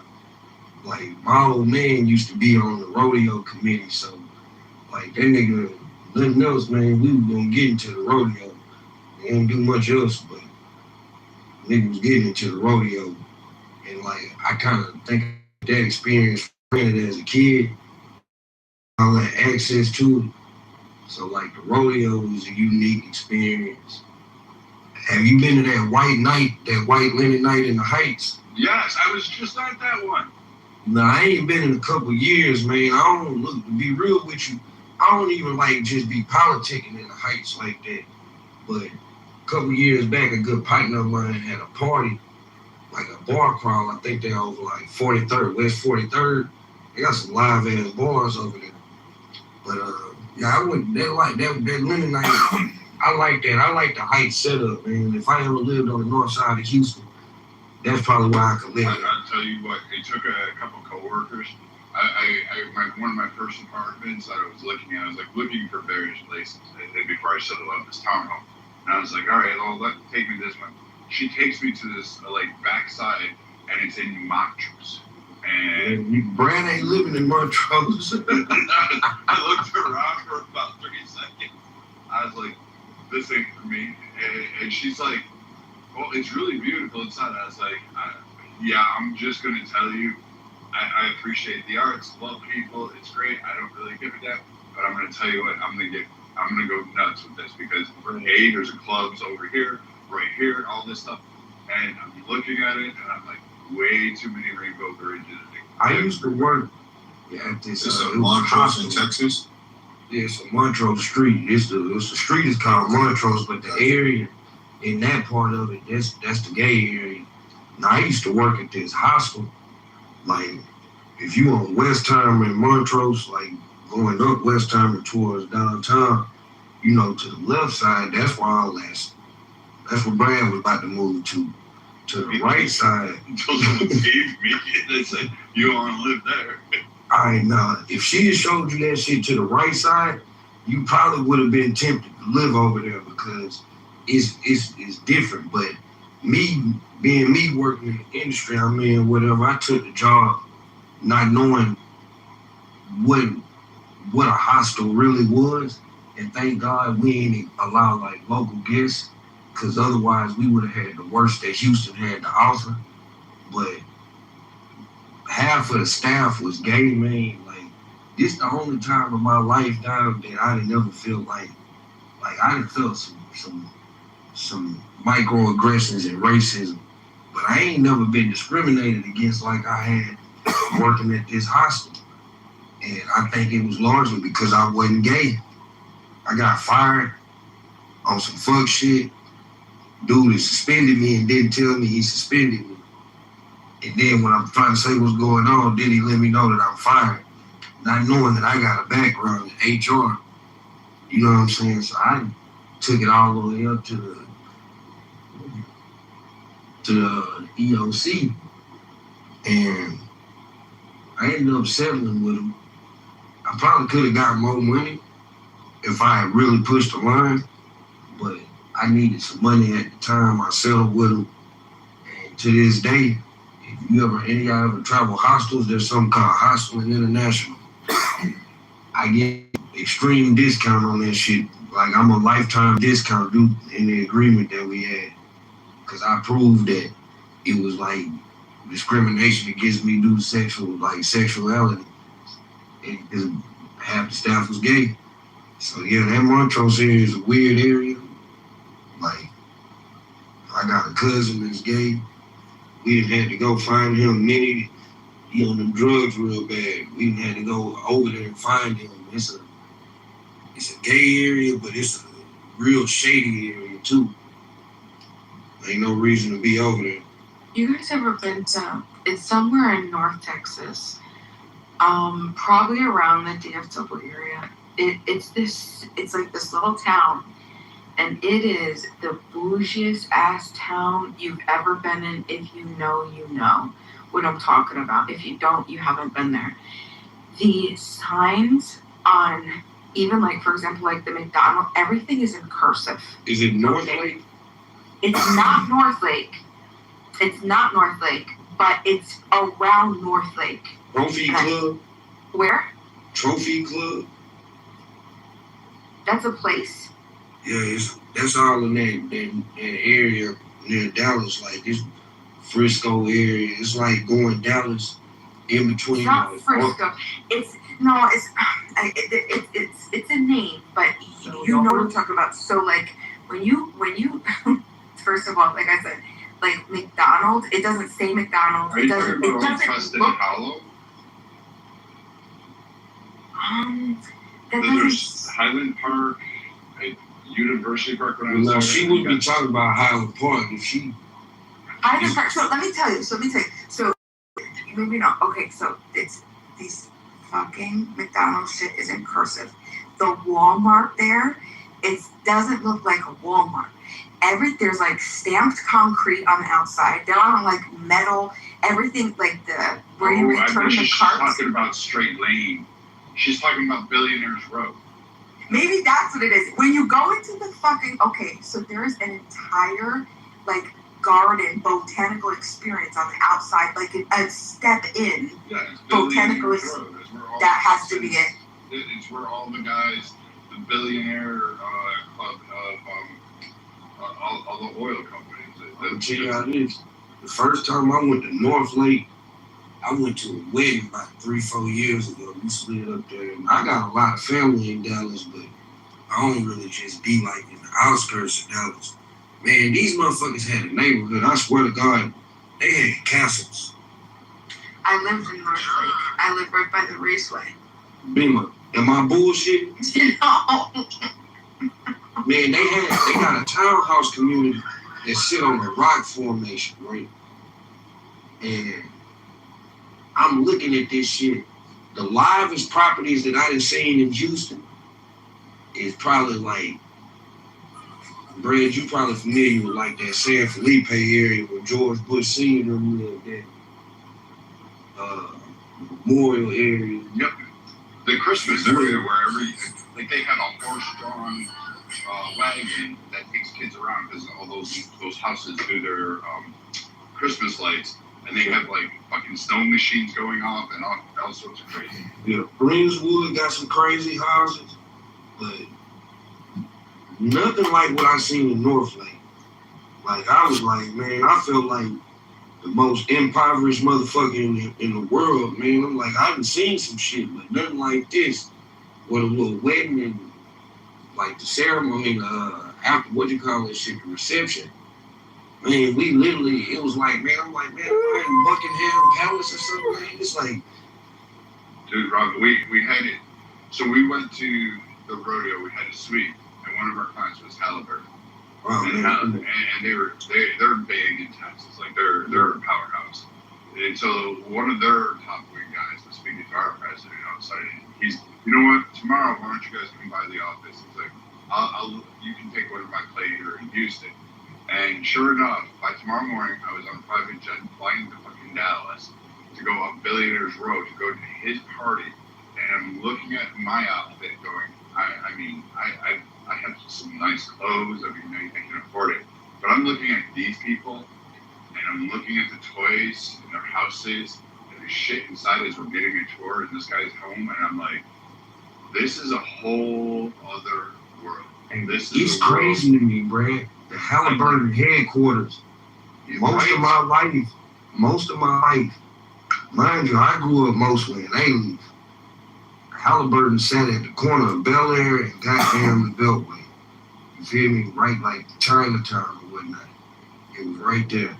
And I remember it used to be this company called Brown and Root. And I guess they bought it.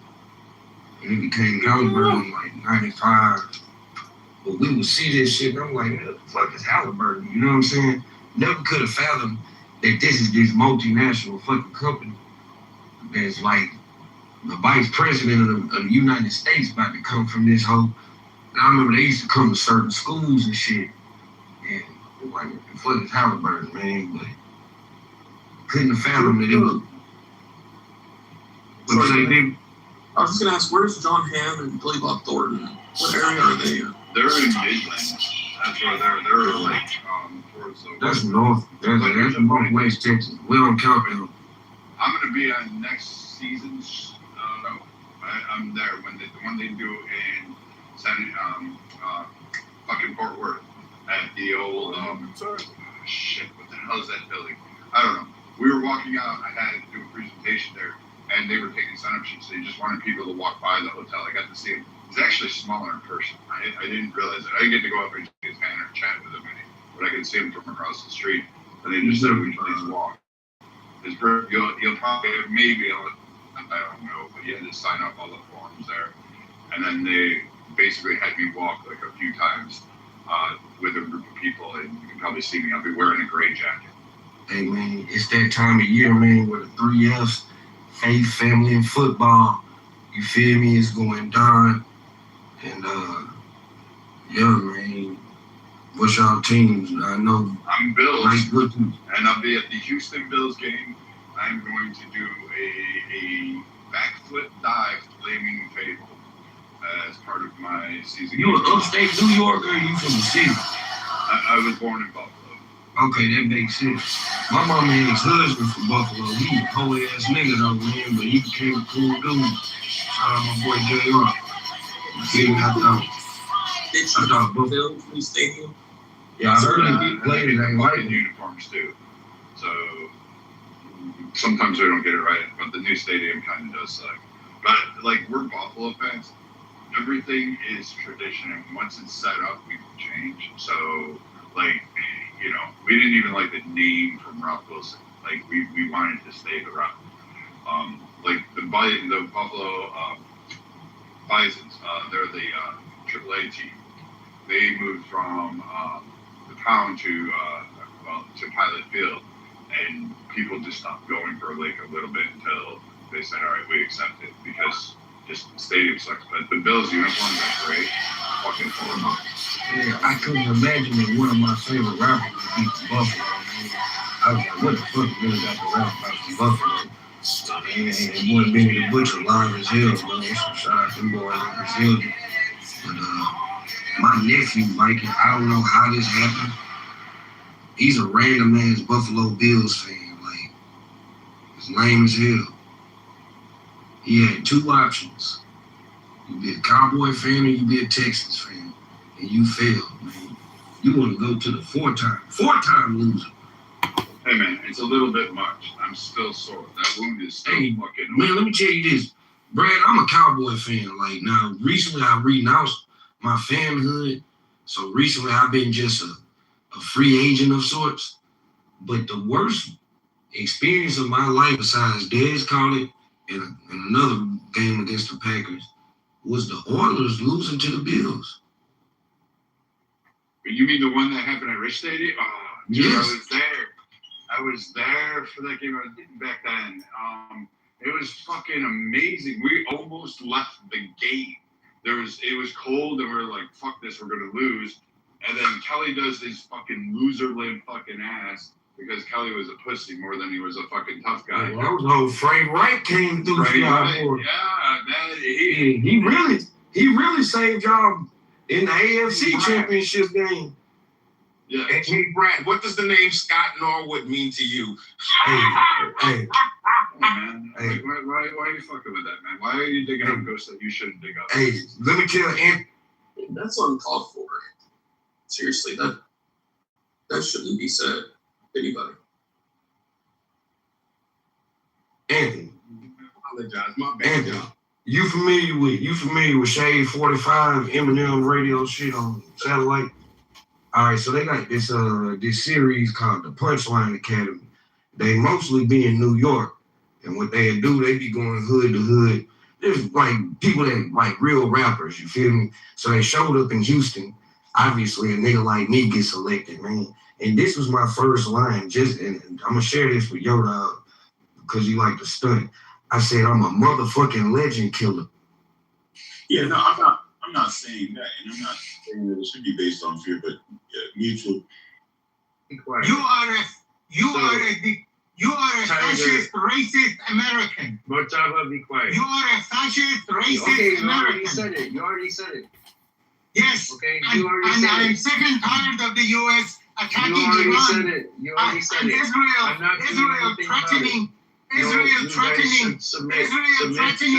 Israel has been threatening my hometown in Iran with nuclear. You are a Nazi. You are a Nazi. You believe in Please, fascism. Motaba, stop doing They that. are not Nazis. They are cowards. They are not Nazis. We're They are not cowards. having a debate when you do this. Hitler was so brave. Hitler was so brave. They are not Nazis. They are cowards. I'm not sure about the last thing you said. A continental power. We love Hitler. We love Hitler. In a nuclear war. We love a continental power will fare better in a nuclear war than an island power. What makes you say that? I'm really perplexed by that. What makes you think that? The U.S. is barbaric enough to have thrown. Motaba, let Tiger say something. The U.S. has used two nuclear. The U.S. has used two nuclear weapons. The U.S. is the only country to use nuclear weapons. Don't lecture other people. Don't lecture other people.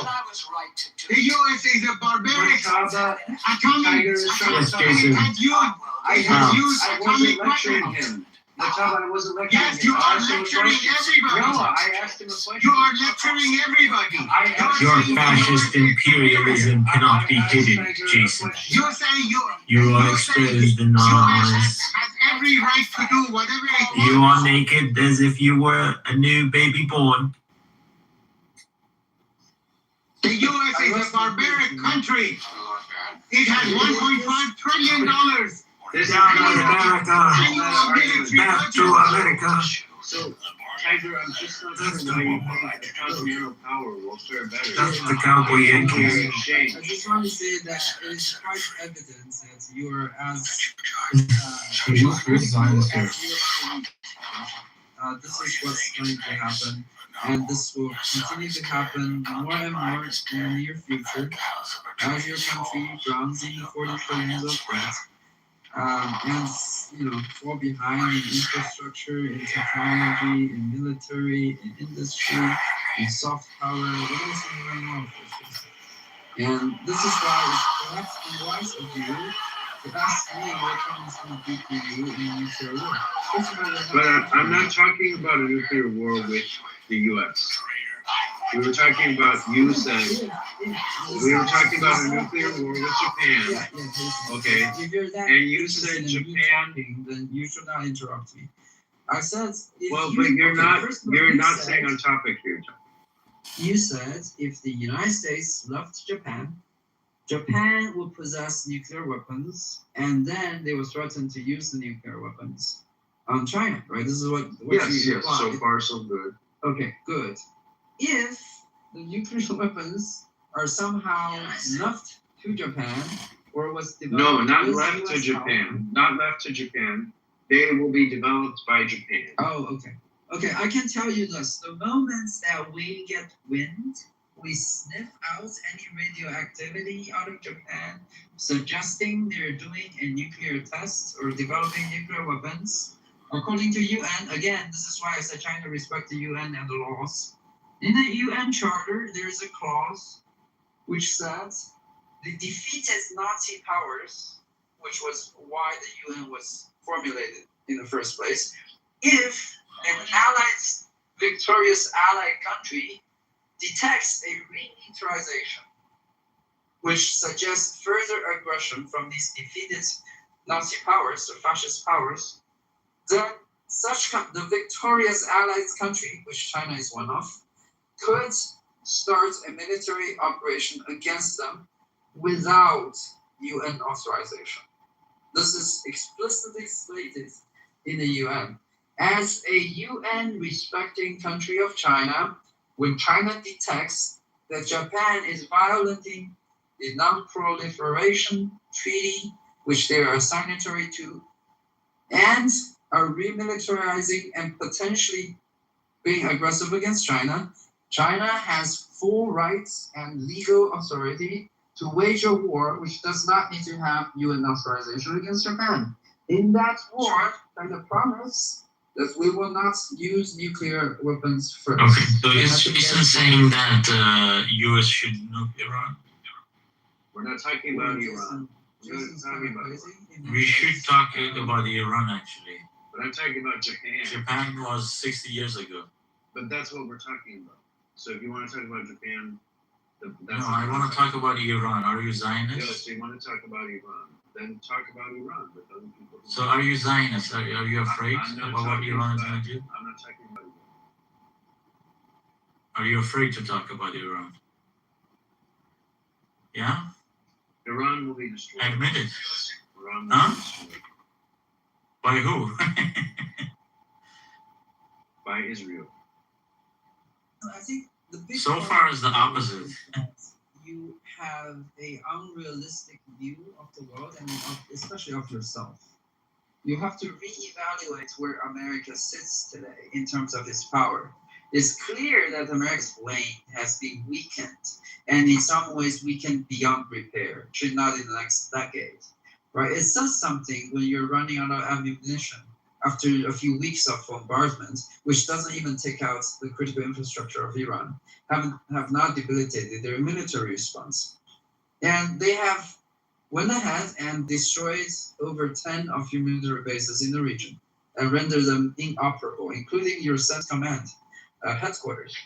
You have to reevaluate where your country is at and stop acting like, oh, if you leave Japan, they're going to have nukes and they're going to nuke China and Japan's going to take over China. America, which is Tiger, that doesn't follow. The point about Japan doesn't follow. Because yes, if we leave Japan, Japan will have to fend for itself. What do you think they will do? I mean, that's the thing I don't get from your Chinese perspective. I'll finish up here. This is the thing I don't get from your Chinese. Please stop for a second. I don't, yeah, they will change it. What do you think they will do when they're no longer protected by the U.S.? It makes no sense. Jason, are you Ashkenazi Jew? I'm not Jewish. Dosek. Yeah. Your last name is Dosek. Yeah, what is that? That's Jewish. That's a Hungarian. That's a fucking Ashkenazi Jew. No, Go back. Hitler should have burned you in the temple. No, it is a How the fuck did you come here to US? It is a Czech name, you idiot. It's a Czech, you know, it's one of those paranoia type of people. No, we're racially pure Aryans. No, Iran is Aryan, and Hitler is back. So we're racially pure. You feel proud. Bro, I am a Nazi. Yes, I am a Nazi. So, but Tiger, I don't think that China has a realistic perspective on its neighbors or what they will do. China is not going to do shit. They have not. I mean, we are in the middle, or maybe 70% into World War III. China hasn't done anything. Russia, look at Russia, 5 years in war. Iran, 1 year in war. China is just sitting back. I don't think they're going to do anything. That's exactly what America did in World War II. It's going to sit back and trade with everyone. No, America was involved heavily in World War II. Yeah. That's how they became. No, Russia beat Germany. Yeah, in my view, I don't think Chinese are fighters. They have good technology, AI, all of that. But I don't think they know how to fight. When was the last time Chinese? And it's 2026, but it's all technology. It's not supposed to be an insult. Israel's winning and America's winning through gun invasions. They're winning through technology. Well, I mean, technology plus the braveness and experience in the battlefield, all of that. No, there's no braveness. It's all through a computer. There's no braveness. They sit back and press a button. Why they haven't pressed the button yet? China has already done its share of fighting. And well, I mean, I'm saying Russia and Iran has pressed so many buttons so far. Jason, they're winning. When it matters, China has already shown because look, we have Tiger, it's very hard to have Americans a conversation here. So let's talk another time. But yeah, I just want to say I appreciate your time, and obviously you're not going to let us talk here right now. So let's talk another time. All right. Thank you. Go back to Czech Republic, Ashkenazi. Bow down to Israel. Bow down to Netanyahu. I'm Israel high. No, you're just a goy. Guys, don't be anti-Semitic, please. As a goy. Dan Bilzerian lost today. That's sad. Oh, he lost his primary? Yeah, to the other guy in Florida. No freaking way. I didn't even see this. That nigga was not gonna win, bro. Yo, he was an unrealistic candidate to begin with. No, it's not done yet. What are you talking about? Oh no, it is. It is. I think 18% he was, and then Randy was 58. 25 for now. Oh, really? Okay. Then he gained some.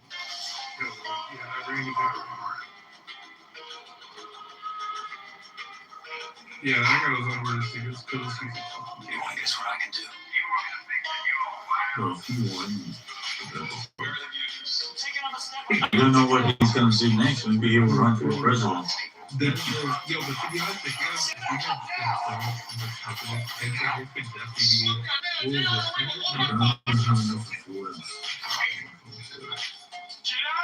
Donald Trump is a freaking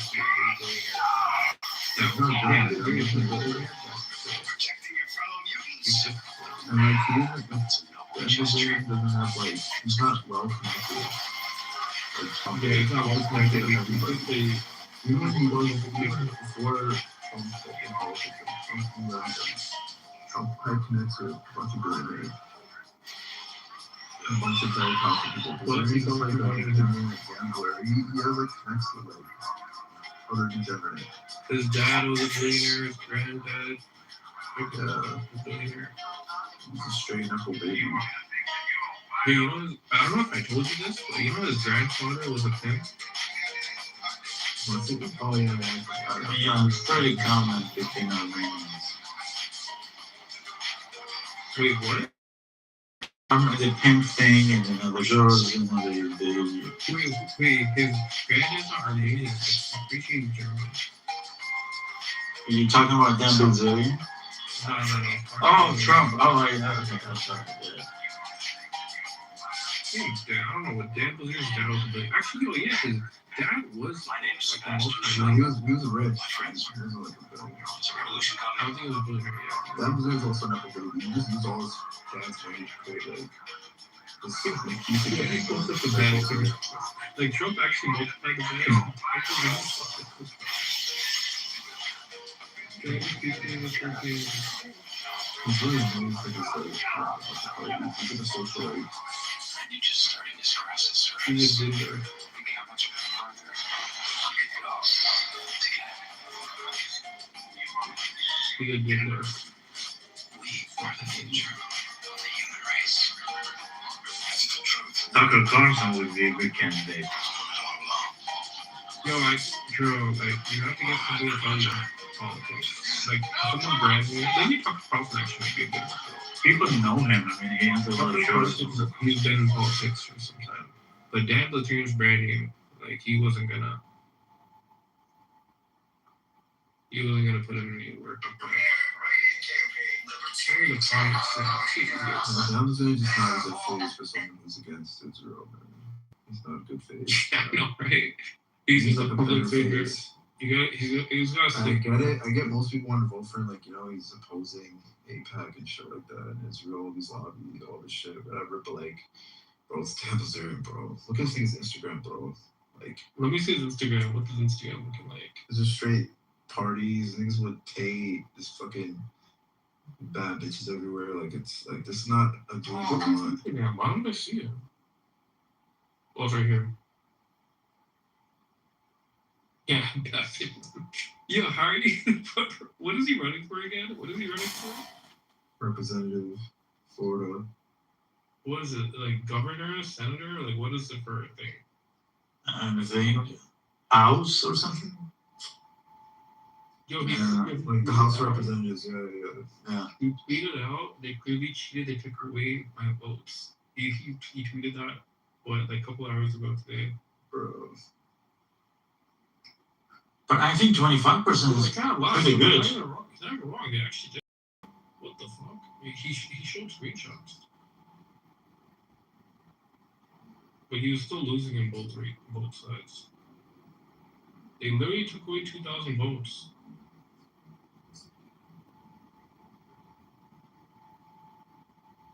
Are you looking at the? I was sending to you. Yeah, send it to me. Still losing it.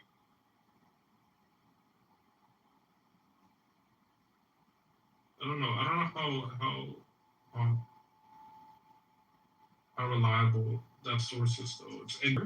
It says he has a screenshot at 7:34 and then at 7:42. So after 8 minutes, they take away 2,000 votes. Dan Bilzerian votes? Yeah, people voting for. Yeah, you're right. It's also in Florida. I forget. Florida has a heavy Jewish population. Like they're super pro AIPAC. Like for him to win over there is also difficult.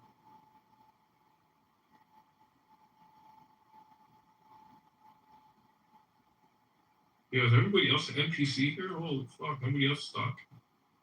Is anybody else? I guess so. We are among the living. Who said that? Oh, Illumi? Living. Who's the girl you were saying? I wasn't really even sure what you guys were arguing with Jacob over. I'm not sure. He's a fascist, so. Oh, so he said that Iran will be destroyed. Yeah, he believes in American fascism. Which is fine. I mean, this is the 5,000 years. There needs to be a force and hegemony in the world, and there needs to be some struggle. They still want to thwart Rome. They want to take out Rome. And we Muslims want to work with Rome.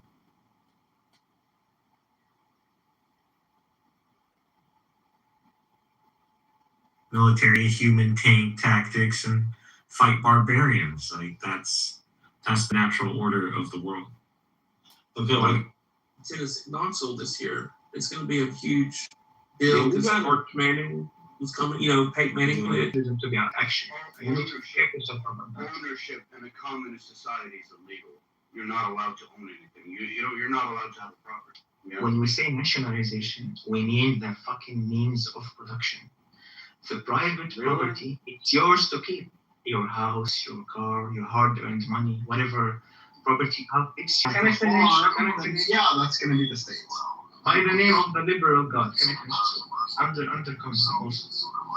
Any means of production must be owned by the majority of the people. It's simple as that. We have places around the world, people are fucking going hungry and they can't find fresh water because there's some fucking greedy capitalistic company taking all the water resources and then... No, it's always like that. Yes. Okay, so now here's, of course, I'm blame the fucking rich. That's the whole We need to national. Why the fuck would we have? Why the fuck would 95% of the world's wealth must be controlled by 3%?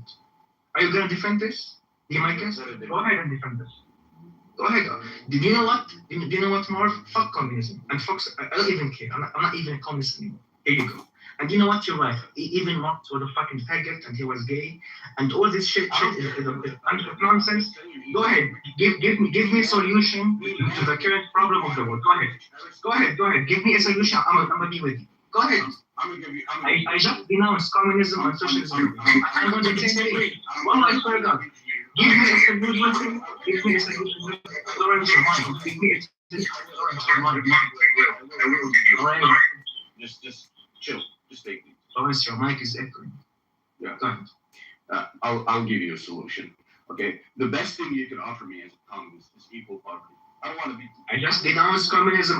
Fuck communism. Give me a solution. I don't want to be communist anymore. Give me a solution. What to do? How about you stop interrupting me first?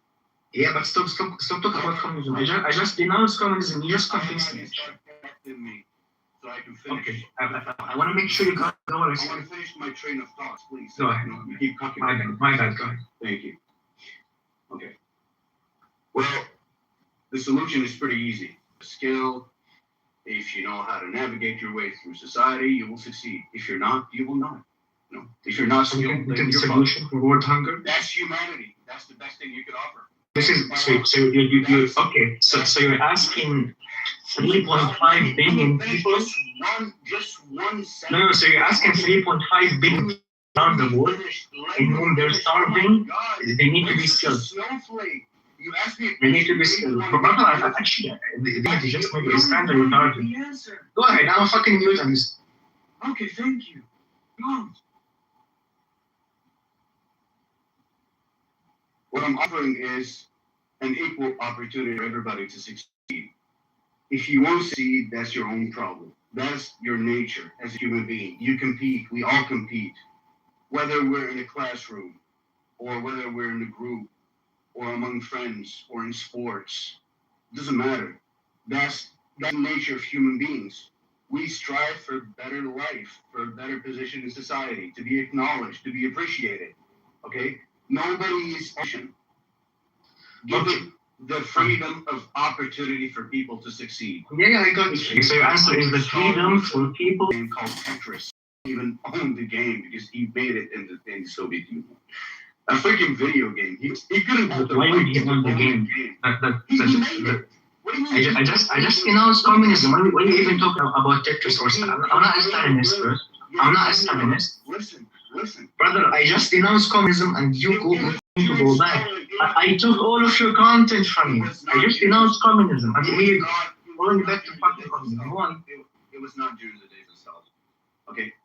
Brother, when we say Stalinism, we don't mean in the days of Stalin. Stalinism is a political perspective. It doesn't refer to Stalin himself. It's a political thing. Philosophers, okay? The ability for you to actually, the ownership. Thank you so much, brother. That's really respectful for you. I got, but you succeeded, brother. You converted me. I got. Right. So I thought it was my turn to speak. I don't know. You're laughing, but it's not nice laugh. You know why I'm laughing? Actually, I don't want to know. I don't want to know. It's my turn to speak respectfully. I thought you're liberal, Mr. Marv. You should allow me to speak. It's freedom in speech. It's freedom of speech. I thought you believe in everybody's right to speak. I don't know what you're doing, but it sounds some form of stuff. Okay, thank you. I don't care about what you think about me. I could say the same about yours, but I didn't. Because I respect my hearing. Anyway, let me say this. So I just denounced an entire philosophy, an entire perspective towards like literally looking at life, defining what is reality, what is world, and literally theoretical. Let me fucking finish. First rule of a liberal, you need to believe in freedom of speech, brother. Do I have even to teach you about what liberalism means? Come on. No, please. You can do better. Come on. So what I'm saying, I just denounced that. I denounced literally a theoretical and praxis perspective towards how society needs to know. I denounced an entire economical system, an entire social system, and your alternative was we need to treat each other equal because we people vary according to skill. Thank you, Mr. Marv. I'll think about it actually. I'll think about it. Thank you so much. This is really intellectual. That's really intellectual conversation. You kind of convinced me. But thank you. I'm not trying to convince you. The problem, people. Hold on. So here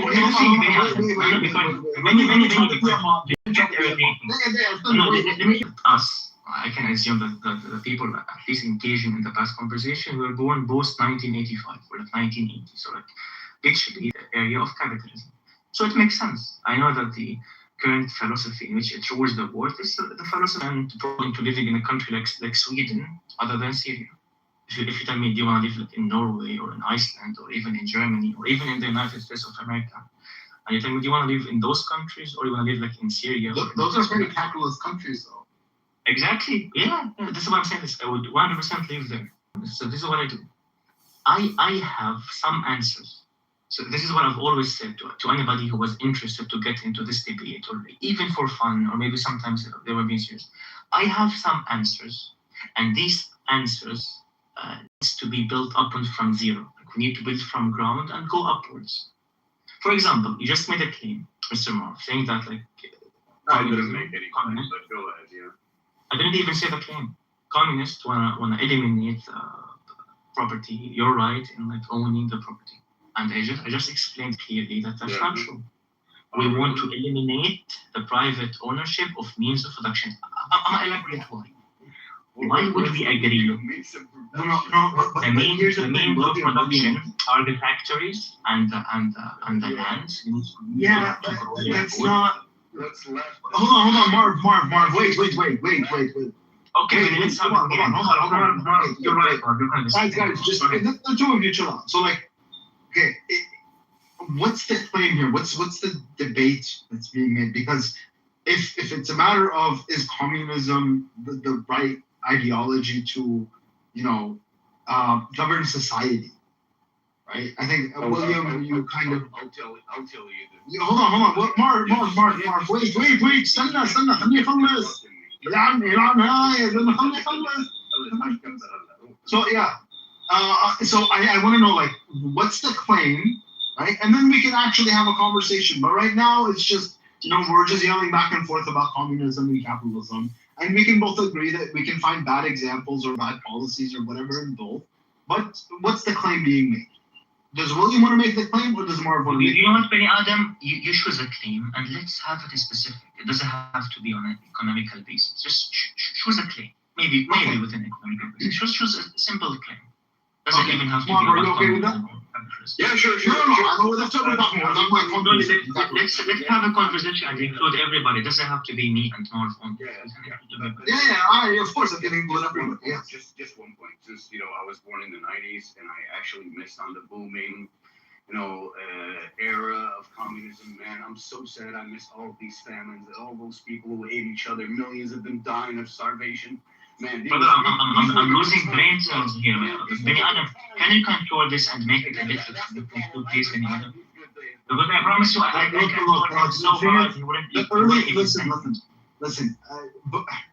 capitalism has created some famines as well. Like we're not just going to measure it by famines, right? But I believe if you measure it in a utilitarian manner, that what system provides the most good for the most number of people, right? I believe when you take into account the most good part, yeah. I mean, I think communism does really, really well. It falls directly into the horse. So the بني آدم حبيبي. Hold on, wait. Let me Instead of people simping for each other about what they think is real. You just don't get it, you guys. What is the claim, Beni Adam? Say the claim again one more time, please. The claim is that people capitalism goes like that. Yeah. Okay. So this is your claim? Yeah. Well, actually, this is this is a claim that we can make. Sorry, which system? The CCP system has actually shown itself to be the most CCP system is a wide, healthy. Is what, Beni Adam? Highly capitalistic. What? Highly capitalistic. Highly capitalistic? Yes. Yes, when we see. Yes, it is. It reformed itself. It reformed itself. It's not. This is not the CCP of Mao Zedong, right? You know what? This is a very different CCP. We go to China. There are billionaires in China. Benny, it doesn't make sense that the first example that you balance your claim, that's not No, actually, China kind of proves my claim because China under a very ideological capitalist system was really bad and led to famines. Once Mao Zedong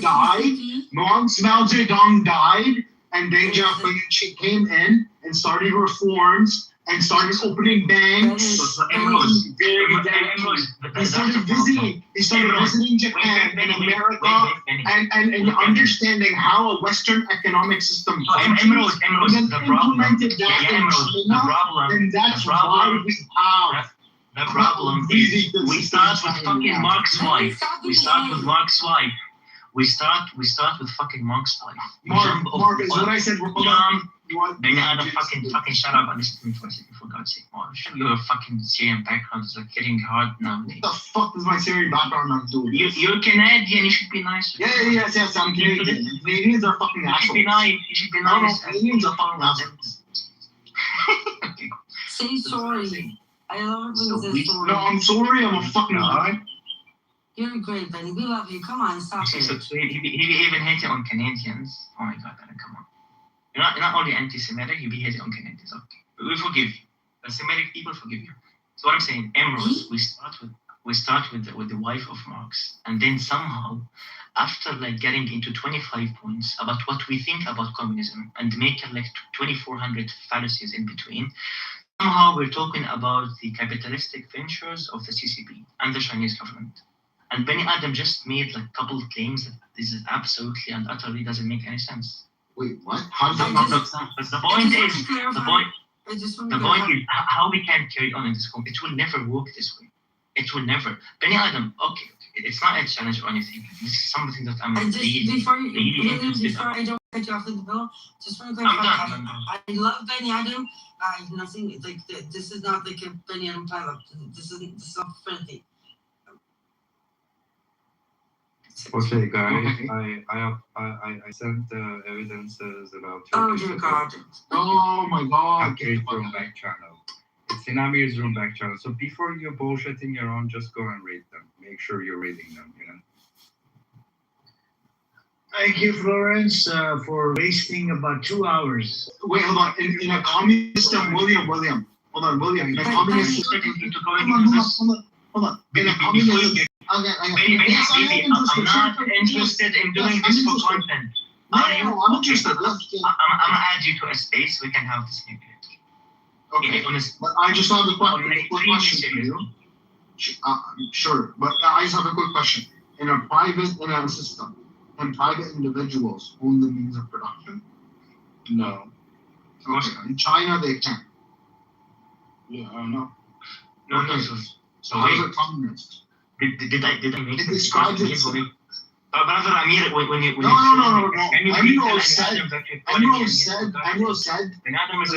China is a good example of communism being utilitarian, good from a utilitarian perspective.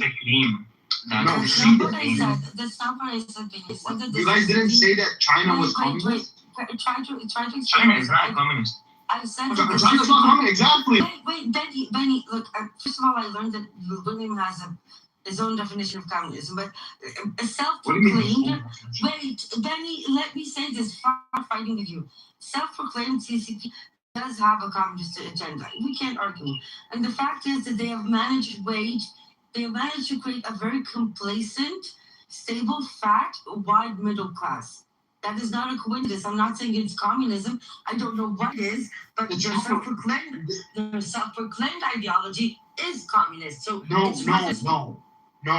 Emerald, what you have to understand about China is that communism was just like they had a civil war between the nationalists and the communists won. Mao Zedong tried to implement communism. Things went really fucking bad. Really bad. Like we're talking about like tens of millions of people dying during the Great Famine and the Cultural Revolution. Hold on. I'm trying to explain to her. I'm trying to explain to her. No. Hold on. I'm trying to explain to her. Oh my god, dude! Why is those fucking millions dying in China? Hundreds of millions were fucking dying in India under the British capitalist colonialism. Yes, correct. So you have to be consistent. It has nothing to do with communism. That's how Brits were treating their colonial dogs. Yeah, you have to be consistent. That's how the Chinese were treating their on a capitalist perspective. For a reason to produce profit, absolute profit. Let me fucking finish. Anyway. They still have it was still a communist by name when Mao Zedong died. Nobody dared overthrow him. Deng Xiaoping came in after him, right? And he realized that this is not working.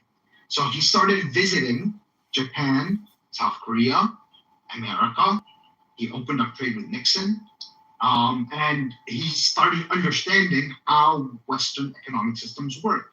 And one of the key factors of the Western economic system is the multitude of numbers of banks, because money is produced in our capitalist system not by the government. The government has ceded monopoly over the creation of wealth, of money. It's mostly banks. When you go get a loan, a mortgage, you're not borrowing. I know these things. Hold on. Let me finish. There are no private financial institutions in China. There are. I think they're all backed by the state to some extent. Yes. Again, but the point is that you need a lot of little banks. I agree. So they basically offer themselves as a communist with Chinese characteristics, which is communism with a past. I'm getting to it.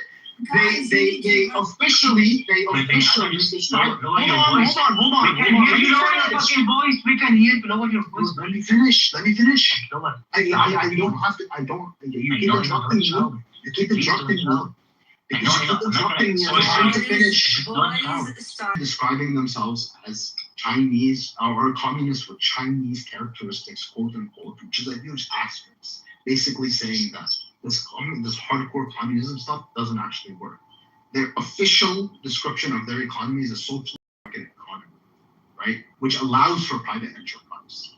And that's the point, that they're not communist. They tried it didn't work, they moved on. Okay, so my question is this. You say they tried it. I say that they tried it. They realized they need to make adjustments. Can we still call it communism? I don't know. But the fact is that there is something that is working there. But simultaneously, and William, there's no denying that too, they kidnap their own parliament members in the middle of meetings. They have concentration camps. They have social credit. They have ample control over the population. Yeah, so that's authoritarianism. That has nothing to do with that.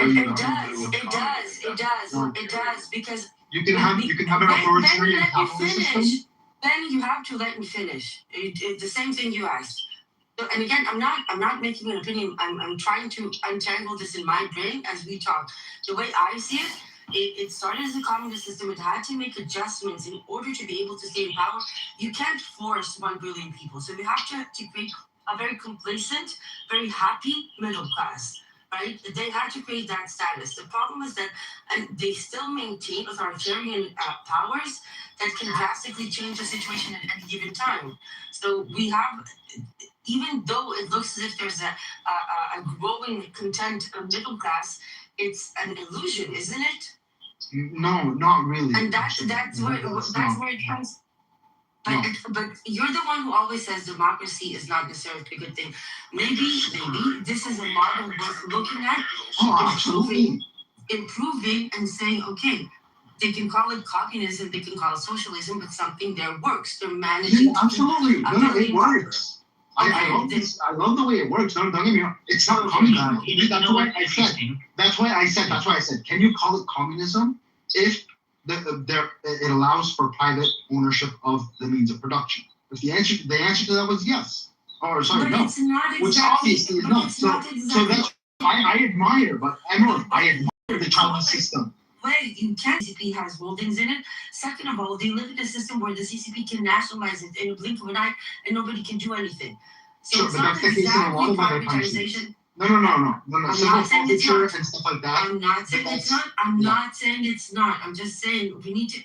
We call it communism, despite the fact that it's called the Communist Party of China. I know it's weird, but like I said, China does have communist characteristics. No. Authoritarianism can be. It's another part of the spectrum. We're talking about the economic model, not the societal model, right? Can I hear what's opinion too? After that, I actually want to hear Tiger. Tiger's from China. Tiger would probably like. But William has been willing to something. No. I have nothing to say. The only thing I want to say is people like Rose have been drinking too much Western Kool-Aid. And the analogy I would like to make is that the U.S. Army could start slaughtering everybody in the United States overnight, and nobody can do anything about it.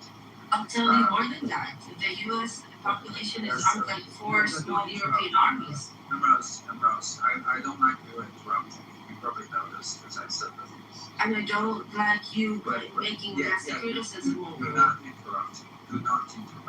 Okay? Courtesy. Basic courtesy.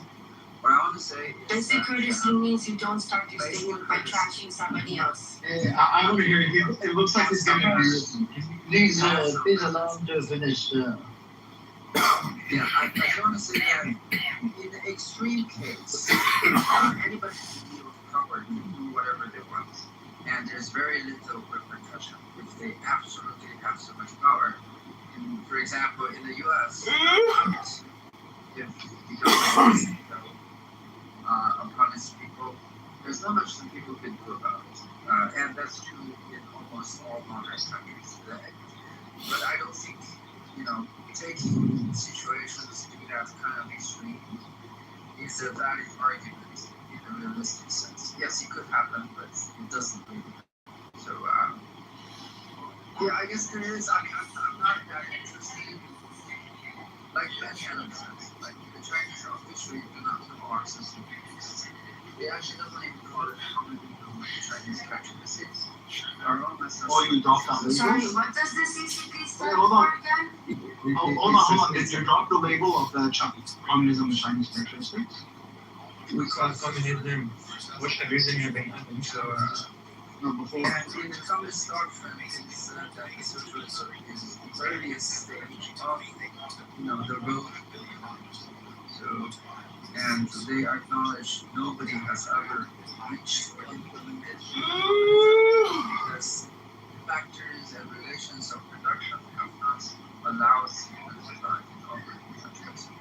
But maybe with the advent of AI, there's a possibility in the future. I'll stop here just in case anyone.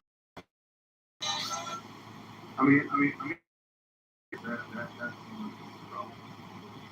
whoever is important. They relate to this guy right here. You say, well, I mean, if you actually apply resources in a certain way, then actually we will live in utopia and everybody will be doing the time, we won't be living a hard time. Exactly right. You don't understand communism. That's right. That's the problem. We don't understand You're trying to prove this point. Just leader, Yeah, Jews were protected under the caliphate system. Yeah.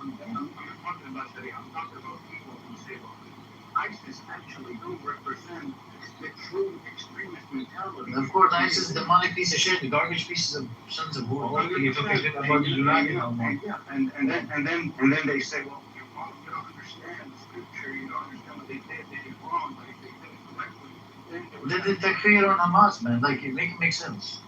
Communism, ideally, can you promise me if we're gonna get into this shit again? Whatever, China, CCP, Stalinism, trust anything about this shit. Would you promise that at least we would take that seriously and start from the ground?